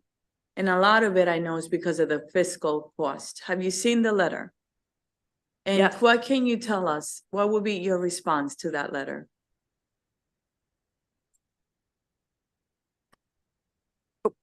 We understand that the cost was based on affording these changes to not just pediatric specialty hospitals in Maryland, but to any pediatric specialty hospital, which would include, I think, one in Washington and one in Delaware. We believe that if these changes were made only for pediatric specialty hospitals in Maryland, which I think was the intent, but I can't speak to that, then the cost would be much reduced. They, I think, talk about 7,000 admissions. We have about 450 admissions a year. And these changes are really only needed, especially the payment for the overstays, for a small number of those patients. And Delegate, do you have amendments? Have you been talking with the department? Is there any compromise, any amendments? We can certainly work on it. I Okay. do not have any at this time, but we will have them before the subcommittee meeting. Okay. Yeah, that would be great. I know Delegate Hill has a question, so why don't you go ahead? All right, thank you, Madam Chair. I just wanted to make sure that there's clarity. When you talk about coverage for an administrative day, it may not be just one day. You're talking about the time in between. So you're talking about coverage for administrative days between the time that there is medical necessity for being in the facility and the time to go home. So the question becomes, can you explain to us why, if you know they're only gonna be 20 days covered or 30 days covered, for all the examples you gave of teaching them how to feed themselves and care for themselves, why it is difficult to get those things done within the time that you know you have? Why do you need an extra 1, 2, 3 days? So it's not always about the training. Sometimes it could be, but at other times it has to do with the social situations. In the examples I gave, the one child needed private duty nursing, but the one nursing agency had declined because mom didn't have a telephone. Multiple other agencies declined because they just didn't have staffing. So there's times when we're waiting on things outside of our control and outside the family's control even to be able to get them home safely. Advocate, why is that not just a function of better pre-planning, that you start the discharge planning as soon as the patient is in? Right. Or, right. And as I had mentioned, we start discharge planning on day of admission. We can run through 20 different private duty nursing agencies. And a lot of times we're talking to them at multiple times to see who has staffing. It's not until the time that that baby is actually ready for discharge that an agency is going to say yes or no, because they'll have nurses that may take another case. So we're really waiting for those things to fall into place for those agencies to say yes and step up and be able to do it. In the other case, we trained the mom and we spent extensive time training her, but she wasn't able to learn the skills we needed despite all the training. With that, we had to turn to DSS. DSS had to look for foster families, which there weren't any. And then that 9-month-old ended up being placed into a group home because it was the only option. Okay, thank you. And I would imagine that it's a lot more expensive, right? To leave them there while they wait for that transfer, right? To leave them in the acute care would be Yes. much more expensive. Than the hospital. And if we don't have them properly, the things properly in place for them, then their chance of readmission because a failure of home exists. Okay. And can you tell us what is the wait for the commercial carriers for them to get back to you, more or less? If you're talking about the delay between when we request Yes. an authorization and the authorization, Absolutely. the average for commercial carriers is 3 days. 3 days. Yes. Okay. And how often does that happen? So that's the average. That's typical. When I looked, sometimes it takes as long as my max, depending on which year, is 13 or 14 days. So, there are some that happen in a day, but there are some that take much longer. And, all of those days are a child waiting for the appropriate level of care. And during times when there's a nursing shortage or when there's a surge of pediatric illness in the community, like we've seen lately, that can cause backups at the acute care hospitals. You know, they're waiting to fill that bed with another child, either from the community or from their emergency department. So, you know, Mount Washington has a special niche in this pediatric care ecosystem, and it depends on moving those children when they're appropriate to move. Have you had a conversation with the carriers about the delay? We had reached out to the MAMCO community last June through their professional association, asking if they would put in place, would get rid of suspend that requirement for prior authorization.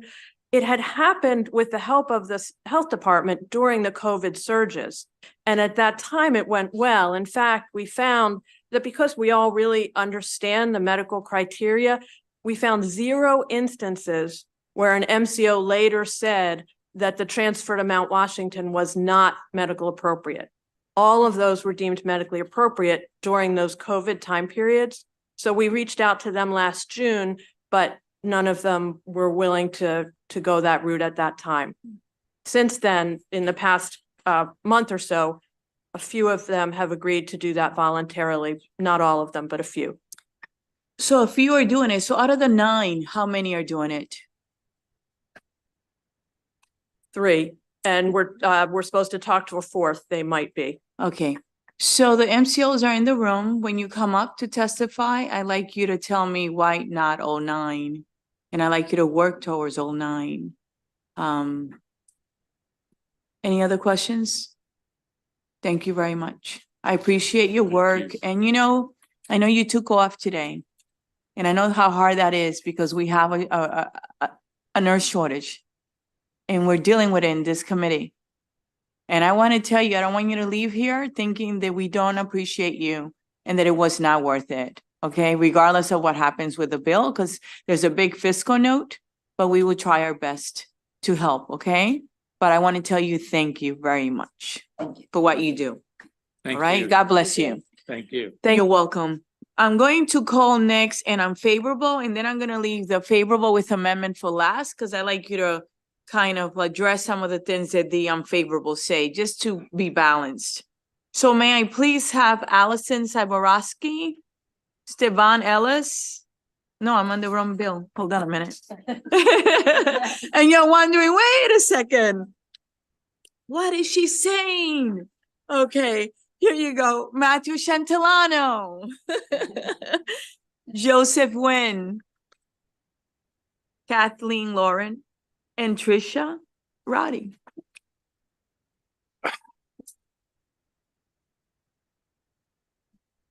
How are you? Why don't you get us started? Madam Chair, Matt Celentano here today on behalf of the League of Life and Health Insurers in opposition to House Bill 1376.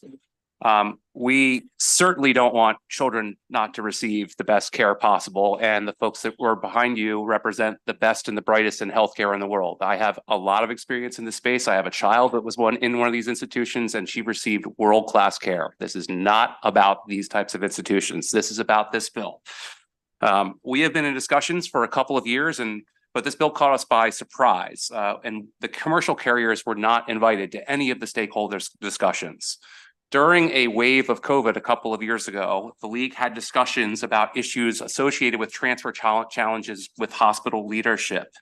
At the time, we said we would be more than happy to try to solve the challenges, and we went so far as to try to set up times and dates to discuss the particular challenges. But when we asked for particular examples to try to address those challenges, we never heard back. If we can have concrete examples of what the problem is, we can address it. But we have never been told what the actual problem is. Every one of the commercial carriers was more than willing to sit down to try to solve these problems. Since session began, we've had lots of discussions with the Maryland Department of Health and with the MCO Association about how we're totally trying and willing to sit down and try to solve this problem, or if there even is an issue, but we've been excluded from all those discussions. So the commercial carriers are happy to try to solve this problem. We would be more than willing to sit down and try to address this, but we don't think that legislation is appropriate.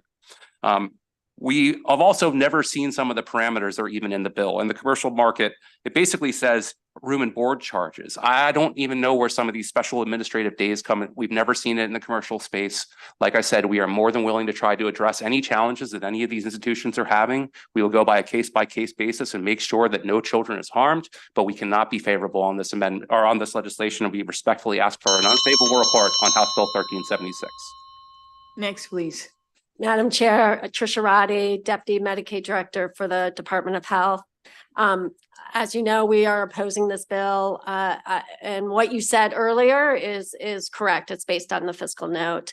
What I will say is, I think the challenges that Mount Washington Pediatric presented is not unique to just Mount Washington Pediatric. These kids are also in acute care hospitals across the state. And we are taking it very seriously. We have been meeting with Mount Washington Pediatrics, I would say at least twice a week. We started on regulations back in last year, and they will become effective in April, which will basically allow on the fee-for-service side for Mount Washington Pediatrics, as well as the acute care hospitals, to receive a payment for medically necessary ancillary services on denied days. Our MCOs have already had to pay for medically necessary ancillary services for years. So again, Mount Washington Pediatric estimates that that's around $767 per day, and we will be reimbursing that under the policy if they are medically necessary. Again, what they're asking for is room and board, which is again pretty costly, and again not unique just to Mount Washington Pediatrics. It would impact our other acute care hospitals, and we would mirror the policy for all Maryland hospitals, not just for Mount Washington Pediatrics. And then secondly, of course, all 9 of our MCOs, and you'll hear from a couple of them right now today, but we did put these flexibilities in place during the pandemic. We have, as you heard from Mount Washington, 3 of the MCOs are implementing them right now. That's 50% of their discharges. So again, 50% of their Medicaid discharges are now going to have some flexibilities, and I think more are coming to the table on that piece. So again, respectively, we oppose the bill based on the fiscal note. Okay. Thank you. Thank you very much. I know that that's a tough decision because I know you well, and I know you get it, and I know that fiscally it's a very high fiscal note, but there are solutions here, and I'm already thinking of some. So I'd like you to, I will, after you're done, tell you what I'm thinking. Go ahead. Madam Chair, Vice Chair, members of the committee, good to see you again. Good afternoon. For the record, it's Joe Nguyen, Executive Director of the Maryland MCO Association. We're here today in opposition to House Bill 1376. I'm here to talk a little bit about the prior auth provisions. PA is much maligned and often misunderstood, but it's an important and foundational part of any successful and sustainable state Medicaid managed care program, and that includes Maryland. The pediatric hospitals are super important stakeholders for the MCOs. We have 700,000 kids just about in the Medicaid program. And I mentioned this yesterday, 40% of the births in the state are paid for by Medicaid. So they're really critical partners. The MCO executives and the hospital executives throughout the state continue to talk. It's a daily routine of business. It's part of what they do. They talk about operational concerns. They get to know each other. They build rapport, and they work on trying to resolve problems outside of these kind of settings. Trisha mentioned this. We've had the opportunity to meet with the leadership from Mount Washington and had some productive conversations. Several of my members have agreed to terms, and several others are continuing to meet with them. And Madam Chair, you know that I'm a fan of cooperation and you are anyone at any time to try to resolve these issues. And we respectfully urge a unfavorable report on the bill, and I'm here to take any questions that the committee might have. Thank you. Okay. Next, please. Thank you, Madam Chair, committee members. Kathleen Loughran with Wellpoint, Maryland. I'm here today in opposition to the bill. First and foremost, you heard from Trisha Roddy that the MCOs do currently pay for ancillary services provided on those administrative days and medically necessary services, regardless of whether they are in acute care or in a specialized hospital. I'm also here to tell you that We have had some conversations with Mount Washington over the last several months because we had a new director come in. You met our plan president, Dr. Gray, yesterday. I will tell you that he met with Mount Washington as recently as Friday, and this issue was not brought up. There's never been a complaint or concern expressed to WellPoint, Maryland, about our prior authorization process. We have asked through the association and the department for specific examples of what barriers exist, and we still have yet to receive any. I will tell you that I think the integrity of these processes belong in the regulatory process so that the department has the flexibility to work with these processes when times demand other solutions, such as during COVID, when all 9 of the MCOs agreed to relax standards. But again, I have to emphasize, we as WellPoint Maryland do not have complaints today. We don't have concerns that have been expressed. There's been ample opportunity in recent conversations with Mount Washington Hospital and our CEO, Dr. Gray, and none have been expressed. Thank you. I appreciate your time. Are there any questions? Delegate Johnson? Thank you, Madam Chair. My and thank you, pleasure. panel, for coming to explain some things to us. Can any of you tell me how much it costs for these kids to be in acute care per day? I don't have that figure with me. We could find it and present it to you if you'd like. In the committee, that would be appreciated. Sure. Thank you. Okay. Thank you. Yes, Delegate Rosenberg. Is the change you made during COVID, is that a reasonable starting point for discussions?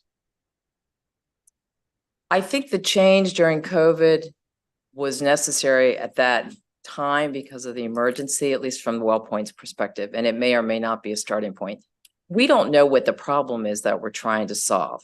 And I will tell you from our perspective as a MCO, we would like to know what is the barrier in our current process. We don't believe there is one. We do have prior authorization. However, we are not denying payment of days simply because prior authorization didn't occur timely. Part of the process of prior authorization is allow us to get the medical documentation in a timely manner so we can ensure that the continuity of care is continuing in appropriate setting and appropriate manner. So again, we've asked for very specific conversations to our own processes, and they have not occurred.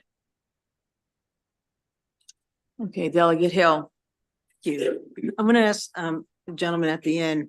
You mentioned that prior authorization was an important part of, I guess, the cost control component. Can you tell us what percentage of prior authorizations for specialty hospital additional days or services are denied? I don't have that off the top of my Can head. you- Look at To us?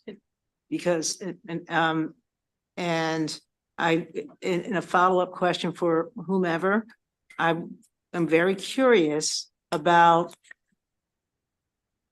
who you think should be responsible for additional days, the cost of additional days, if there's nowhere for the child to go to and they no longer qualify for medically necessary care where they are. Do you think it is the hospital who should take that cost, the family who should take that cost, or the insurer who should take that cost? Or is there a fourth entity that should be bearing the cost for uncovered days if we can't put the kid out on the street? So who should bear the cost? Delegate Hill, may I ask Deputy Director Roddy to answer your questions, because she would be the person I would go to ask these questions primarily. I was about to. So I think there's some broader system issues and reform that we need to work on. I do acknowledge that. But what we have here today is moving forward with the lease covering the medically necessary ancillary services, both in the acute care hospital, because these children are not just stuck at Mount Washington Pediatric. They're all over. So we need to be fair and equitable across our hospitals, particularly ones that aren't owned by large systems. You know, the independent hospitals probably are struggling even more. What I can say is, you know, when we put this into place, there is some work we need to do with Mount Washington Pediatrics. If I pull, today they've been eligible for an administrative day rate of around $320. They have yet to bill it. If I run my data, I get zero. They haven't yet billed our MCOs for medically necessary ancillary services. That's been in place for years. So some of this is just working with them to even get the money that they've been eligible for years, plus in addition to what's going to become available to them when our regulations become effective in April. But again, I mean, I think, you know, we do have to be equitable and we have to think through those independent hospitals that are in Maryland that are going to be struggling just as much. Right, exactly. Any other questions? So there seems to be a disconnect here. Because from the first panel, it was clear to me what the issue is. Very clear. And you're saying you don't know what the problem is. So the problems are as follow. They would like for you to provide payment for inpatient days where pediatric inpatient specialty care is no longer needed or deemed medically necessary where the kid is ready to go somewhere, right? That's one problem, one issue. The next one is they want the payers to remove the prior authorization before the transfer because it takes days. And she gave some examples of those already and the average. The third one was that they want to be able to appeal Medicaid medical necessity denials, right? So there's a disconnect here. So what I would like is for, since there's 3 MCOs that are already doing it, I like all of them to get to it, not just 50%.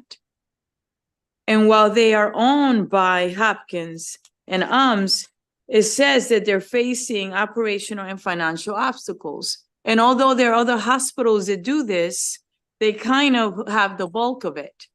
And we can all agree on that. So my conference room is open.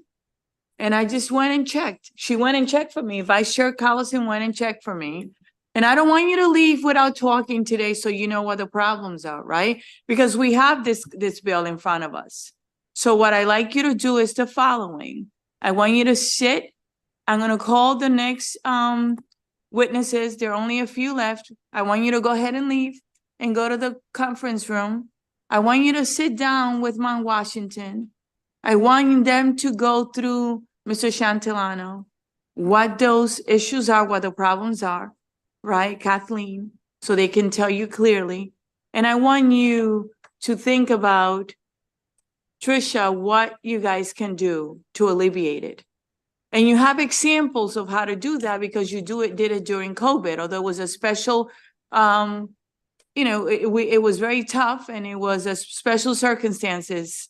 I think that as I sit here, there's a way that the insurers, the carriers can put together a small unit that can streamline this process for these cases alone to make sure that you don't have someone waiting for, 13 days, 10 days, because that kid is just waiting in limbo.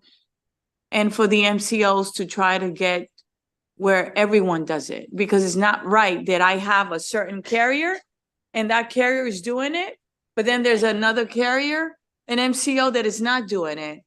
And on this committee, we like consistency and we want everyone to be able to have the same access to care. So I would like to assign, if I may, I like, okay, thank you.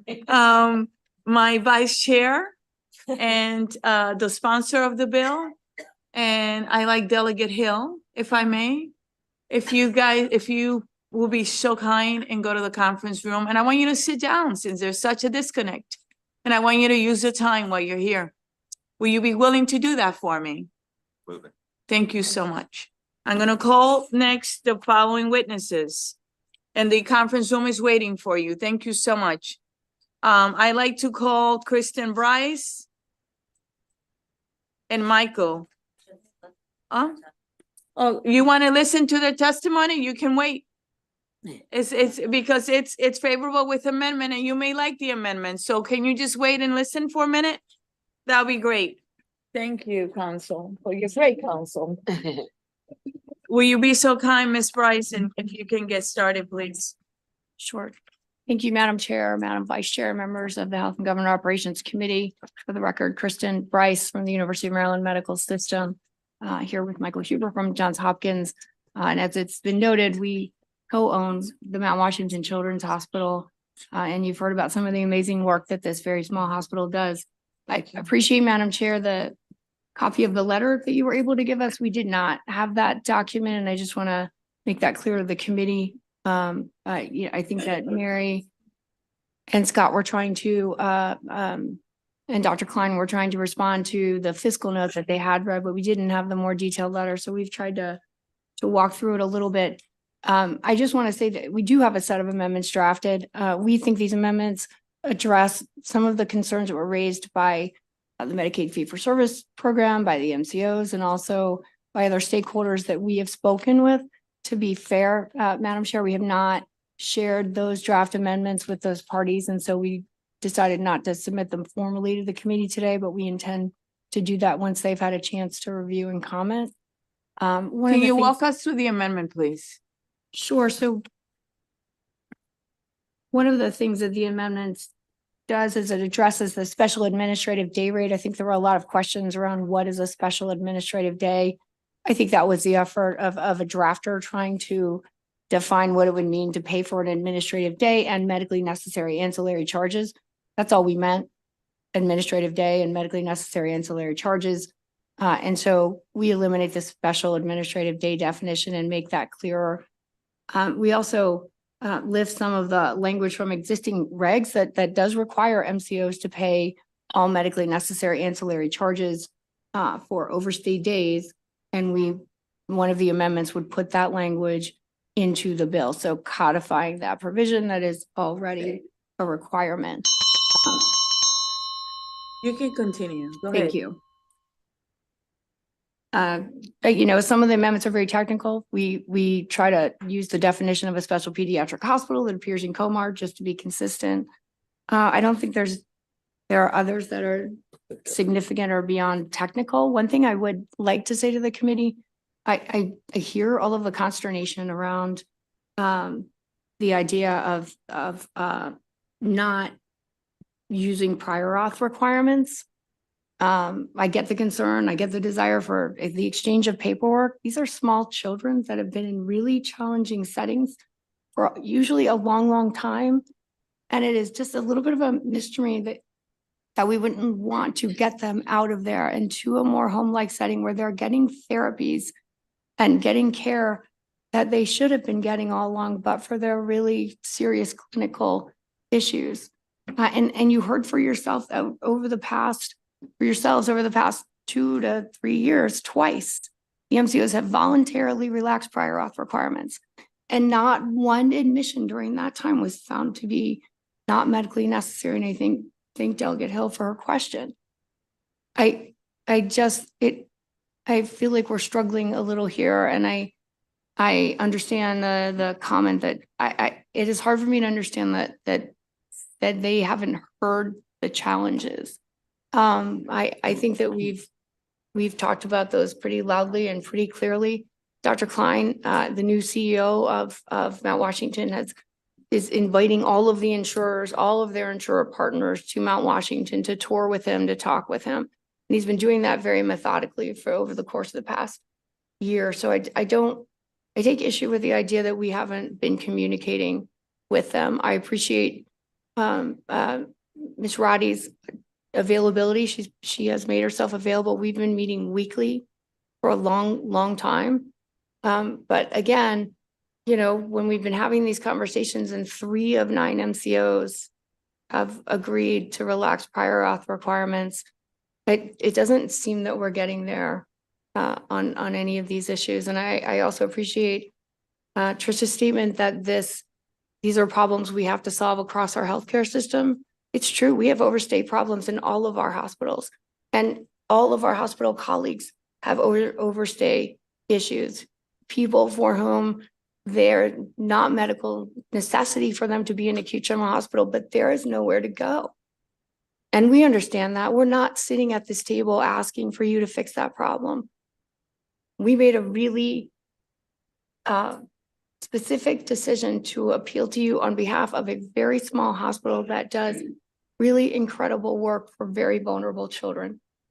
You've got 55 beds, right? And we're talking about a much smaller subset that would ever have an issue. But when we have these issues, why don't we at least fix it for them? Why don't we at least fix it here? Okay, thank you. Next, please. Madam Chairman and Vice Chair, members of the committee, my name is Michael Huber, Director for Maryland Government Affairs for Johns Hopkins University of Medicine, which, as you heard, co-owns the hospital with there's a little more that I could say to add to what you've heard over the course of the last several minutes. So I'll just urge a favorable report and say we're looking forward to the discussion in the conference room and, of course, answer any questions that you have. Thank you. Are there any questions? Delegate Hill and then Delegate Johnson. Thank you, Mr. Jones. Two questions, if I may. One, the department has clearly stated it can't be this narrow, that anything that is agreed to be done for the children here has to be done across the board. You disagree with that? If so, can you explain why? So I mean, I'll take a stab at that one. I don't understand why that's the case. I've not heard it explained any further than if we do for one, we have to do for all. We did define a class of hospital. So there is such a thing as a licensed special pediatric hospital. And what we're asking for is a rate consideration that applies to those licensed special pediatric hospitals. Yeah. Heard that there are reimbursements that the hospital has been entitled to for years that they have not bothered to bill for. Can you explain that? So I don't know how to explain that. I think that that's something that the hospital may have to address on its own. I do know that all of the issues are not just with the MCOs that are clearly required to cover these medically necessary ancillary charges. I do think the department is making some strides on behalf of fee-for-service Medicaid. Tricia referenced a recent set of regulations. Those regulations don't apply to the special pediatric hospital. They apply to acute general hospitals, and they don't mandate the coverage of all medically necessary ancillary fees. They put that to the department's discretion. So it's a very narrow group of fees. And I don't want to criticize what is clearly some progress, but it's not helping Mount Washington.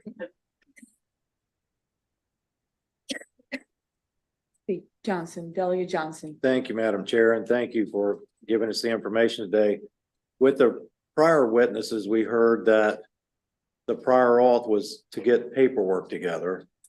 And then we heard that during COVID, they laxed the regulations where they didn't have to have the prior auth, and there were no incidences. So do you have any knowledge that paperwork during that lax period did not get done or did not get to where it needed to go? I don't think that I'm not aware of any complaints about the exchange of paperwork. I think they retained the right to retroactively review those admissions, and that would happen in this case as well. So they could have come back and said, not medically necessary, give us back whatever reimbursement you got for this child and discharge them. But it didn't happen. It didn't happen once. You're welcome. Anything else? Any other questions? Okay. Seeing none, is there someone that did not get called on this bill? Okay, and there's no one virtually. This actually concludes the bill hearing on House Bill 1376. Kristen, everyone, I'd like you to go over to my please to my conference room, and thank you for agreeing. I really appreciate it. And Delegate Collison is going over. Delegate Hill, you're next Yeah, I'm gonna call you. So Delegate Carlos, Vice Chair Carlos and Rosenberg will go ahead. You can join when you're done. Thank you very much. So this concludes that bill hearing, and we're going to go now on to House Bill 1177, Delegate Hill, Continuing Care Retirement Community Subscriber Rights and Provider Duties. Delegate Hill, I don't believe you have a panel, am I correct? I'm simple. You're enough. You're just enough, And Delegate simple Hill. mind. You don't need anyone I else. think there's a good opposition panel then. There is actually. But I am counting on Up you. at the same time. You can ask us all questions simultaneously. That would be something different. That would be. Go ahead, Delegate Hill. Thank you, Madam Chair, and committee members. My name is Terry Hill, and I guess I'm supposed to begin stating I haven't previously, and I represent the fabulous District 12A in Howard County proudly. This bill, HB 1177, arose out of concerns that were raised by residents in one of the CCRCs in my district. And through MACRA, we found that the concerns they had were not unique to their situation. I consider this to be a transparency and notification bill, maybe a little training component, and have met with the opposition to try and get an understanding of what their concerns are. And I think we're still having discussions. And I'm certainly open to doing some amendments to the bill. So as submitted, this bill would simply require that there be a resident's Bill of Rights. And if we look at the testimony that was submitted by one of the residents at the Residents Advantage House, which is in my district, Mr. Rick Kutz, he outlines that the rights that they've asked for are, first of all, based on a Bill of Rights that was promulgated in 2015 by the National Continuing Care Retirement Association with a few additions. And that he then goes through in his testimony, which I won't read to you because you have it there. He talks about his experience both as a family member of a mother who lived in a continuing care residency community and as a resident himself. He and his wife moved in some years ago, and she passed away after going from the independent living to the assisted living to the nursing home supportive care part of the unit. So he has had a lot of experience. And what I will do, just to kind of make this quick, is I want to ask you to look at the testimony that has been offered respectfully in opposition from Leading Edge. And I just want to point a few things out because, again, I'm not clear what all the problems are. So Leading Edge, who will be here to testify in opposition, points out that number one, where we ask that we say that the provider must provide a written list in plain language of the services at the facility and covered by the contract. And they respond, well, that's already provided. Then number two, subscriber and selected individuals have the right to furnish their own units. He says, well, that's already standard practice. We ask that they can refuse medication and treatment. He says, well, they already have those rights. Participate in conversation. He says, well, that's already done, et cetera, et cetera. Provide a copy of continued care agreement. This is already in place. And what this reminds me of is when we did the patient Bill of Rights, and really what we're asking for in this bill is that all these things that these residents are asking for, instead of be hidden in contracts and in multiple locations, that they be compiled, and that when people are coming to look at the places and consider moving in, that when they're living there, that Bill of Rights be available on whatever website, that it be given and posted where the residents congregate, that and these are the amendments I would be happy to accept, that the staff be trained on the Bill of Rights periodically so that they know, patients have a right to this and that. And I think that would take care of the largest part of this bill. Is just if all this stuff is already available, then I'm not clear why there's an opposition to letting people know about it and putting it in a way that they can understand it clearly and be able to refer to it. The next piece that we've asked for that they take issue with is that we asked for 2 residents to be allowed on the board. And we heard this earlier with the bill that Delegate Stein brought for you, and they have big concerns about the number of residents that are allowed on the board. They point out that the board has certain responsibilities, and they like to be able to vet the members on there. And so they like to choose people because they need some people with different skills and not have them elected. I can respect that. They also had an issue with the number. We already allow 1 resident. Why would we allow 2 or 3? But what was also pointed out is their boards are not limited in how large they are. So if you have a 10-person board and allowing 3 people makes it unbalanced, then you can add 5 more of your own members to it. But I think the idea, and again, this is negotiable, is that to have more than 1 resident on a board allows for different voices and an opportunity for the residents to make sure that if someone's absent or ill, that their concerns are always represented. I think there is also concern in terms of the board structure about the issue that we all see with all boards about how private that information is kept. And so agreements have to be signed that you have fiduciary responsibility to keep all board finances quiet and secret. And these are certainly private, independent institutions, and they're not subject to the Public Information Act. But I think what the residents are asking for is that since they are the major stakeholders, they're the shareholders in this group, they're the ones that provide the money that keeps this thing going, that they ought to be entitled to some financial information, that this is not some separate corporation that has its own, source of income and it has shares that it's selling and raising. It's raising money because it has subscribers, and the subscribers are saying they should have a right to know what the financial status of the institution is.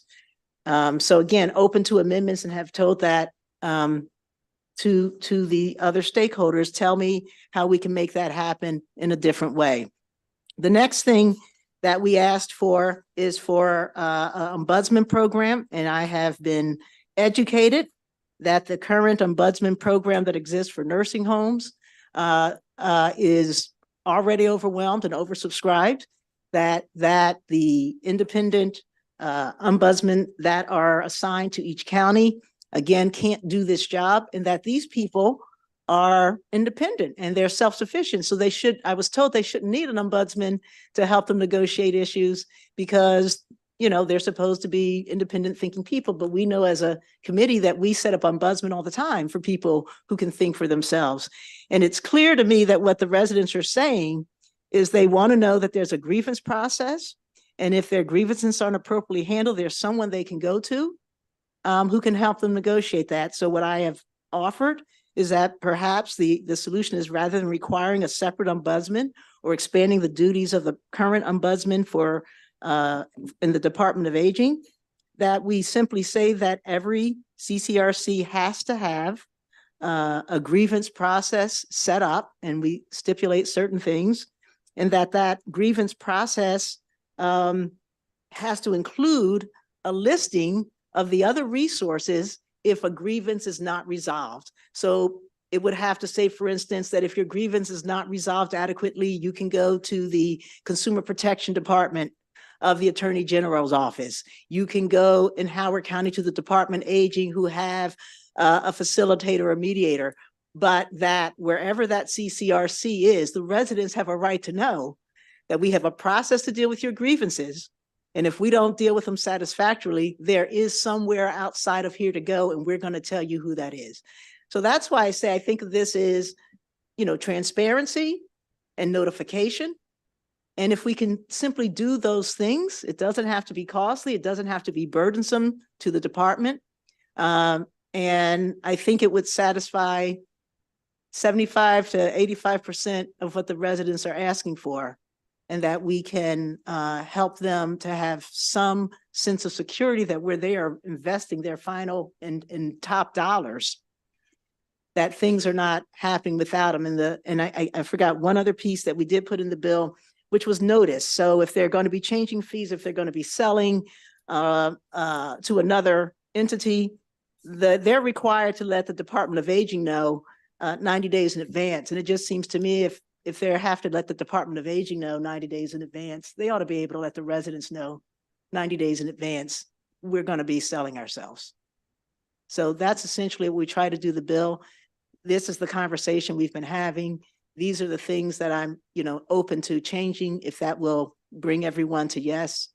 And I'll leave it at that. Thank you. Thank you. Are there any questions for the delegate? Have you spoken with them? Yes, we've met a couple times. Okay. All right, so you're currently talking about the amendments? We're talking. Okay. Delegate Gazzoni. Just a quick question on clarification. So on that last piece about notice, are you essentially saying that if that's something that the CCRC has to provide Department of Aging notice of, then that it just runs in parallel? Right. Then they It have should to run in provide parallel. notice to the residents. The residents Okay. should be entitled to the same notice Thank so you. they can make their plans. Any other questions? Seeing none, delegate, thank you very much. Thank you. You're welcome. Next, may I please have the following people and come up and bring some chairs? And everyone that's waiting, thank you for being patient, okay? We're getting through it and we're paying attention. All right? So next we have Allison Zaborowski, Stevan Ellis, Christine Puddles, Mark Beggs, Jamie Spencer, Amanda Young, and Isabella Shaikov. If you're here, please come up. Who's Allison? I'm Allison. Stevan Ellis? Christine? Mark? Jamie? Jamie's actually not here. Not here, okay, 1 second. And how about Amanda? And Isabella? Wonderful, will you get started, please? Yes. And thank you again, everyone, go ahead. Thank you, Madam Chair welcome. and Vice Chair, who's busy in the conference room. My name is Allison Zaborowski. She's here in spirit. She's here in spirit. I can feel it. I'm here today on behalf of Leading Age Maryland. We represent the vast majority of CCRCs in the state of Maryland. And we are here today in opposition to House Bill 1177. You have our written testimony. So just a couple of notes that I wanted to make and then hand it over to others on the panel to discuss further. We would not be opposed to having CCRCs post a resident rights document and developing that. In fact, most, if not all, already have that information. But the bill as written, that is not what the bill does as written. And our lawyer has reviewed it. So I think that there's just some lack of clarity around what the actual intent of this legislation is. I also just wanted to note, in response to a couple of the concerns, the Department of Aging already requires that CCRCs have a grievance process that residents can utilize if they feel that an issue that they're bringing to management is not being handled to their satisfaction. So just wanted to point that out. I wanted to share a couple of things about CCRCs because I know that the committee has heard a couple of bills now related to CCRCs, and they can be a bit difficult to understand. So I wanted to share just a bit about what they are. The vast majority of CCRCs in Maryland are 501c3 not-for-profits that have been in existence for decades and sometimes century-long histories, providing services to those in the community. CCRCs provide not just a home. So folks are not just selecting a unit when they move into a CCRC, they're selecting a long-term care insurance product that is regulated carefully by the Maryland Department of Aging. There's several kinds of contracts that CCRCs offer to consumers. All of these contracts are rigorously reviewed. You'll hear more from others on the panel about some of our concerns. We are eager and willing to discuss amendments. We did send our amendments over and we did meet with Delegate Hill once. So look forward to continuing to have conversation, but I respectfully request an unfavorable report on House Bill 1177. Thank you. You're welcome. Next, please. Hi, my name is Steban Ellis. I'm the State Long-Term Care Ombudsman. I'm the Director of the Advocacy Program for Nursing Home and Assisted Living residents, including those in continuing care retirement communities. The Long-Term Care Ombudsman Program is governed by the Older Americans Act, as well as state and federal law and regulations. It gives the Ombudsman Program authority to provide services for individuals in all nursing homes and assisted living facilities, including those, again, in continuing care retirement communities. The residents residing in the independent living part of the CCRC do not receive long-term care services under the Ombudsman Program because they are not under the law of the Older Americans Act. This is also true of individuals living in private homes, apartments, and other types of retirement communities in the state of Maryland. And I queried my peers, state ombudsman, there's 53 of us across the country, and there are no ombudsman programs, long-term care ombudsman programs that provide services to the independent living residents and CCRCs. They provide services for the nursing home and assisted living. There's also a conflict, and my colleague on the Department of Aging will talk about the conflict probably with the Secretary on Aging appointing someone. I did have the opportunity to talk to Delegate Hill, and I'm very appreciative of her time. I want to thank her for that. I do think that a Bill of Rights for CCRCs in total for all the residents is a great idea. I think a robust grievance process is a great idea. I think the list of providing services available to them is a wonderful idea. I've had many CCRC residents call me over the years. And if they ever call for help, I'm happy to give them resources, but I can't provide direct advocacy, nor can my staff. Our program has not received additional funding in many years. And also legally, we couldn't take this on. So if they want an ombudsman program, they'd have to create another series of laws to govern that type of ombudsman work, because there are ombudsmen, as you mentioned, in many other settings, including Medicare and newspapers and all sorts of things. So unfortunately, I'm asking for an unfavorable report on this bill, and I'm happy to take any questions and continue conversations. Thank you so much. It's great to see you in person, not virtually. Welcome. Great to see you as well. You're welcome. Next, please. Thank you, Madam Chair and members of the committee. My name is Christine Pottles. I'm the Chief Operating Officer for Ingleside, proud resident of Howard County. Thank you. And Ingleside is a nonprofit organization that oversees three continuing care retirement communities. One is located in Rockville, Maryland, called Ingleside at King Farm. Ingleside at King Farm is the home to 665 older people who reside in varying levels of care, independent living, assisted living, memory support assisted living, and skilled nursing.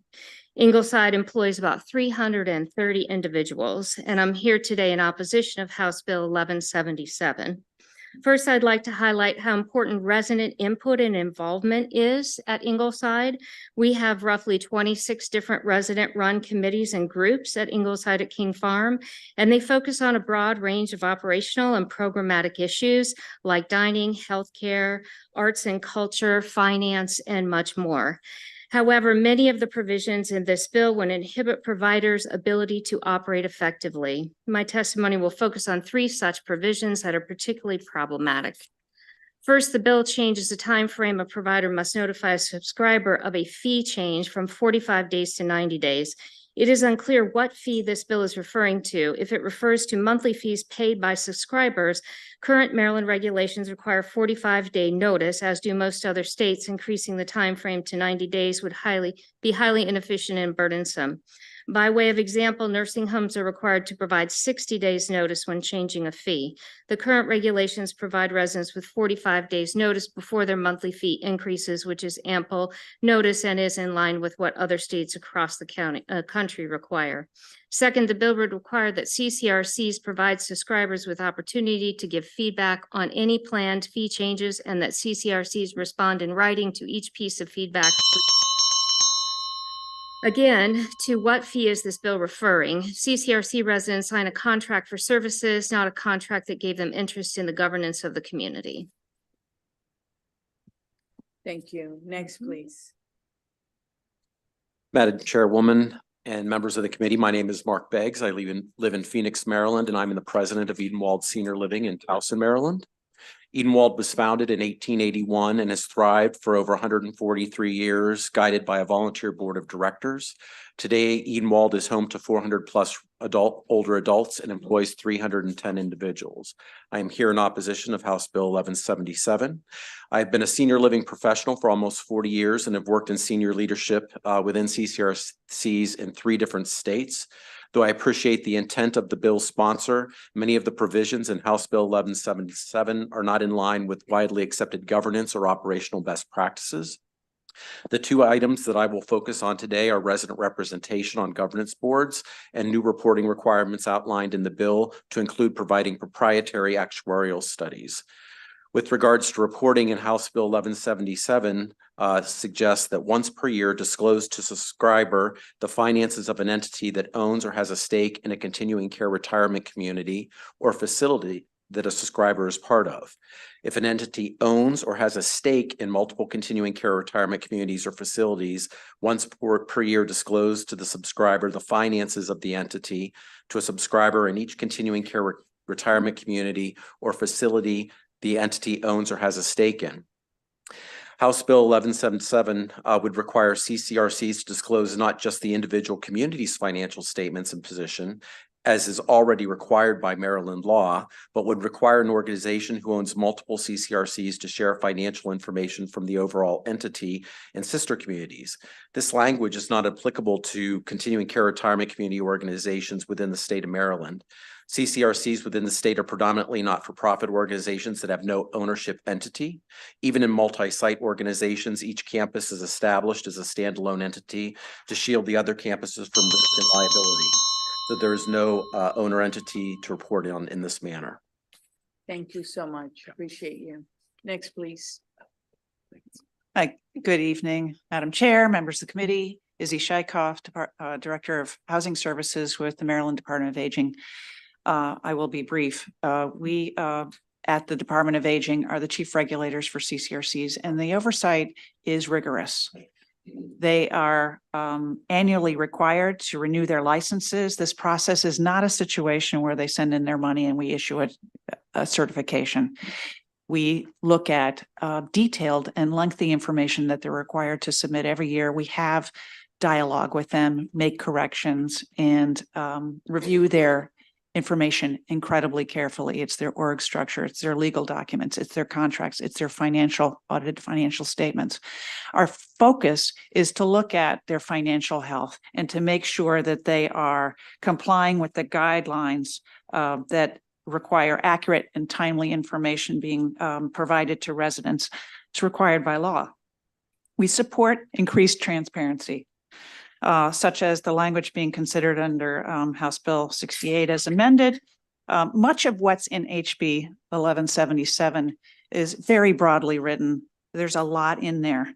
Much of the proposed language is already existing in federal, state law or in contracts, in the CCRC contracts, which are quite detailed in the way they're constructed. So we feel that the language is unnecessary and redundant. So we would urge an unfavorable report as the bill is currently constructed, but we are very happy to sit with the sponsor and advocates to discuss ways to improve resident understanding of their rights and identify potential gaps and weaknesses in the current disclosure statement requirements. Thank you. You're welcome, and thank you for working with us. Next, please. Madam Chairwoman and committee, thank you. My name is Dr. Young, Amanda Young. I am a gerontologist with over about 20 years of experience working in CCRCs across several different states. I don't want to repeat or beat a dead horse or anything with what my colleagues have already mentioned, but did just want to clarify that in the contracts for CCRCs, we do lay out a grievance process step by step, even if down to appeals and where to go for those. I believe that's very clear. Also, in the disclosure statements that we have to provide to people and also the future residents, we have to provide also ample time for them to take that disclosure statement to lawyers, financial planners, or the important people in their lives to review those. It includes all of our financial information for the organization and as well as a lot of those grievance processes. The other thing I would like to mention is the role of a residence council in independent living, which really is to advocate for the rights of those independent living residents and help resolve any issues that come up in the community, whether that be something in the dining or it has to do with care. Those residence councils also have committees that communicate and work regularly with staff members. And so we really are for, more communication and transparency, but this bill doesn't clearly state and articulate, I think, what the intent is, which what Allison said is we are really in support of, yes, publishing that Bill of Rights, but in the way that the bill is written currently, it is not clarified that way. So I thank you for your time and appreciate it. Dr. Young, thank you for being with us. It's great to see you. I'm going to open it up for questions now from the committee. Are there questions for this panel? Delegate Hill. Thank you. Woman in the middle, I'm sorry. I think you're with Ingleside. You had a third point you didn't get to. I did. May I? Please. Is that okay? Thank you. All right. So my third point is that the bill requires CCRCs to notify subscribers of any change related to day-to-day operations of the community. Again, provide opportunity for subscribers' feedback on every change and respond in writing to every piece of feedback received. The level of notification and requirement of responding in writing for every change a CCRC may make is not found in any other state statutes, requiring that all residents be notified of all operational or staff changes is a broad overreach that would negatively impact the organization's ability to operate effectively. Services that are to be delivered are outlined in the residency agreement that is signed by all residents prior to moving into the community. The CCRC management is always available to discuss concerns or questions that residents of the community may have. Services will vary based on the clinical needs of the resident population and many other operational factors. As I noted at the start, CCRCs already have active resident committees that participate in discussions and give input on decision-making related to a wide range of services such as culinary, finance, building and grounds, resident services, and health services. Thank you. Yes. Do any of, this is just, I guess, a show of hands unless someone actually does, the National Continuing Care Residents Association Model Bill of Rights, which was put out in 2015 and certified or passed by all of the different macro organizations or similar around the country. Are any of you familiar with that? And if so, is that a Bill of Rights that you would object to?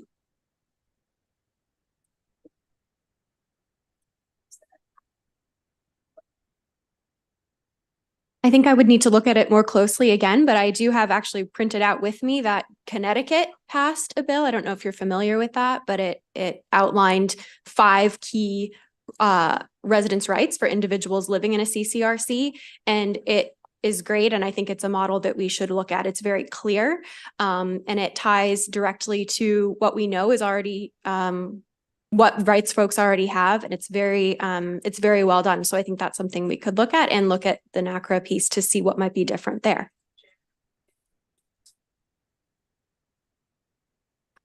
You're welcome. Any other question from this panel? Delegate Olston. Thank you, Madam Chair. You're welcome. So I'm not sure if any of you all were on the panel when Delegate Stein presented. Were any of you all here for that? Okay. I believe I requested a copy of the contract that your residents signed. I don't believe I've received a sample contract so that we could review it. So I'm making a request again. If you are with a continuing care retirement community, I'd like to see a copy of the contract that the residents are signing when they come in. Thank you. Okay. Any other questions? Excuse me, for the whole committee? Okay. I don't see any others. I just want to thank you for being here with us and for being patient as we listen and ask you questions, okay? I hope you have a blessed day. This actually concludes the bill hearing on House Bill 1177. Next, we have House Bill 1337. Yes. Oh, wait a second. Hold on a minute. Camila Reyno Dominguez, come up. I'm so sorry. I apologize. You know, usually I ask, did I forget someone? And I just didn't do it. It's a long day. All right, so it's okay. We're here. Tell us your your name and your testimony. Good afternoon. My name is Camila Reynolds Dominguez, and I'm with Free State Justice. I actually don't have an opinion either way about the issues that the opposition panel raised. I'm here because we strongly support the bill's articulation of non-discrimination policies for subscribers to continuing care communities, because we believe it's critical to take every opportunity to codify broad anti-discrimination protections into state law.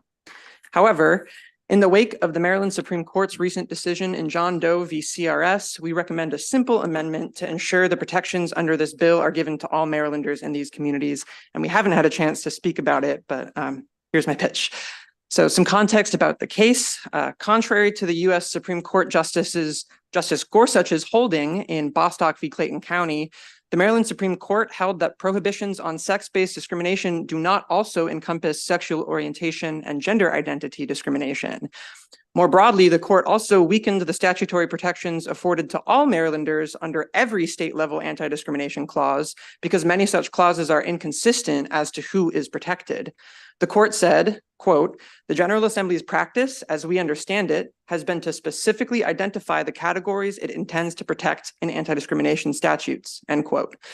This means that if a protected category is not specifically listed, the omitted category does not get the protections of that clause, even if they're protected elsewhere. Though the Doe case was filed because of alleged sexual orientation discrimination in the workplace, the ruling is applicable to every single protected category anywhere in state law, and to all anti-discrimination language proposed in this and future sessions, including this bill. As written, 1177 doesn't include sex, disability, or gender identity specifically in its protected classes. So as a result of the case, Marylanders in continuing care communities would be left vulnerable to bias because of those protected categories, contrary to the spirit of this bill. Therefore, we urge an amendment to simply add those missing classes and any other classes it seeks to include, because the General Assembly must ensure that all people in every protected category are not subject to any form of discrimination in any context. I have a fluff sentence at the end, but you get my point. Okay, So. thank you so much for being patient and waiting. Are there any questions? Seeing none, thank you for your testimony and thank you for speaking up, okay? Of course. You're always welcome. So this actually really concludes the bill hearing on House Bill 1177. Next, we have House Bill 1337, Delegate Woods, Health Insurance, Appeals and Grievances Process, Reporting Requirements, and Establishment of Work Group. Delegate Woods, I believe that your panel is William Reed, Larry Stanford. Is Larry Stafford, is he here? Yes, I see him. Yes, Stafford, I got it. Thank you. Michael Walsh, Emily, Megan, Esept. Will you be so kind and come up? And Larry, I know Larry. Larry, can you come? Are you Madam, who do you want? can we just bring them all up together? Is that okay? Not a problem. Okay. Let's go.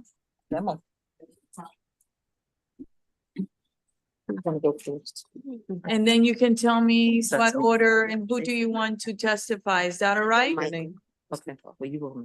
Delegate, My apologies, Madam Chair. after you testify, please be so kind and tell me the order, who you want to go next, okay? Okay, thank So you. thank you. I want to say thank you all for waiting. You're not the last bill. There's still one last bill, but you're waited patiently. So thank you, okay? Let's go. Thank you, Madam Chair. Again, good afternoon, Madam Chair, and members of this esteemed Health and Government Operations Committee. For the record, I'm Delegate Jamila Woods, District 26, and I'm here to request a favorable response for HB 1337, Health Insurance Appeals and Grievances Process, Reporting Requirements, and Establishment of Work Group. This August body has demonstrated a commitment to pass legislation improving the overall health care for Maryland residents. These efforts have included addressing the need for increased access to healthcare, addressing multiple disparities impacting access to healthcare, and addressing the high cost of prescription drugs. Yet, despite the continued improvements our work has contributed to improving health disparities, we are well aware that there are additional complications and inadequacies serving as barriers to obtaining essential healthcare. These complications and inadequacies continue to negatively impact the health of a significant number of Maryland residents. One alarming concern of thousands of our insured constituents is how insurance carriers are continually and increasingly denying and delaying care and claims over the past 5 years. There's an alarming increase in the number and percentage of people being informed that doctor-recommended treatment or services won't be covered by their insurance plans, or that claims for previously completed care won't be reimbursed. This has resulted in extremely complicated, time-consuming, confusing appeal processes, which many patients simply feel unable to successfully navigate for completion. This Health Insurance Appeals and Grievances Process, Reporting Requirements, and Establishment Work Group legislation seeks to establish a work group designed to assess and address reporting requirements related to health insurance appeals and grievances. This work group will be tasked to assure transparency, full disclosure of information related to claim denials, many of which have proven to be unwarranted by history, and delaying needed services to patients, some whose conditions have declined, others whose conditions have resulted in death. Unfortunately, a small portion of patients challenge full or partial claim denials, and yet many who challenge the denials win on appeal, with the insurance company reversing the decision. If a decision is reversed, sometimes after multiple denials, one must question why it was initially denied in the first place. What was the obstacle in the initial claim review that led to an inaccurate denial? The finding of this work group should facilitate strategies to end occasions where persons who meet the requirements for the recommended services experience unnecessary delays, potential worsened prognosis, only to learn the previously recommended services were in fact necessary. The work group should assure the release of data with transparency that reflects the challenges patients experience when they receive a claim denial. This work group should also establish provisions and guidelines effortlessly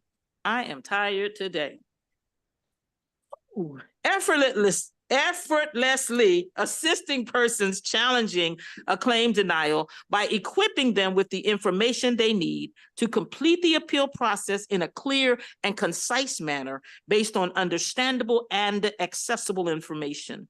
The work group should also provide information regarding needed improvements to the current process of responses to claim denials by insurance providers, with the providers disclosing data regarding the number of persons they insure, as well as the number of claims they approve or deny each quarter.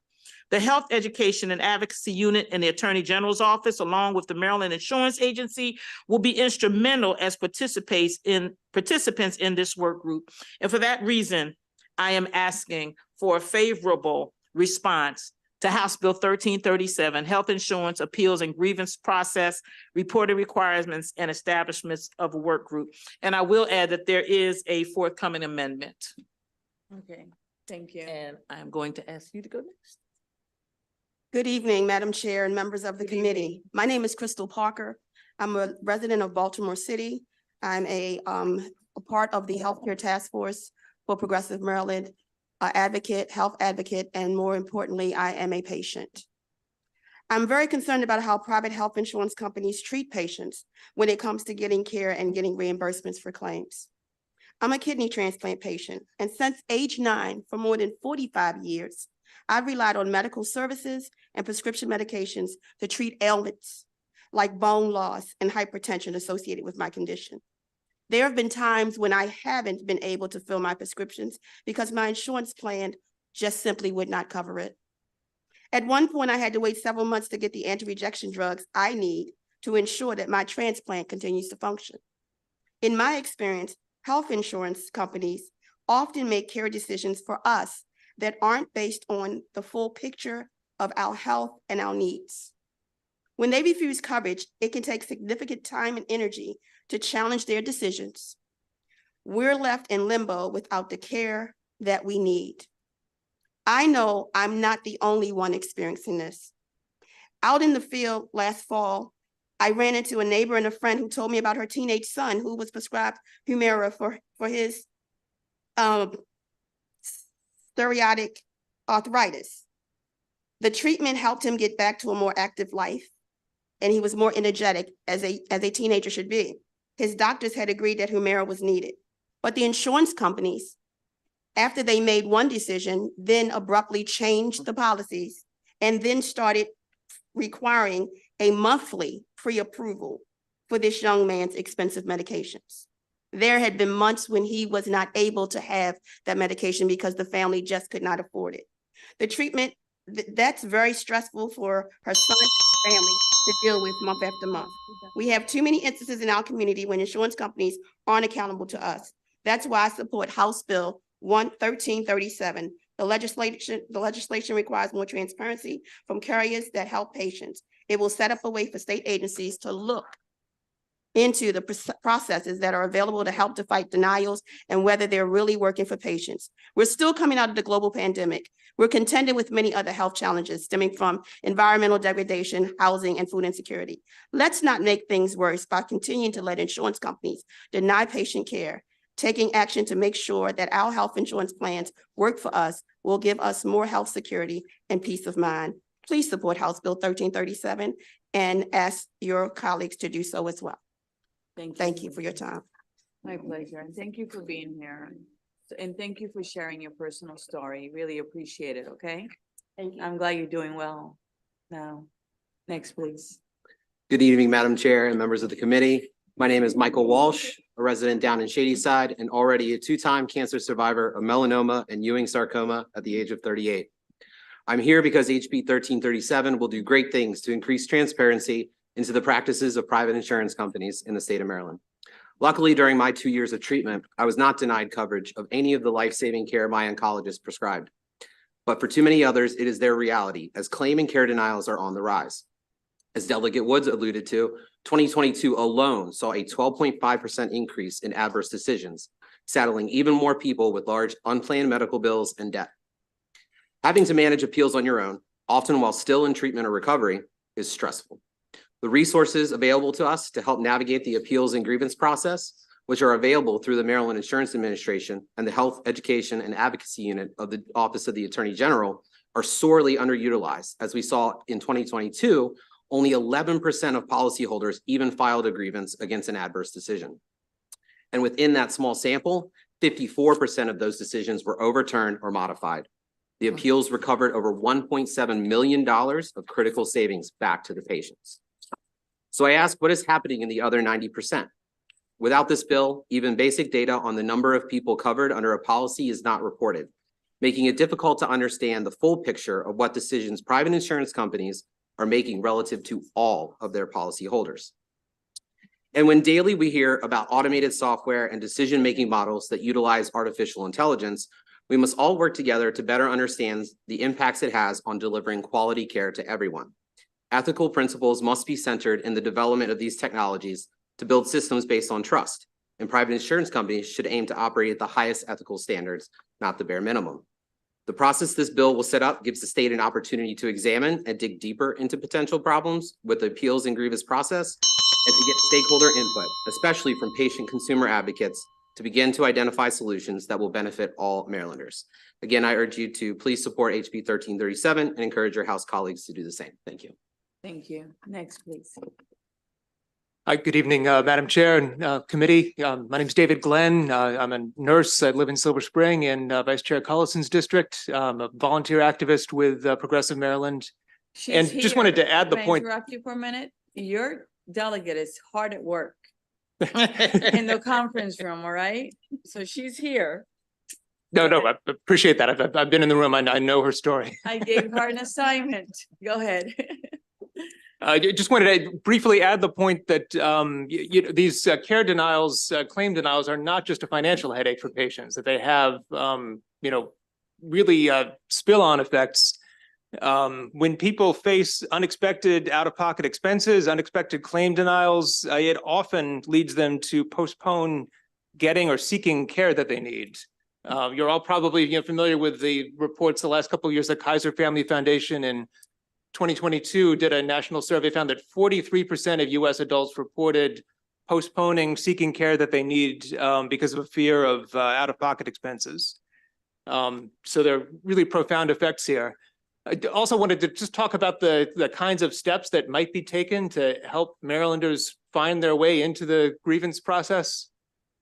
In the last panel, we heard about a positive model from Connecticut. I have another one. A couple years ago in Connecticut, they enacted a new regulation that requires carriers on the top half of the first page of an EOB statement, if there's a denial involved, to say in large type in like 14-point font, this is a denial. Here's how you appeal.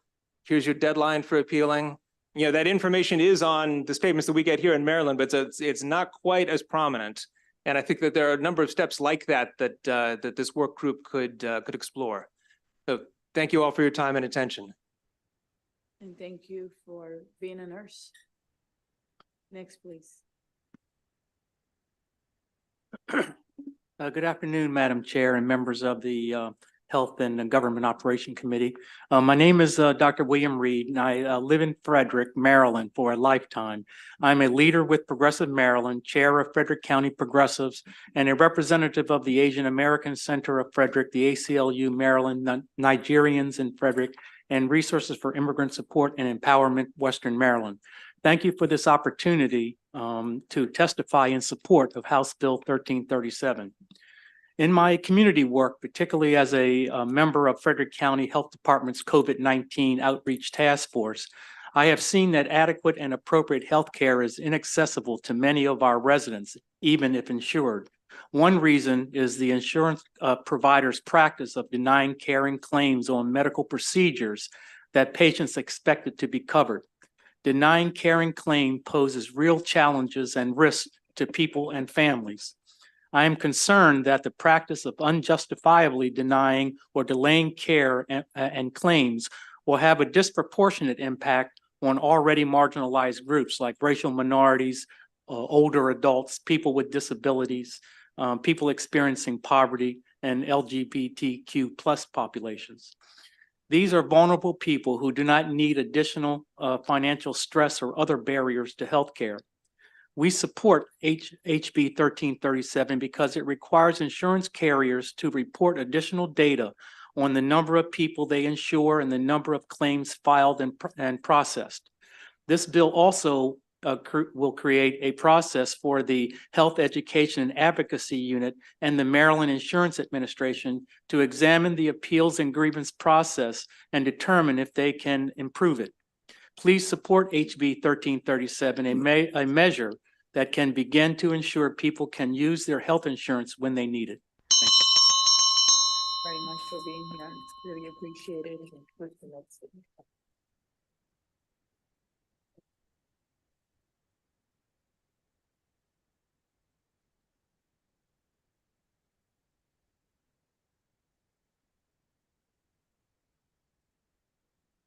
Good afternoon. Nice to see you.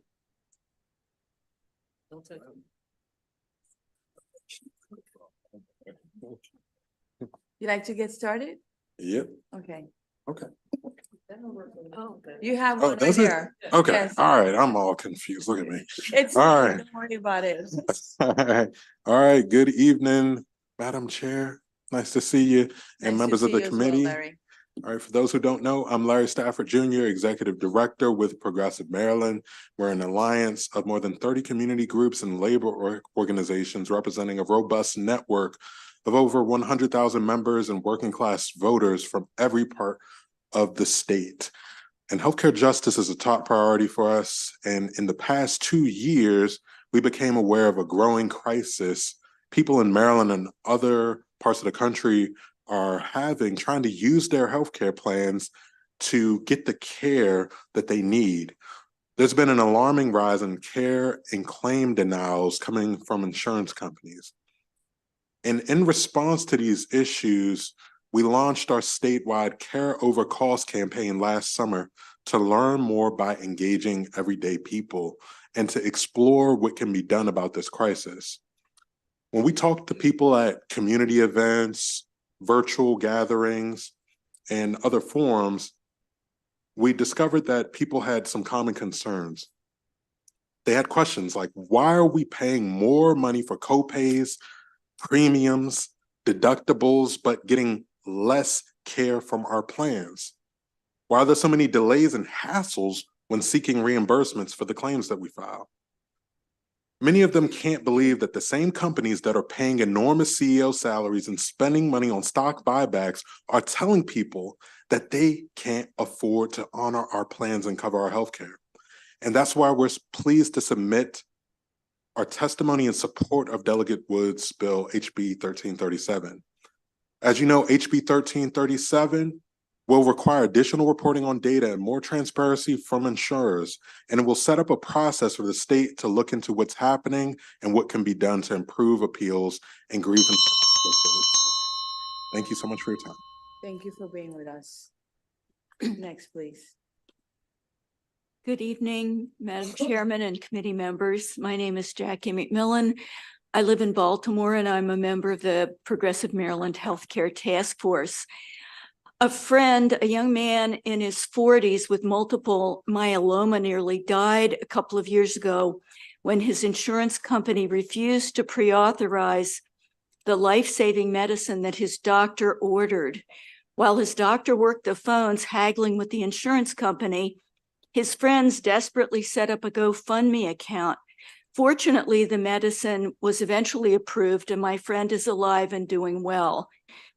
This bill addresses a particular barrier to care, insurance company claim and care denials and delays.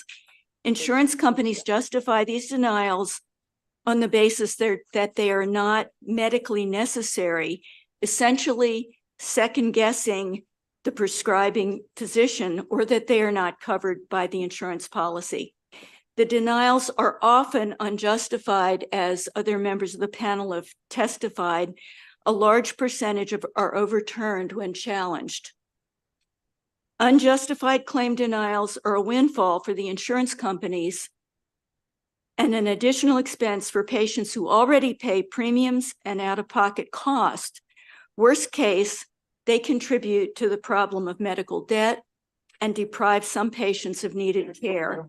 HB 1337 would create greater transparency around insurance claims, claim denials, and the appeals and grievance process, which is much needed. I urge you to pass this bill. Thank you. Thank you. Next, please. Good evening, Madam Chair and members of the committee. My name is Emily Leonard, and I am here today to ask for your support of HB 1337.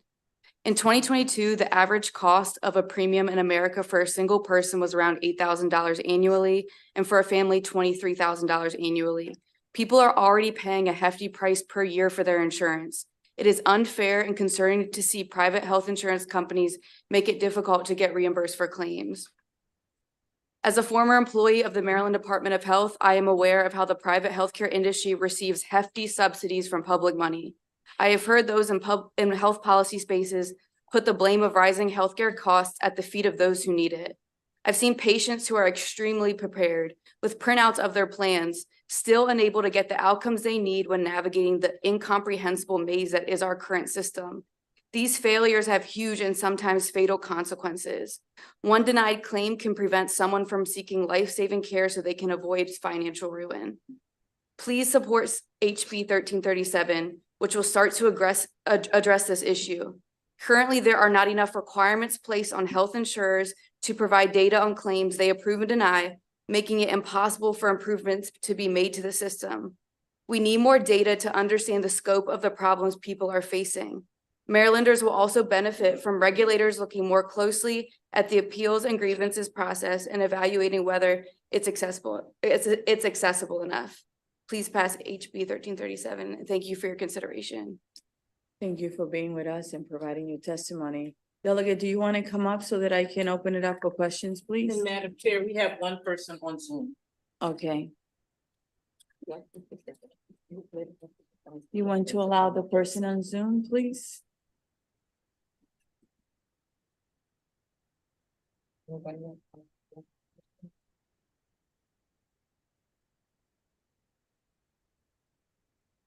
Is the person there? Yes, I Yes. am. Good afternoon, sir. Will you be so kind and provide your testimony to us? Yes, ma'am. I'm on the Metro. I thank you for the opportunity to talk. I'm talking in favor of Bill HB 1337. 1337 will make care over cost a reality.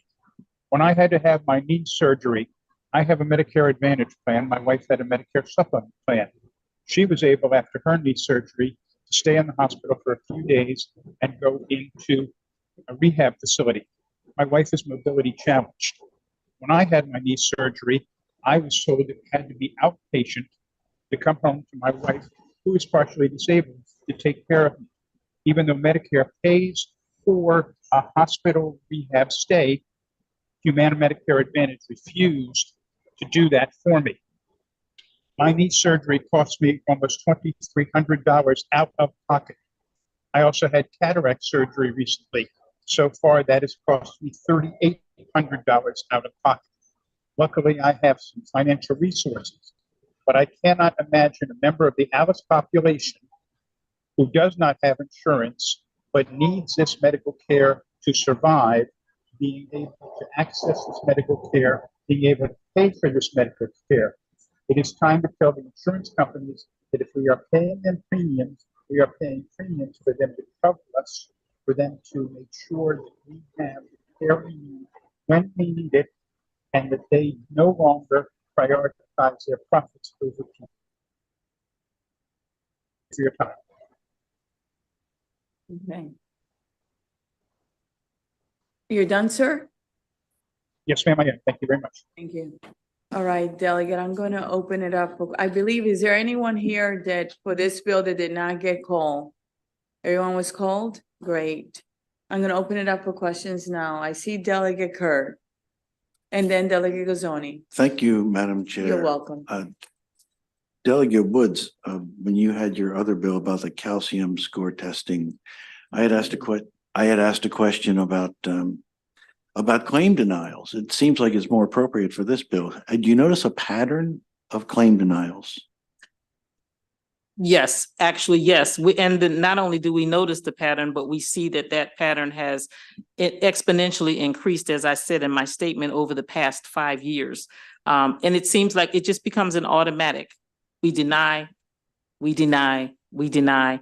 Unfortunately, some people just don't have the wherewithal to follow the process or follow the procedure. It's not always easy. It's sometimes complicated. And so people become discouraged. And of course, that's what, insurance companies want to see happen so that they won't have to approve a claim that in the end, when those people are persistent, a majority of the time overturned. Did that answer your question? Thank you. Thank you. Delegate Taveras. Oh, I'm sorry, I said Delegate Gazzoni and then Taveras. Thank you, Madam Chair. Delegate Woods, you and I have been on the committee and here in the House for the same amount of time, which isn't a large amount. And we've talked about prior authorization multiple times. So could you talk a little bit about how this bill is related to, interacts with, contrasts with some of the other legislation that's in this space? Well, I think we see again, as Delegate Kerr said, we see that pattern of continued denial, which is we've seen across the board. And if somebody wants to ask a follow-up, there might be someone else who would like to address that also. Delegate Gazzoni, you want to ask a follow-up? Go Sure. ahead. Is there someone else on the panel that might want to address that? I would say briefly that I think that that this bill complements pretty well with the legislation that's before you on prior authorization, the bill that's been put forward by MedCai.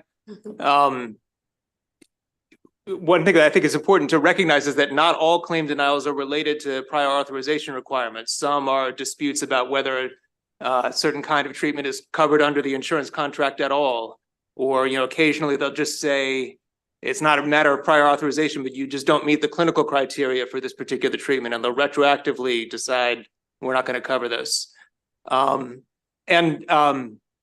To best of my understanding, there's nothing in the prior authorization bill that really speaks directly to improving and making the appeal and grievance process more robust from the patient's end. I mean, I think there are some specific kinds of appeals for prior auth that are in that bill, but in terms of generally addressing how to make that system more robust, I think this bill is a good complement to the prior auth bill.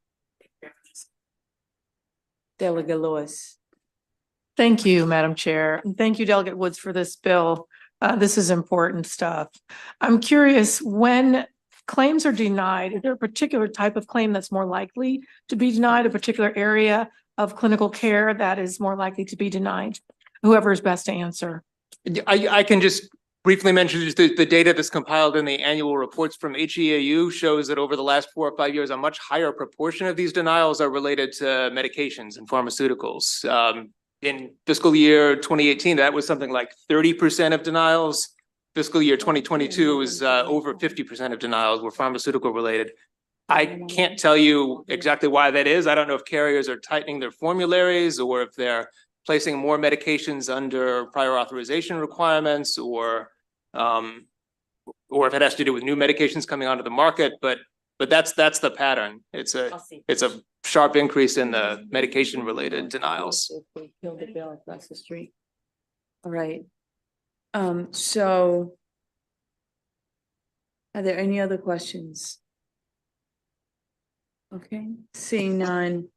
Oh, all right, Delegate Taveras. Thank you. Sorry, I don't want to get in trouble. It's okay, go ahead. Ask your question, please. Yes. Thank Yes, you. ma'am. We still have one more bill. Go ahead. Okay. Hi, Delegate Woods. Thank you for putting forth this bill. And my question is, what happens when patients learn that an insurance claim has been denied? What is the process how is the process supposed to work? And I guess, how frequently does this happen, would you say? A lot of times, unfortunately, it really depends on the patient and levels of advocacy available and what type of ailment the patient has. A lot of times, unfortunately, based on what David mentioned about the denial or the information not being prevalent, because it's generally on 5 pages back, very small print, which tells you the process for appealing the denial of a claim. A lot of people don't move forward with fighting against the claim denial. So sometimes they don't even know that it's been denied. They just know that at some point they don't have the medication, or if the pharmacy just calls them and says, well, your insurance company does not cover this medication.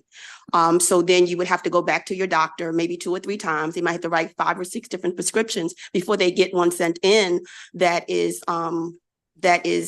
covered. Myself specifically, I had to get an injectable for bone deterioration. The first medication that they sent, the insurance company didn't approve it. It was $3,000 a month. It took about 3 more months, more bone loss.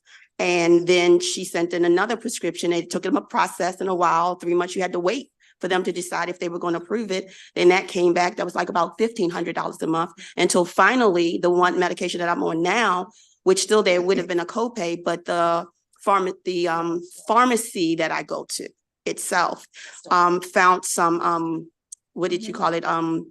Not grants, but like coupons or supplements, supplemental funds to help with that. So I don't know what I'm going to do when that runs out, because this bone loss is because of, over 30 some years of of issues from lupus since I was 9 years old. So that's basically the process. I'm just able to fight, but there's a lot of older adults and people in other vulnerable situations that they don't fight. They don't get the medication they need. They stop taking it because they don't know how to fight. And they can't fight, they can't fight. So that's basically the process. The process is kind of like null and void as far as there being levels of transparency or advocacy to help patients to go through that process. Okay.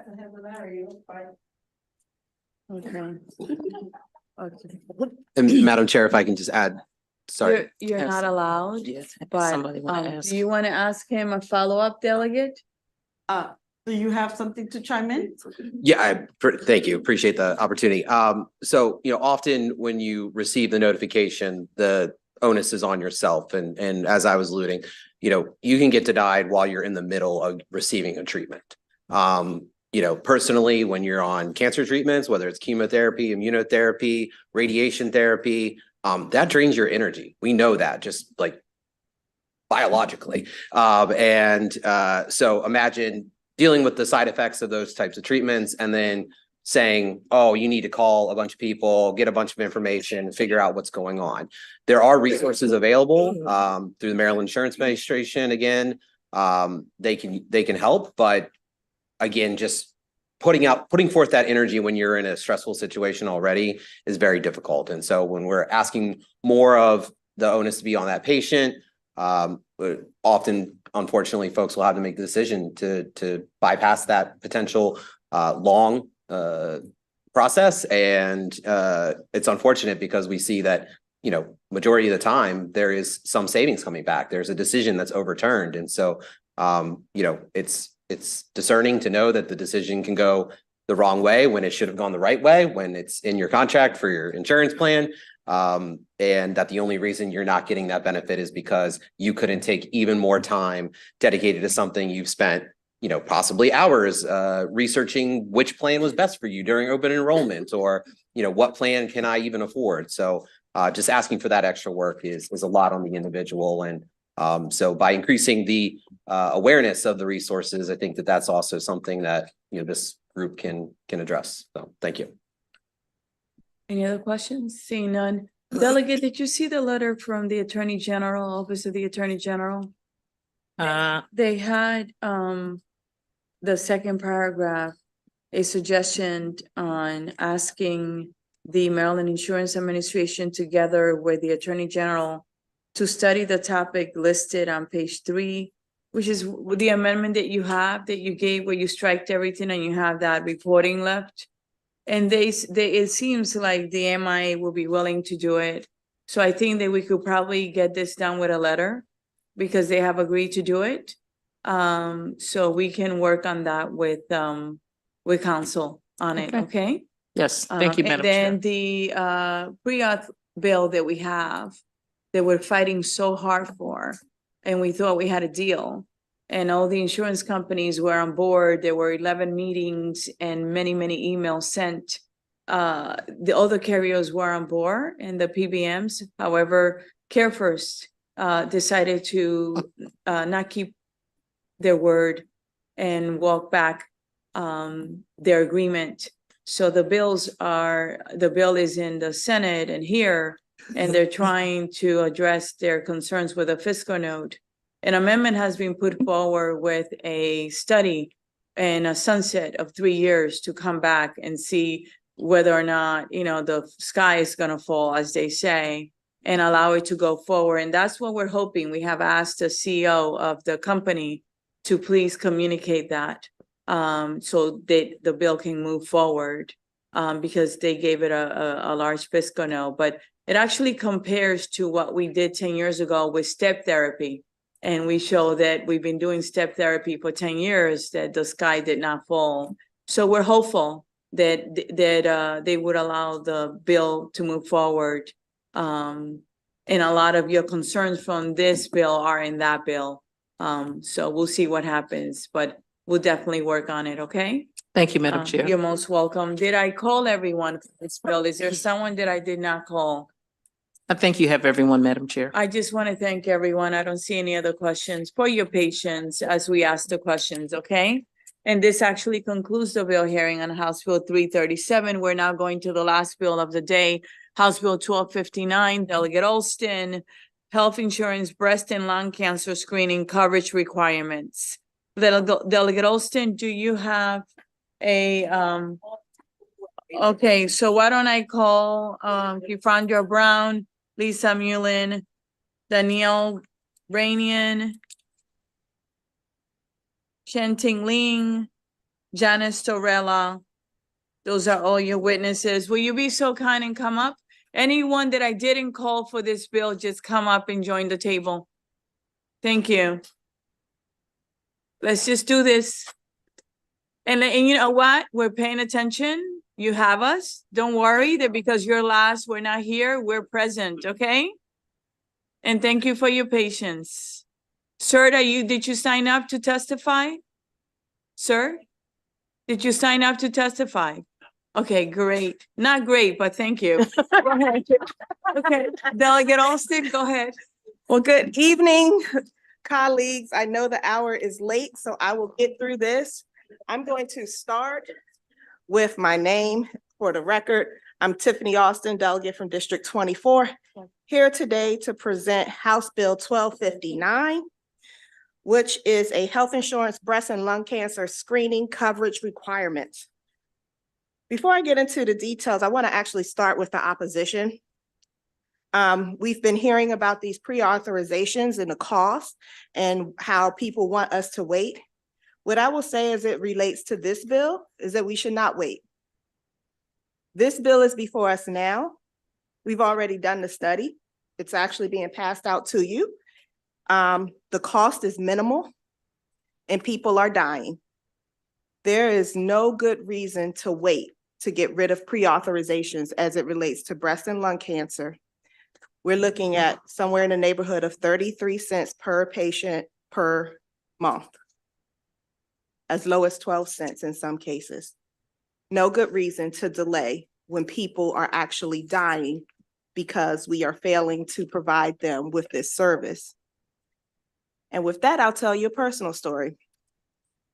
I have an aunt, her name was Lee. She immigrated here from Korea, was married to my uncle, gave me two beautiful cousins. And about 4 years ago, she died from a very treatable form of breast cancer. She did not have health insurance. And even though she was going to the doctor, she went very late and it was too late for them to do any of the treatment. It was a very sad thing to watch as she passed away from us from something that had she just got a screening, had she just been able to get the diagnostic testing, it could have been treated and she would still be with us today. But she's not because she didn't have the health insurance that would pay for it because somebody, one, because you couldn't afford it, and two, if she had it, she may have had to wait to get someone on the phone who's not even a medical doctor to say that this is medically necessary. What are we doing? Who are we as a people that we think that this is okay? It's not okay. About 2 years ago, a tornado hit Annapolis in the middle of my annual mammogram. I was supposed to get a ultrasound guided needle in my breast. I can't even think of the name of the word. Thank you.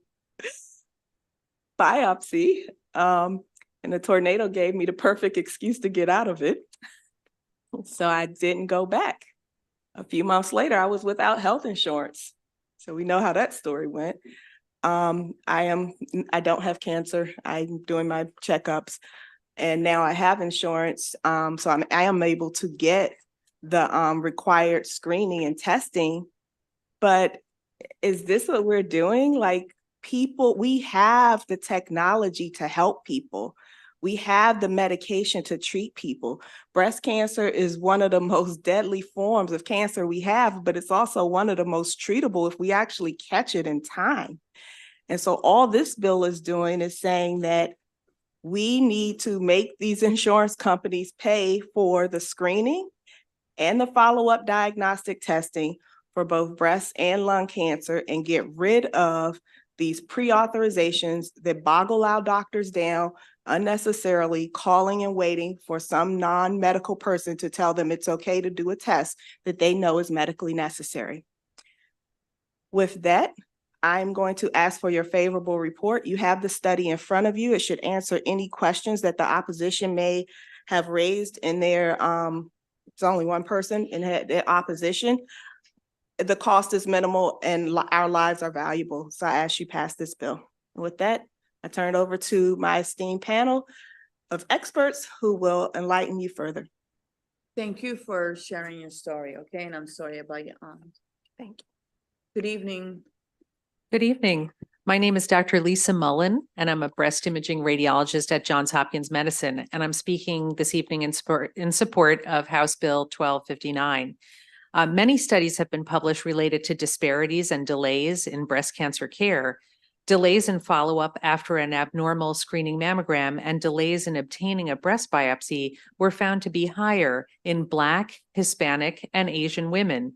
Delays in other follow-up imaging were found to be higher in Black women, those with Medicaid or no insurance, and women living in economically disadvantaged zip codes. The delays in every aspect of care are at least partially related to insurance coverage and the cost of follow-up testing, and these factors disproportionately affect minority women. Delays lead to decreased survival.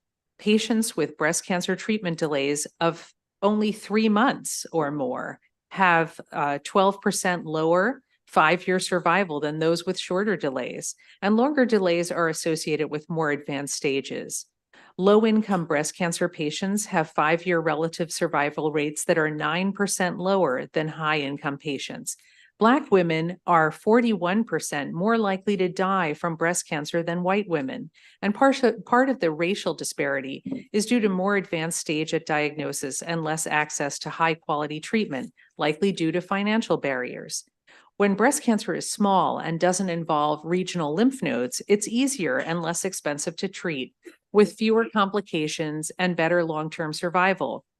Helping women to have access to diagnostic testing, including breast biopsies, will improve patient experience and outcomes, decrease overall healthcare costs, and help decrease racial disparities in breast cancer treatment. Thank you. Thank you for being with us. Who will be next, please? Good evening, Madam Chair and esteemed panel. My name is Clefandra Brown, and I am from RadNet. I am honored to have the opportunity to testify before you today on behalf of HB 1259. Approximately 1 year ago, I sat before you representing HB 815, and I am pleased to say that we are moving in the right direction, but we still have work to do. From 2017 to present date, RadNet has lessened the gap between white and Black women in screening mammography compliance to less than 5%. While this is exciting news, improving these statistics across the state of Maryland with both breast and lung screening is essential. Both breast and lung cancer continue to impact Brown and Black communities at a disproportionate rate. The American Lung Association states that Black individuals with lung cancer were 15% less likely to be diagnosed early, 19% less likely to receive surgical treatment, 11% more likely not to have any treatment, and 16% less likely to survive 5 years compared with white individuals. Hispanic individuals with lung cancer were 16% less likely to be diagnosed early, 30% more likely not to receive any treatment, 9% less likely to survive 5 years compared to white individuals in America. The American Cancer Society states that Black women are still dying at a 40% higher rate from breast cancer, and Latina women are dying at 30% higher rate than white women. We want to ensure that all Marylanders have equitable and affordable access to breast and lung cancer diagnostic screening without having to decide whether they should eat, pay their bills, or pay for their health care. By removing obstacles such as out-of-pocket expenses and pre-authorization requirements, we empower Marylanders to take immediate action regarding preventative care. Because cancer does not RSVP. It does not call and let you know that it's on its way. It doesn't care where you live. It doesn't care how much you make, and it could care less about your educational level. Cancer is indiscriminate, and we are working hard to ensure no Marylander is left behind. Thank you. Thank you. Next, please. Wow, lots of microphones here. We want Thank to you. make sure to hear you. Thank you and good evening. Madam Chair and members of the committee. My name is Dr. Janet Starella, and I'm here today in support of House Bill 1259, which adds biopsy procedures to covered supplemental exams. I'm a radiologist at Community Radiology Associates, and I specialize in breast care, meaning that I interpret mammograms and breast ultrasounds. I do those needle biopsies for breast lumps. You saved me from one. Thank you. And and I'm often the very first person to tell a woman that she might have cancer or does have cancer. I've lived and practiced in Maryland for 35 years, and I'm going to share with you the story of one of my patients. And this is a real life patient who I am seeing right now. This is not an anonymous made up person. This is someone I am taking care of right now. KT had a screening mammogram back in January, was abnormal. She got that dreaded call back from her screening mammogram, and came to see me for her supplemental workup. It showed not just one lump in her right breast, there were 3, all very highly suspicious for cancer. Oh, not to mention the enlarged lymph node in her armpit. Typically in this situation, I would biopsy the 2 largest lumps in the lymph node to establish that she has cancer and also to show what type of cancer she has so that we know what her extent of disease is and what her proper treatment should be going forward. Of course, she was distraught to hear this, but I said to her, don't you worry, I'm going to get you in the next week for your biopsy priority. We're going to move right away with this. But upon getting scheduled, she found out that her copay was going to be $3,600. Okay, she simply could not afford this.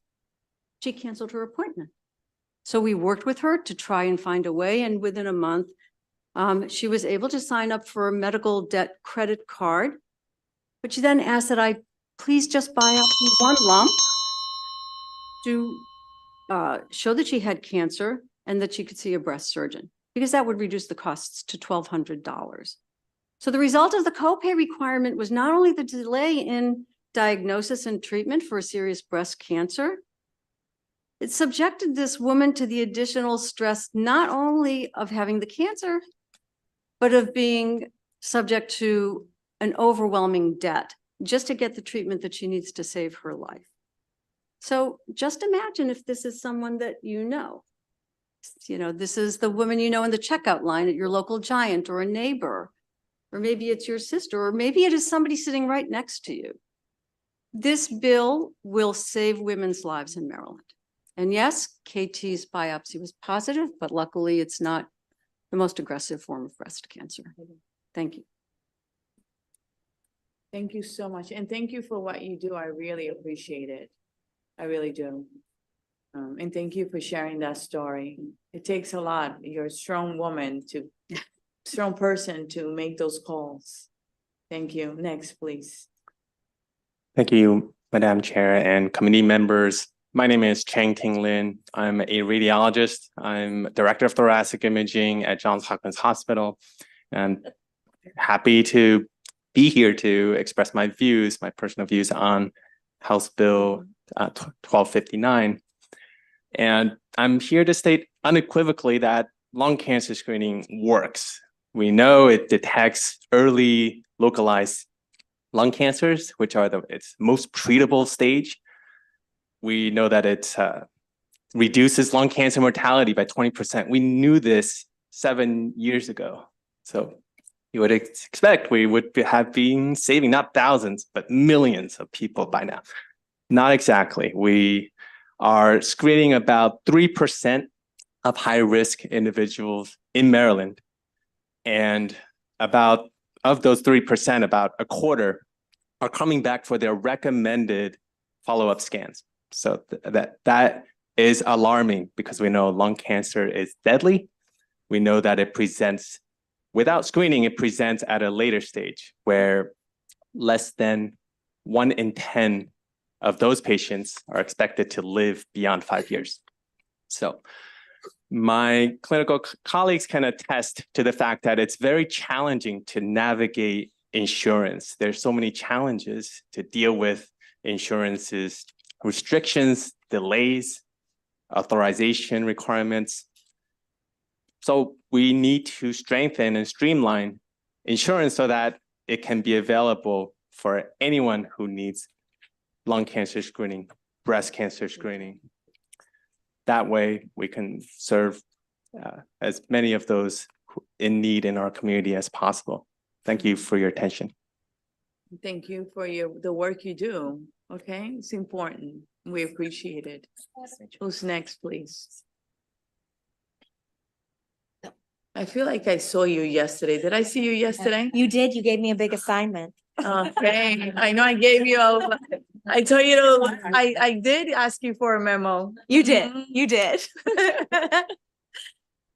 Good evening, Madam Chair, Madam Vice Chair, and members of the HGO Committee. My name is Danielle Varanian, and I'm an attorney that represents the Maryland Radiological Society and RadNet. And I am thrilled to be with you at the end of the night to get a favorable report on House Bill 1259.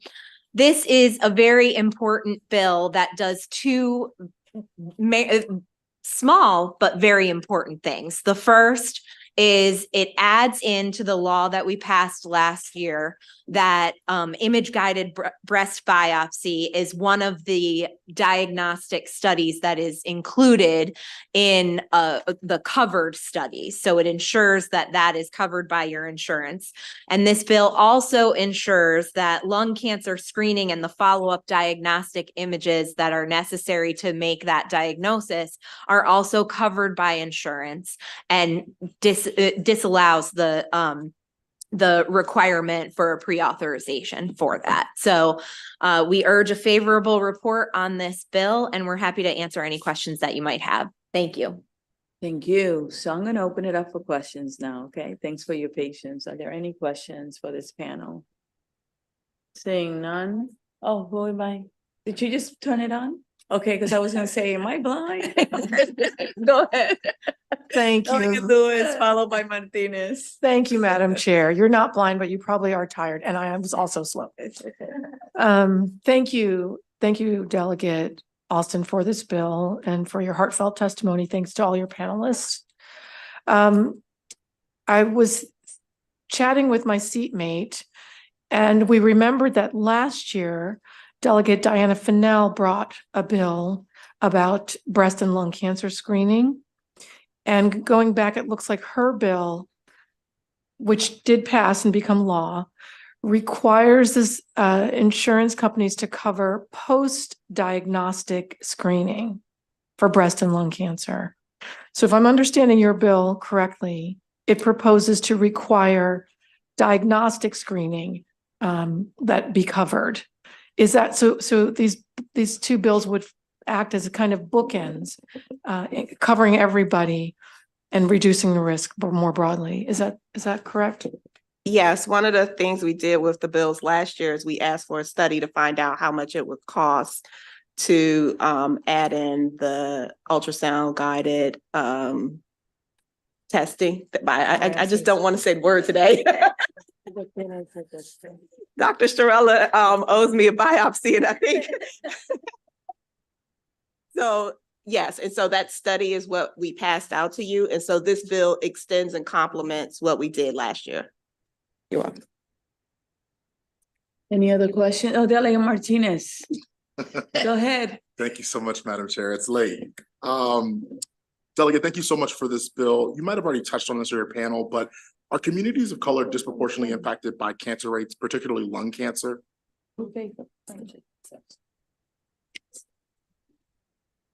Yes, communities of color absolutely are disproportionately affected. And even as the U.S. Preventative Service Task Force reduced the requirement from 30 pack year to 20 pack year, that does not address the lung cancer that's being seen in the Black individuals who are developing lung cancer with even fewer pack year history than that. And so there's more work to be done to figure out the best guidelines for the different racial and ethnic groups. But I think it was a positive trend to widen that requirement so that more individually are eligible. And so, yes. Delegate Morgan. Thank you. Thank you, Madam Chairman. Just real quick for the doctors on the panel. When you have an image guided biopsy, Is the pathologist in the room with you, or do you send that material back out for examination? And if you send it back out, but about how long does it take to get an appointment to get a image guided biopsy? No, the pathologist is not in the room when we do it. We send those to pathologists who are either within our institution. So Dr. Mullen, of course, would send them to the pathologists at Hopkins. I send them to a larger national lab, CBL, which has a breast imaging subspecialty pathology group. It varies depending on where you send them. We all really like to get 2-day turnaround on them. 4 days, sometimes to get receptors and more takes a little longer, but we're talking a few days, not weeks or more than that. I wasn't talking about turnaround from the pathology from the doctor's office to the pathology. I was talking about if a patient came in and needed to get this imaging with a biopsy. Is there a long wait at your practice or where facility that you're at? Well, it does vary depending on the practice, and maybe it might be different in an academic center like yours versus mine. We try to keep the time from an abnormal screening report to the diagnostic workup to 1 week, and the time from that to a biopsy within 2 weeks. But they can get longer, and it just depends on what's happening. There is, in addition to a nursing shortage, a technologist shortage, and especially a mammography technologist shortage. And that has gotten us behind some, but we do track this very carefully and are constantly working to keep those wait times down. You're welcome. Thank you. Any other questions? So Delegate, you said you received the study from Ben Steffen's shop and it's 33 cents a month. Yes. Okay. And I've provided a copy of that study to everyone. And another thing that I found interesting is towards the end, not only is it 33 cents per month, that's in the highlights, it also shows that there is a savings, an estimated $15,000 per detected case of cancer in savings that we would receive by doing this prevention and detection early rather than waiting for it to come up and now we have to treat the cancer. So I think that this bill makes sense. I think that the costs are more than affordable. And I think that the lives that will be saved far outweigh any harm that would come to the insurance company from having to put out the extra 33 cents. So it's less than $4 less than $4 a year. A year. 3.96.